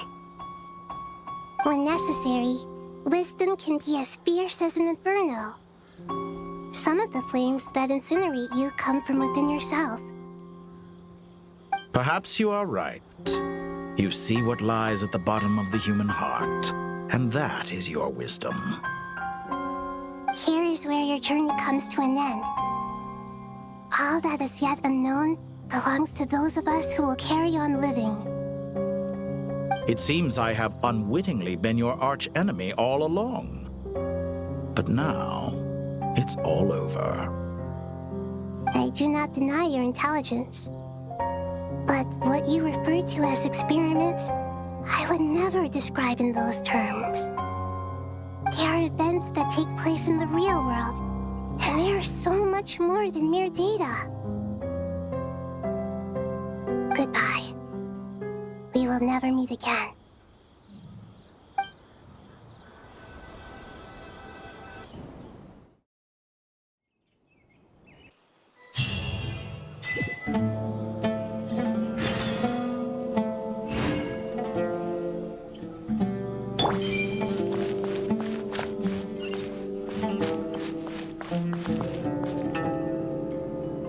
Well, that's the last of them. Everyone on the list is already back where they should be. It was a long, hard road, but we finally finished escorting everyone back. I just pray that we'll never need to leave again. I hope we can stay here forever in this peaceful paradise of our own choosing. Paradise. In the annals of the Temple of Silence, that word carries great significance. It represents the hopes and desires of the gods.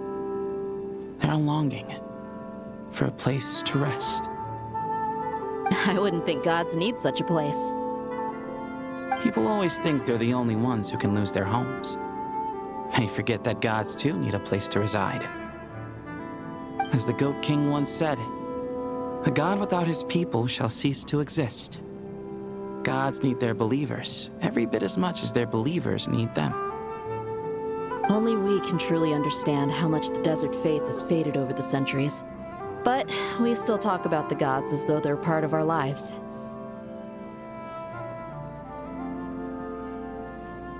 Given the myriad ways in which gods and humans interact, I'd say they really are. How else could Dunyarzad consider the Dendro Archon a friend? Well, that sounds about right to me. Describing them as friends sure makes us feel a whole lot closer. If you told me a few years back that I'd have this many friends, I'd have called you a liar. Belief is a choice, just like friendship. We've made our choices through battle. The right ones, wouldn't you say?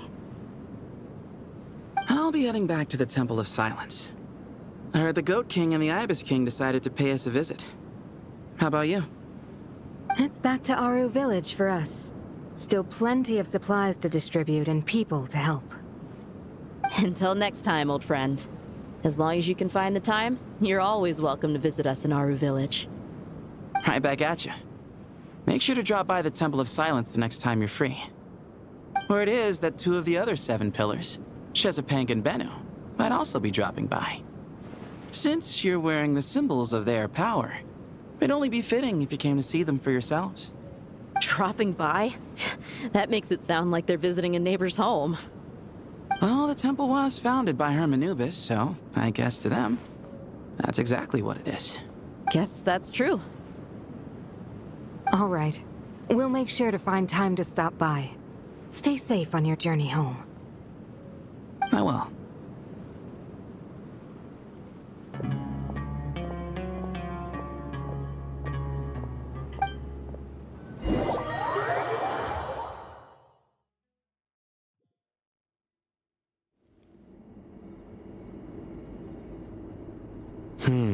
You do have a point.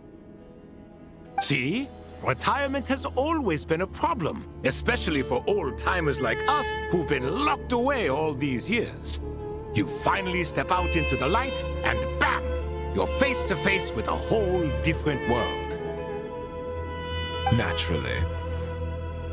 What do you think, Layla? Huh? Why would you think to ask me?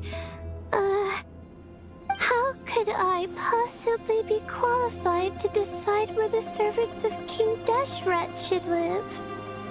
Sorry if my question was unclear. Do you think their statues will stand out too much if we place them here?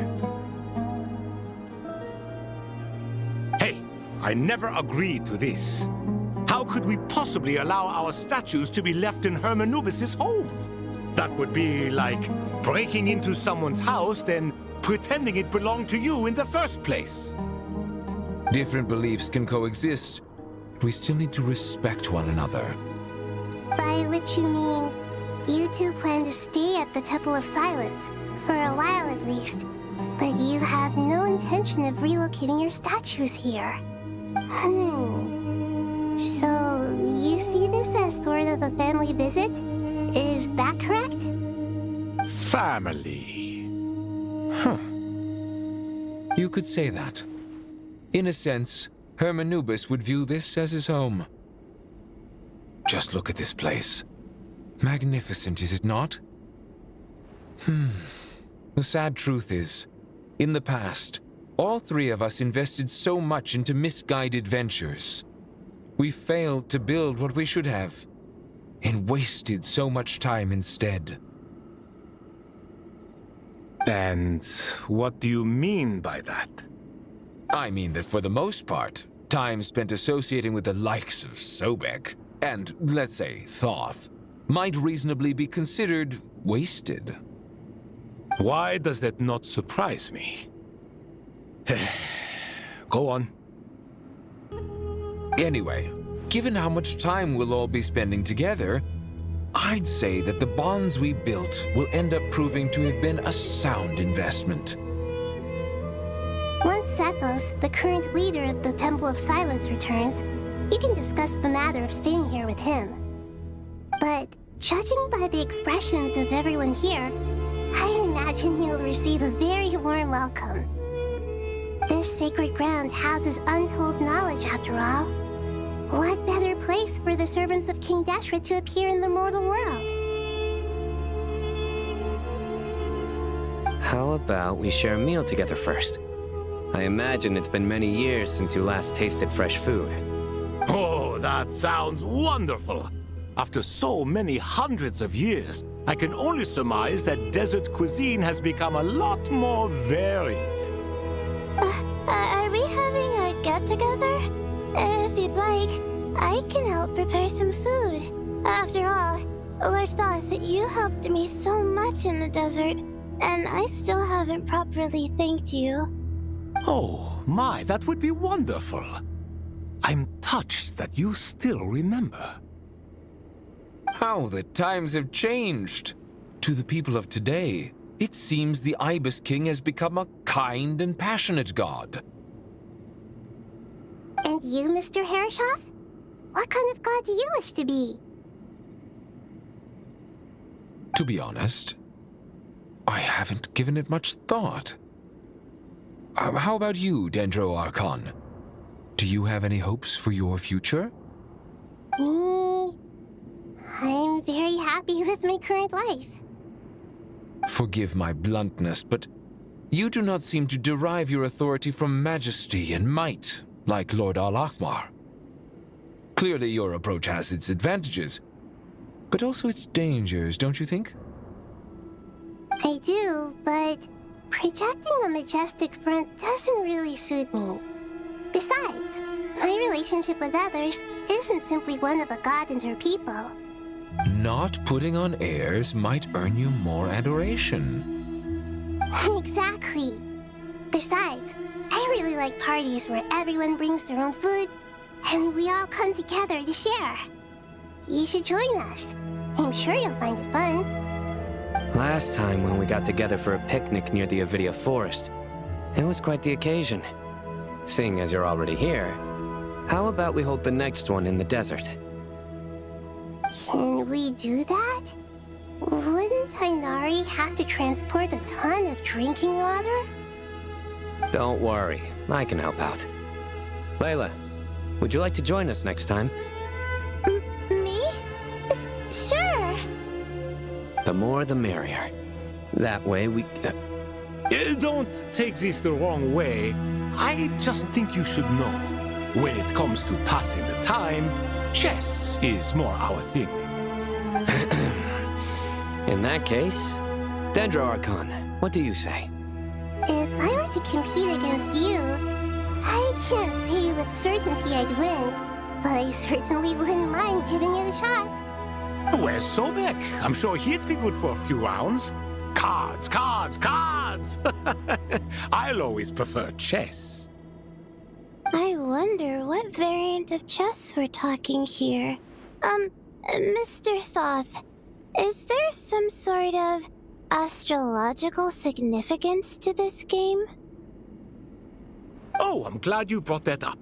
As long as the leader of the Temple of Silence agrees, we can search Hermanubis' place for books to teach you how to play.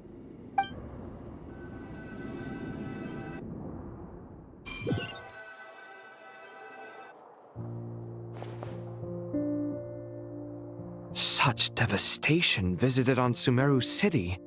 So many houses destroyed or damaged in the fighting. Who could have foreseen this?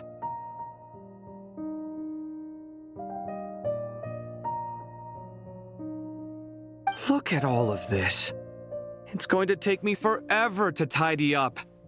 I suppose living below the academia doesn't always work out to your advantage. I would have thought a little appreciation of my sincerity and effort in helping to clean up this mess might be in order.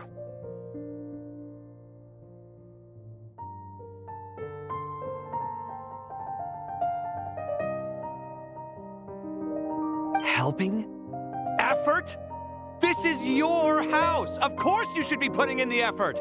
If anything, I'm the one who's helping. So you see yourself as just a helper in this situation. I must admit, I'm rather shocked. If you're trying to say that since I live here too, I have an obligation to tidy up, fine. I suppose I do. Wait a second, stop changing the subject! Nevertheless... In the wake of a great storm, a missing roof is a predictable inconvenience. Can you stop making it seem like I care more about this house than you do? Doesn't it upset you at all to see your home in this state? I won't pretend it's ideal, but that's no reason to be upset. This is the roof over your head, your shelter from the cold. The furniture is scattered, the paintings have fallen off the walls, the windows are shattered. Don't you feel even a little disheartened?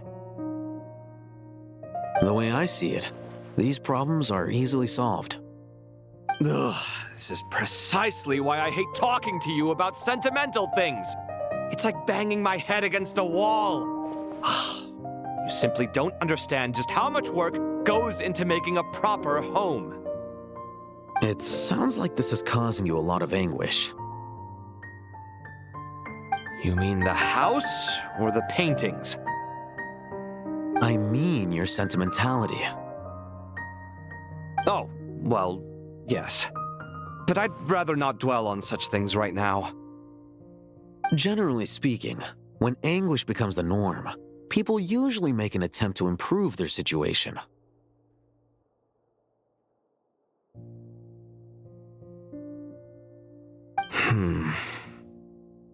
But there are so many people and things in life that are difficult to change. It's not like you can force them. Besides, anguish can be a source of inspiration, and I'm not sure I could break my reliance on it. I'm glad you're able to make yourself think like that. What kind of a response is that? I was stating a profound truth about the very nature of art. Suffering is the cradle of all creation. Even you can't deny that. And I wasn't trying to. I'm just happy for you. Pure and simple.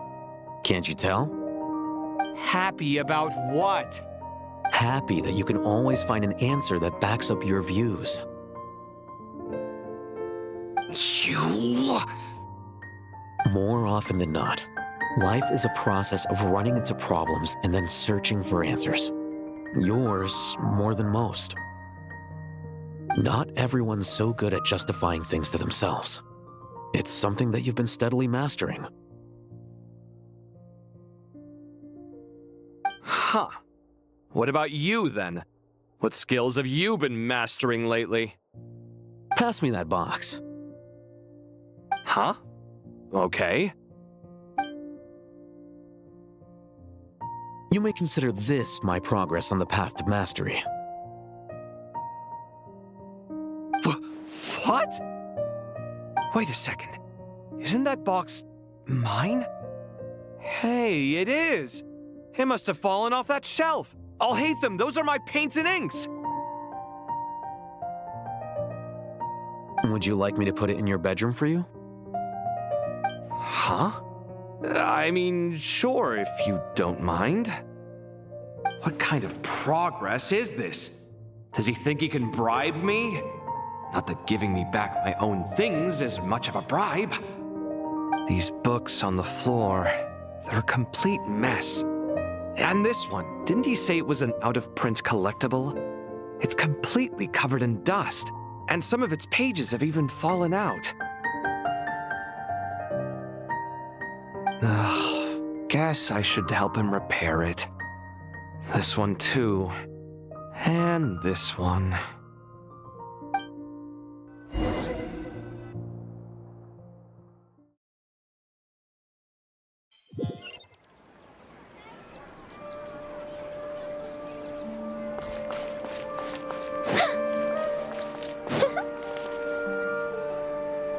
Local subter beasts, imported goods, such a bright future ahead. I can picture the Mora just rolling in.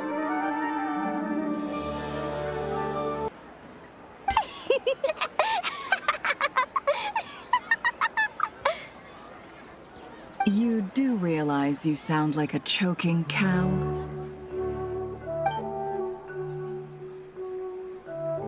It's called being imposing. Can't you feel it? Are you not intimidated? Oh, I'm positively shaking in my sandals. What commands do you have for me, oh mighty Lord Sangamabe? You've got a lot of nerve, Nefer. You went and told Candace and the others everything, didn't you? Seriously, do you have any idea how differently they see me now? Surely that's a good thing. I presume they're more disposed to actually like you now, maybe even view you as a friend. You traded my secret for sympathy! Thanks to you, I've lost every last shred of my mercantile majesty. How am I supposed to make anyone think I'm a big, scary investor now? The dark days of Lord Sangamabe are behind you. Why not take this chance to make a few honest friends? Speaking of friends, since when did the notorious Lady Nefer gain such an admiration for holier-than-thou types? A moon chanter here, an angel there? Who'd have thought it? A coming together of fates, nothing more. No need to throw around accusations of admiration. Forget it. You're right about one thing at least. Making friends is never a bad thing for a merchant. Still, I really took a loss this time.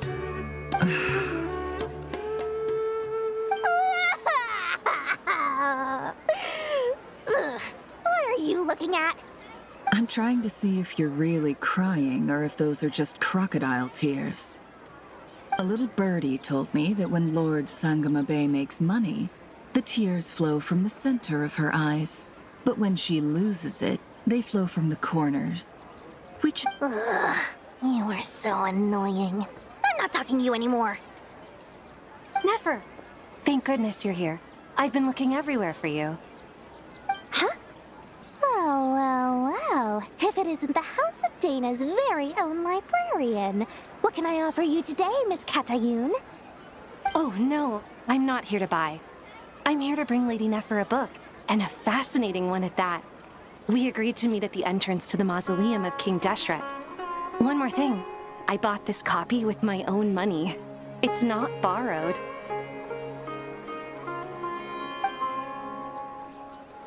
Reasoning knows not time of day, but suspense always follows a blizzard.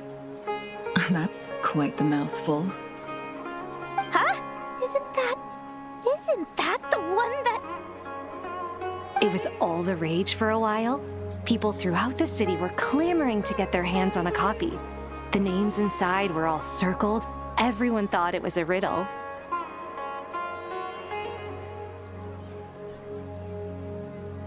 Don't bring up that book in my presence. I don't even want to hear its name. That thing was nothing but a scam. Surprisingly enough, I've actually heard of this book, though it doesn't seem of much consequence. So, what truth lies behind it? You're from the Vahumana and you're asking me what the truth is? I'd say the actual truth was about the least important part of the whole episode. I brought you this book because it probably has the most interesting backstory of any in the House of Dana's collection, at least in recent years. As for its quality, well, you can judge that for yourself. Don't tell me it's actually any good. You may not know this, Lord Sangamabe, but Lady Nefer has a fondness for books with... How should I put this? No eye for good literature, huh? Perhaps she feels that bad books hide interesting secrets? But I shouldn't put words in her mouth. It's probably fair to say she prefers the conversations that books can spark over the substance of the books themselves. Suits my style as an intel broker, wouldn't you say?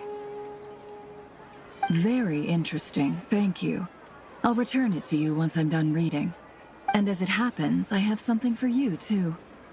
Incense? I imagine you've already used up the incense I gave you last time. Here's some more. This batch is from Nodcry, so the scent won't be quite the same. Well, actually, I've been saving the incense you gave me.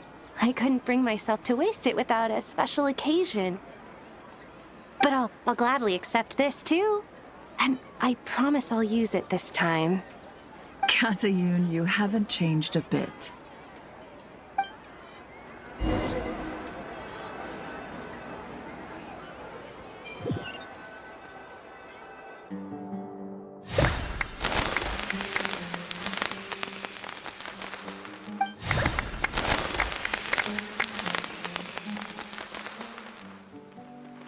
Congratulations, Kale. Well done, Kale. After studying for so long, you finally become a full-fledged ranger. Sure hasn't been easy for you, huh? This really is fantastic news. All grown up.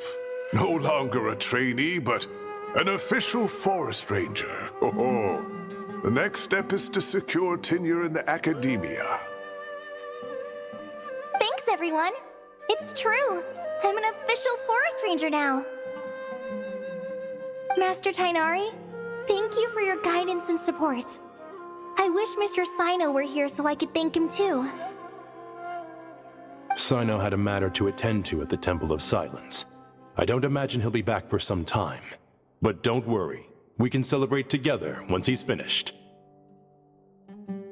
I'm afraid the party will have to wait. Kale still has some matters to attend to first. Kale? Is everything all right? No, it's not what you think. There's nothing wrong with my health. I just have a few things I need to deal with.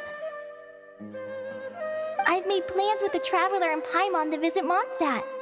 Master Tainari and Mr. Sino will be accompanying us too. Well, that's a relief. Let's get together when everyone's back. I'm sure you'll be doing even better by then. Of course. I have a feeling you're right.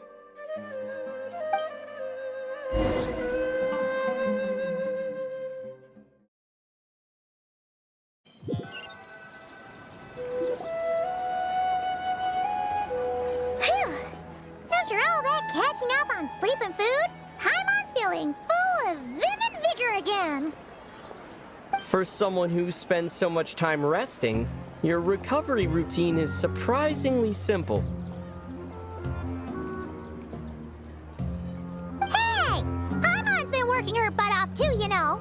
She flew all over the city helping everyone out. Don't worry, I saw how hard you worked. Alright, we all know you're the most hardworking person in Tevad. As long as you're rested and full, that's what really matters. Paimon's been looking around the place, and it seems like the city's already on the mend. But Paimon's been wondering how Nahida's doing. We should check in on her.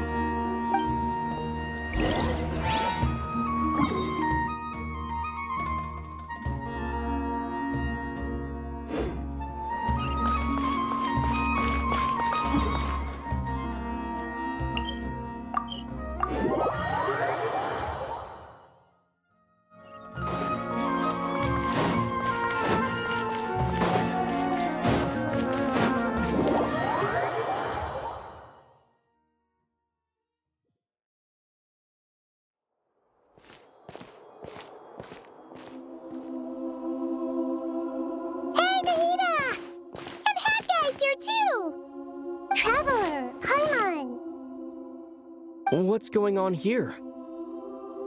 Nothing much. Nahida was just expressing concern for my physical and mental well-being. Oh, the Traveler told Paimon all about that. We've both been very worried about you. Are you feeling alright? You make it sound like I'm on the brink of some kind of breakdown. Truth is, I'm doing much better than you might imagine. If we can just get to the bottom of Dotori's intentions, we can minimize his negative influence. That's the sort of thing I excel at.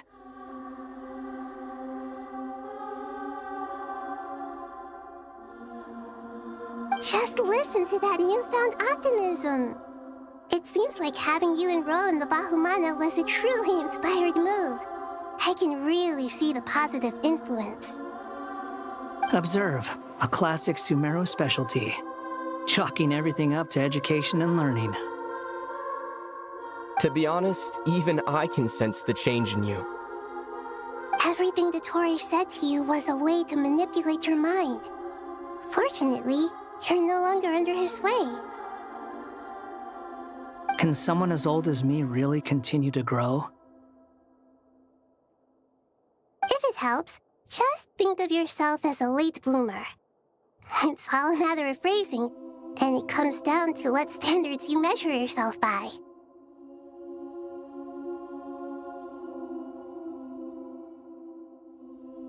For a puppet, developing at such an age is perfectly normal.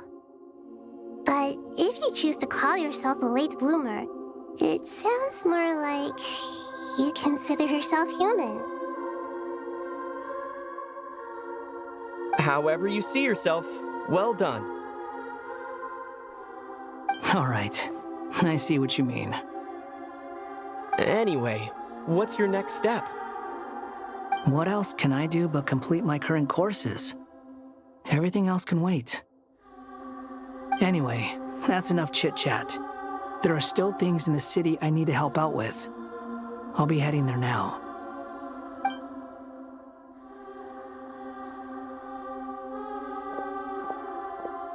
I'm so happy that Hat Guy is doing better than we thought. But what about you, Nahida? How are you holding up? The Pyronosis burned down the corrupted Irminsul.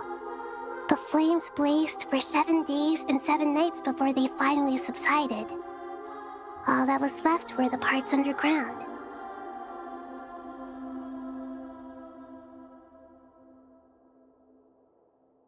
Now, Aru shoulders the responsibilities that once belonged to Irminsul. The situation was contained before it got out of hand, so Tevat's most vital information has largely been preserved.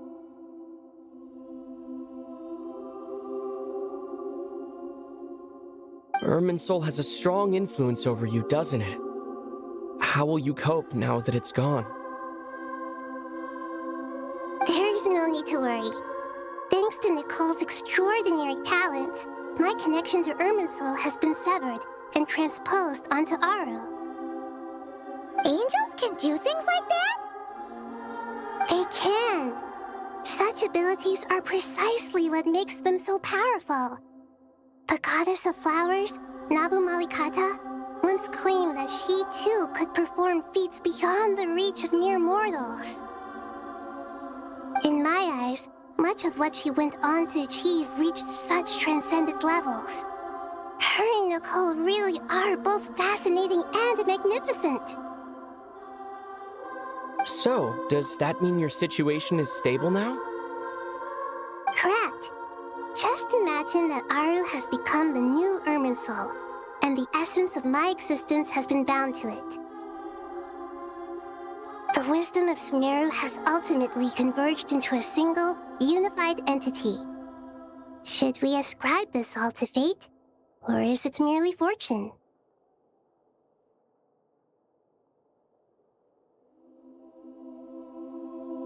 Whatever it is, the important thing is that you're okay, Nahida. Dendro Archon, Lesser Lord Kusanali. Oh, thank goodness you're here. Greetings, Traveler and Paimon. Sir Nevis, do you have something urgent to say? Yes, there's something I need to report. We've received a message from Snezhnaya.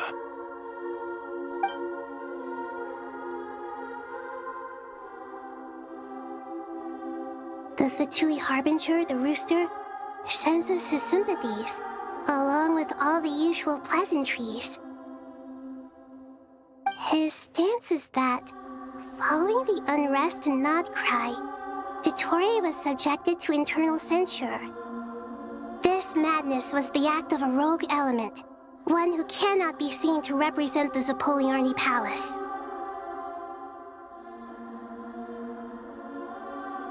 No less than can be expected.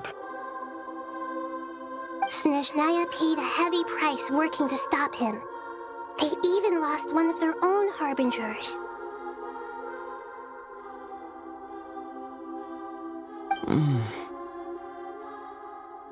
The letter goes on to say that even so, Snezhnaya cannot claim to be blameless. Apparently, they will deal with Dottore's subordinates in accordance with Snezhnayan law, holding all those involved in his crimes accountable.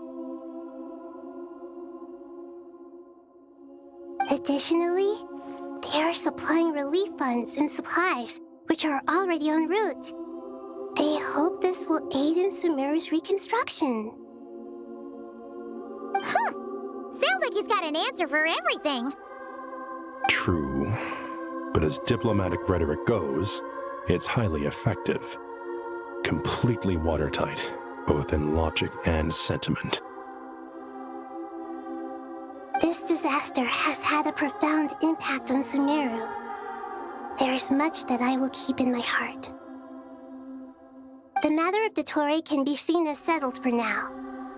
We are sure to cross paths again in the future, and in that light, Snezhnaya would do well to uphold their responsibilities and keep a tight rein over their actions. With Irminsul burned, the flow of fate now carries many more possibilities. I will be watching carefully.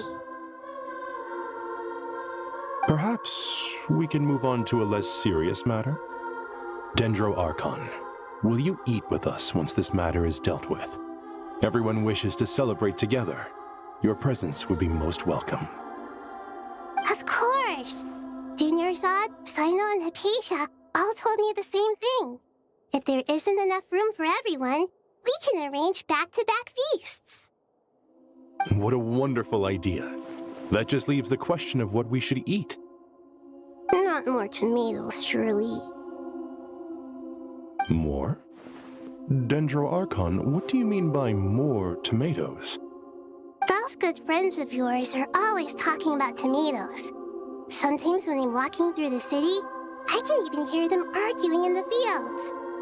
Since you see them so often, you must hear about tomatoes even more than I do. Tomatoes. Tomatoes.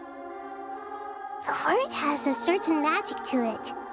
Like the autumn fur of a sumpter beast swirling in the wind, sometimes flying up my nose. Tomatoes. What can we make with tomatoes? Wait, why tomatoes? Take your time, there's no need to rush. The Traveler, Paimon, and I still have somewhere we need to visit. You'll have plenty of time to think it over before I return. Does this mean you're going to Natlan? Meet them there in person. It will require a long journey. I know. But this is necessary. I must go myself. Traveler, Paimon, we'll set off as soon as you're ready. Is that all right? Sure. We'll be ready whenever you are. You'll hear no objections from Paimon. We should grab some snacks along the way, though. It'll be just like going on a long holiday. Wonderful. I'm looking forward to this so much.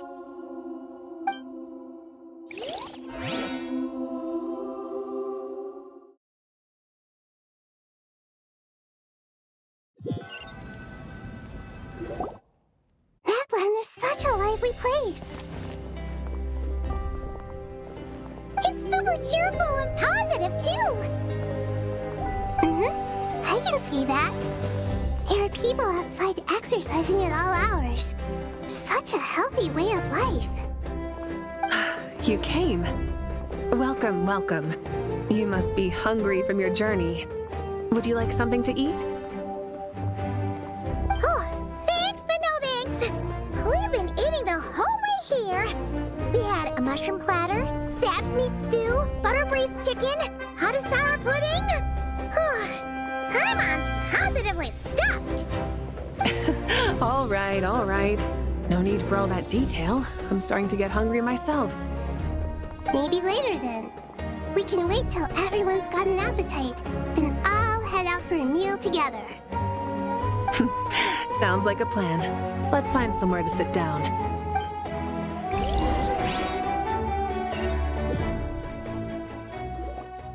I should tell you, I already have some sense of why you've come. Why's that, Malika? To say thank you. Your senses are spot on. But on top of that, we also feel guilty. Because the pyronosis has vanished? I sensed its loss. Despite scouring through the remnants of Irminsul, we couldn't find any sign of the pyronosis. Not even any trace of it burning to ash.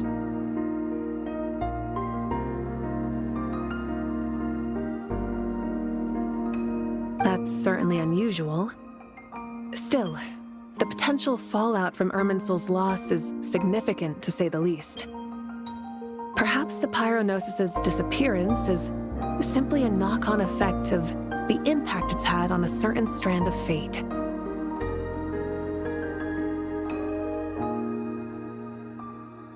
There's no need to feel guilty. We were clear that this time, there was to be no returning, only giving. Pure and simple.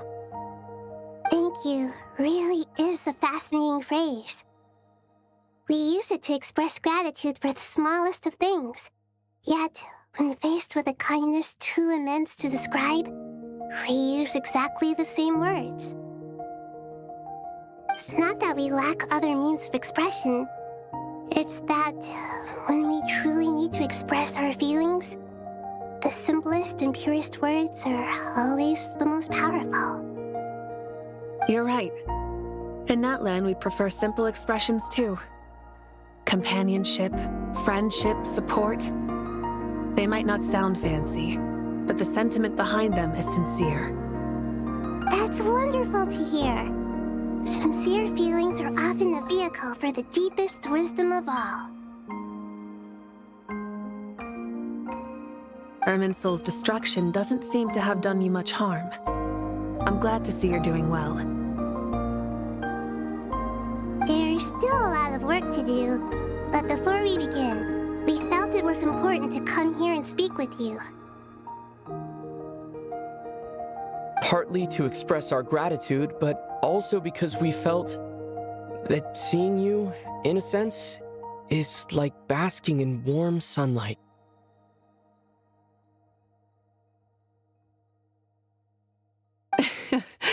That's a nice way of putting it. I like that.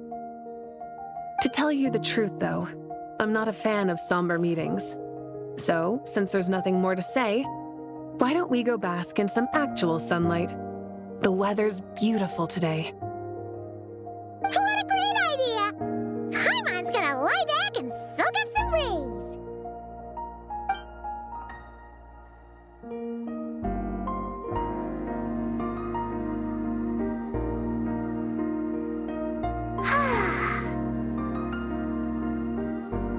In that case, I think I'll lie down for a bit too before we head to our next stop.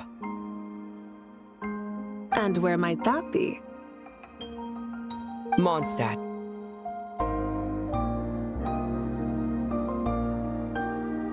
Paimon and I are gonna head back there with Kale and the gang. Long ago, I sensed that the god remains inside Kale had come from the goddess of flowers, but I kept it a secret.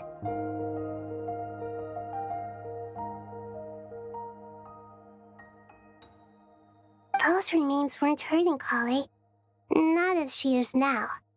They simply exist. Besides, I could sense a deep yearning within her. A yearning for an ordinary life. A yearning to hold on to the hard-won happiness she now enjoys. With someone like her, I have a responsibility to keep her secret.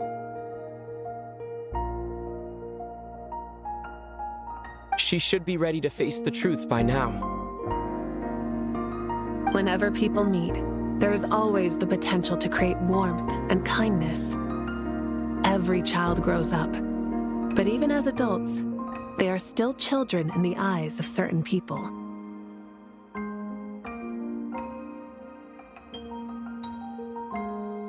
Oh, just like how Paimon sometimes sees Nahida as a little kid. Is that so? Well, anyone who's friends with a kid is probably a kid themselves. Of course! And there's nothing wrong with that. When we get back, we'll actually be hanging out with another of our friends who happens to be a kid. Or more like looking after, in her case. Anyway, we'll always be there to watch out for our friends. Dear Sucrose, when you receive this letter, I'll probably be as busy as always. But busy with wonderful things. That's because I'm no longer a trainee. I'm now an official forest ranger. Impressive, right? Sino said that official rangers sound much tougher than trainees. Though he did say it was already pretty tough to start out with. You probably heard that something big happened in Sumeru recently. Don't worry, it's all been taken care of. We're heading to Mondstadt soon, so if you're free, maybe we could meet up? Plus, it's not just me. A few of us are going. Hey, do you still remember that time we all got together? You know, when we all went to the Windbloom Festival? It'll be just like that.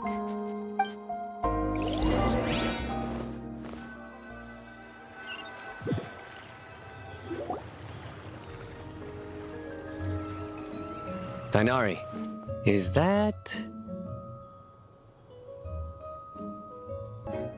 Don't you say it! Is that the great Vayu-Vyastra? Behold, the great Vayu-Vyastra, General Mahamatra. How times have changed. I wasn't expecting you to beat me to the punchline. You've changed. You've really upped the aggression in your battle against Sino's jokes. Kale, How did you know what I was going to say? For the love of...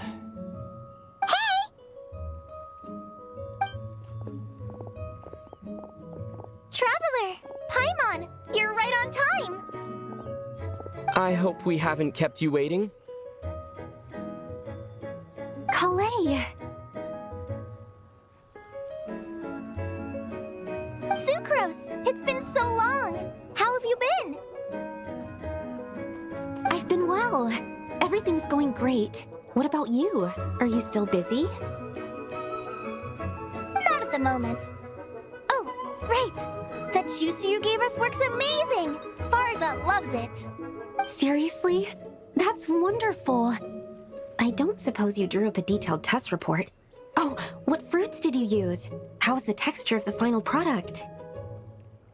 Sucrose, you might want to try asking your questions one at a time. Albedo! Paimon didn't see you there! It's been a while since all of us were together like this. How about we follow the same plan as last time? Good idea, my friend. You never disappoint. So, what are your identities this time? Don't remind him. First things first. Allow me to introduce our very own official Forest Ranger Kalei. The rest of us are simply her humble travel companions.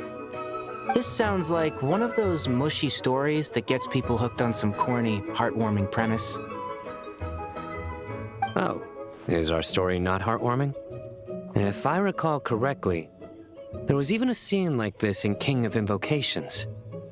Besides being heartwarming, our story's also about tough, impressive-sounding job titles. At least that's what I think.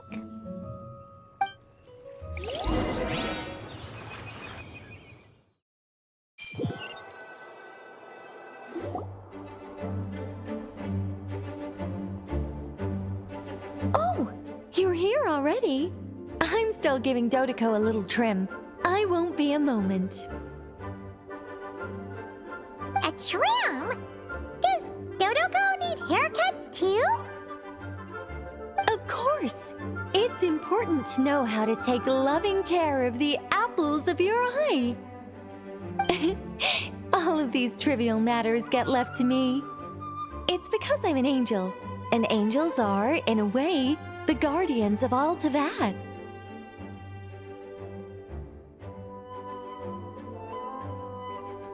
Oh, right! Well, that's definitely an impressive-sounding job title. What are you writing? I'm just brainstorming some cool-sounding lines. Oh, write them on these card backs. Of course. Clearly, my lines are pretty amazing, wouldn't you say? Miss Nicole? Kalei? You seem a little nervous. I was just wondering, who was the person you mentioned who needed their wish fulfilled? Wish? What do you mean? Miss Nicole asked if we could meet up in Mondstadt once everything was over. She said a friend of hers had a wish that needed my help to come true. Well, you never mentioned that before. All we knew was that you'd arranged to meet in Mondstadt. But we thought it had something to do with the god remains. To be fair, everything I told you was true. Anyway, my friend is waiting. Come on, let's pay her a visit.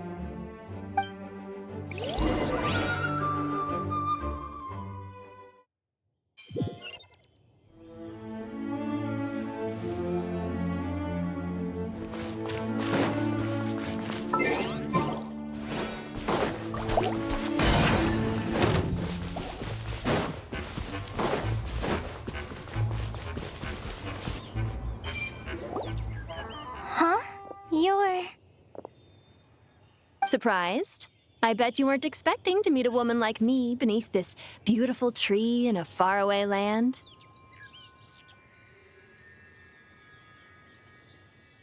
An oasis will spring from the place where a djinn resides. That saying falls somewhat flat here in Mondstadt, given that everywhere is already so lush and green. Lilupar, what are you doing here? I made friends with Miss Nicole. I asked her to bring me here and then invite Kale to come. The prologue to this story is that I have a wish. It has stirred within my heart for centuries, millennia even. Originally, it was merely Al-Akhmar's lie, but now it has become reality.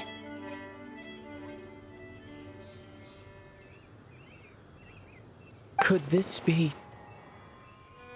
Related to the goddess of flowers? My dear young lady, my mistress left her final trace in this world upon you. I can't tell you how glad I am to see you here. And now I have seen you, and peered into your heart. You have experienced hardships and suffered setbacks. The torment an ordinary person might expect to face has befallen you threefold. This is the source of your resilience.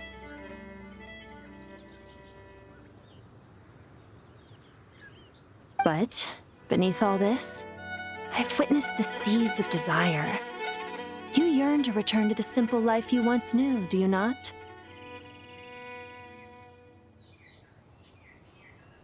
I do. I want to throw away everything that isn't mine. But how do you decide what is yours? The scars that others carve into your flesh? The kindness and love they inscribe? Are these things not yours as well? They are. This is something I've talked about with Miss Nicole. Miss Nicole said I should learn how to adjust my standards. I just want to live as an ordinary human. Anything beyond that isn't mine.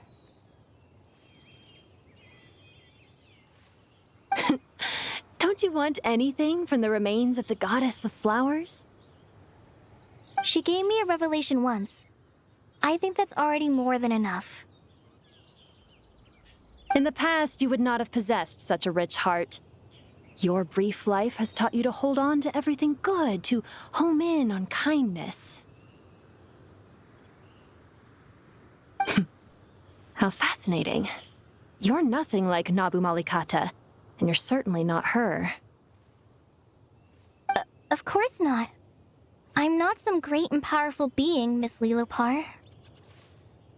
Yet I am a Jinn. We exist because of the Lord of Flowers. We revere and love her. My wish is to see her one last time, to give everything for her.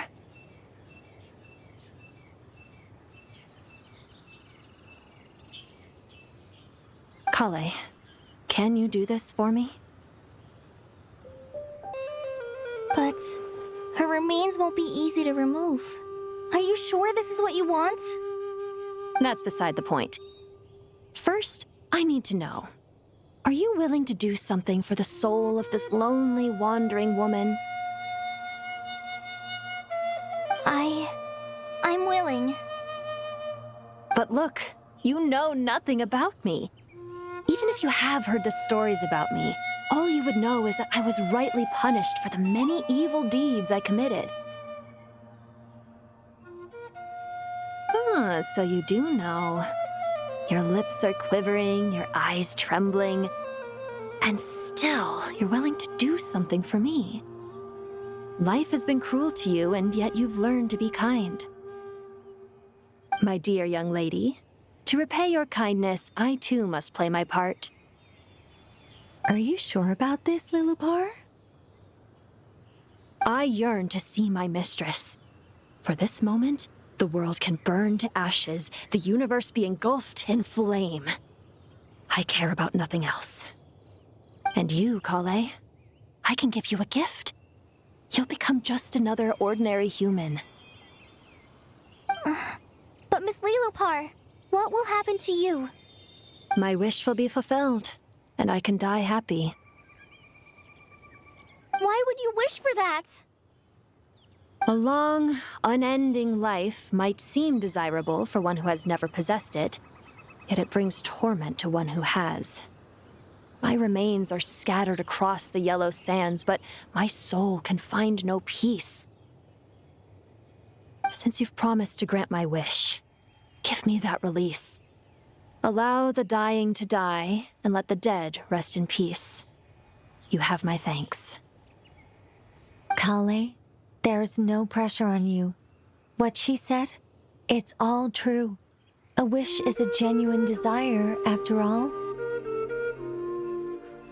It's as if you want to use the last of your life to give me a better future.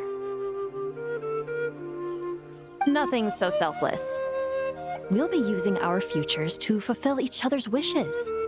This is a noble act, a beautiful and secret transaction between two women.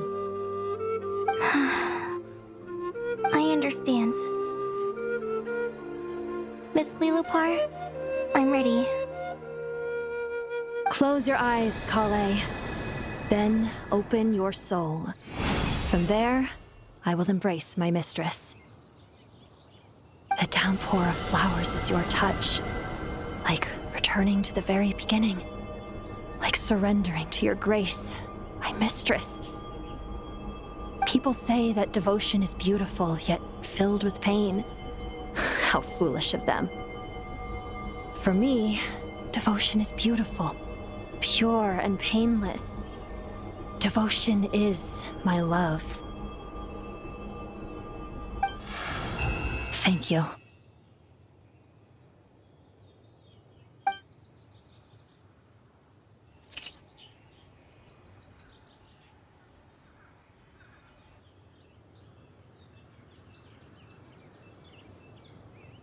Lilupar!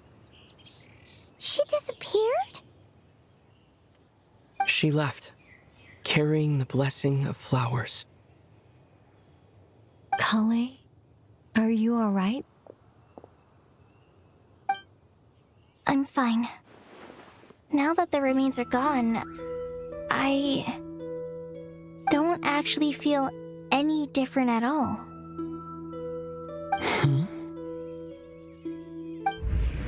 Those remains weren't hurting Kale.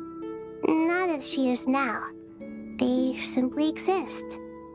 Besides, I could sense a deep yearning within her. Kale must have already received what she was yearning for.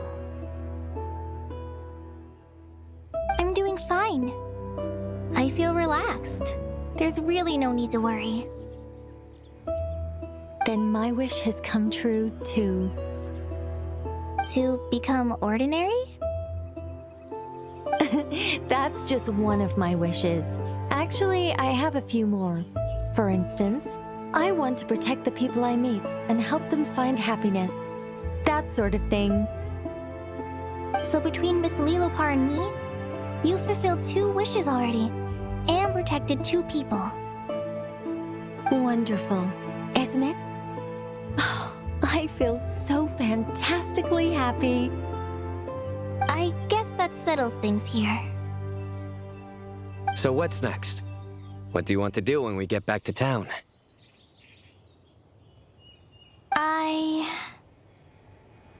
Kale, look who I've brought to see you.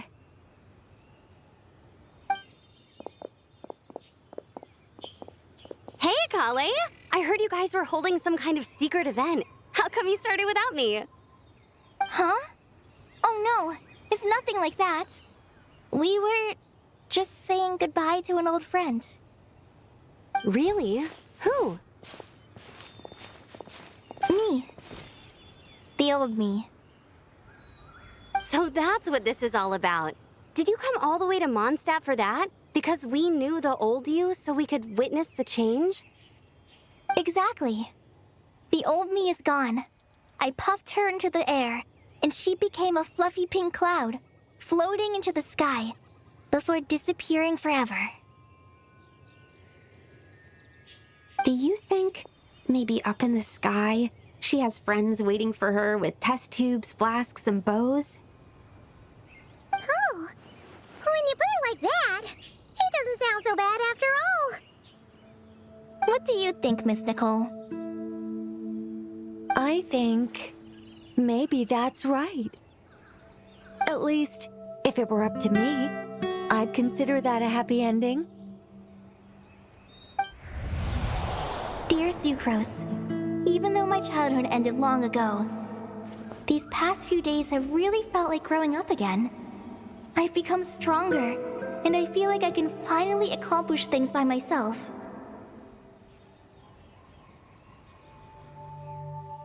Surely someone as mysterious as you will find a friend like this fascinating? Always growing, always thriving like a plant. I came to say goodbye to my old self. I know that after this, she'll be gone. Thinking about it makes me feel a little lonely. I know the weakness that kept me company will one day leave me too. But somewhere in my heart, I feel a great sense of joy. It feels like I've always wanted to take this step, to walk towards the new me.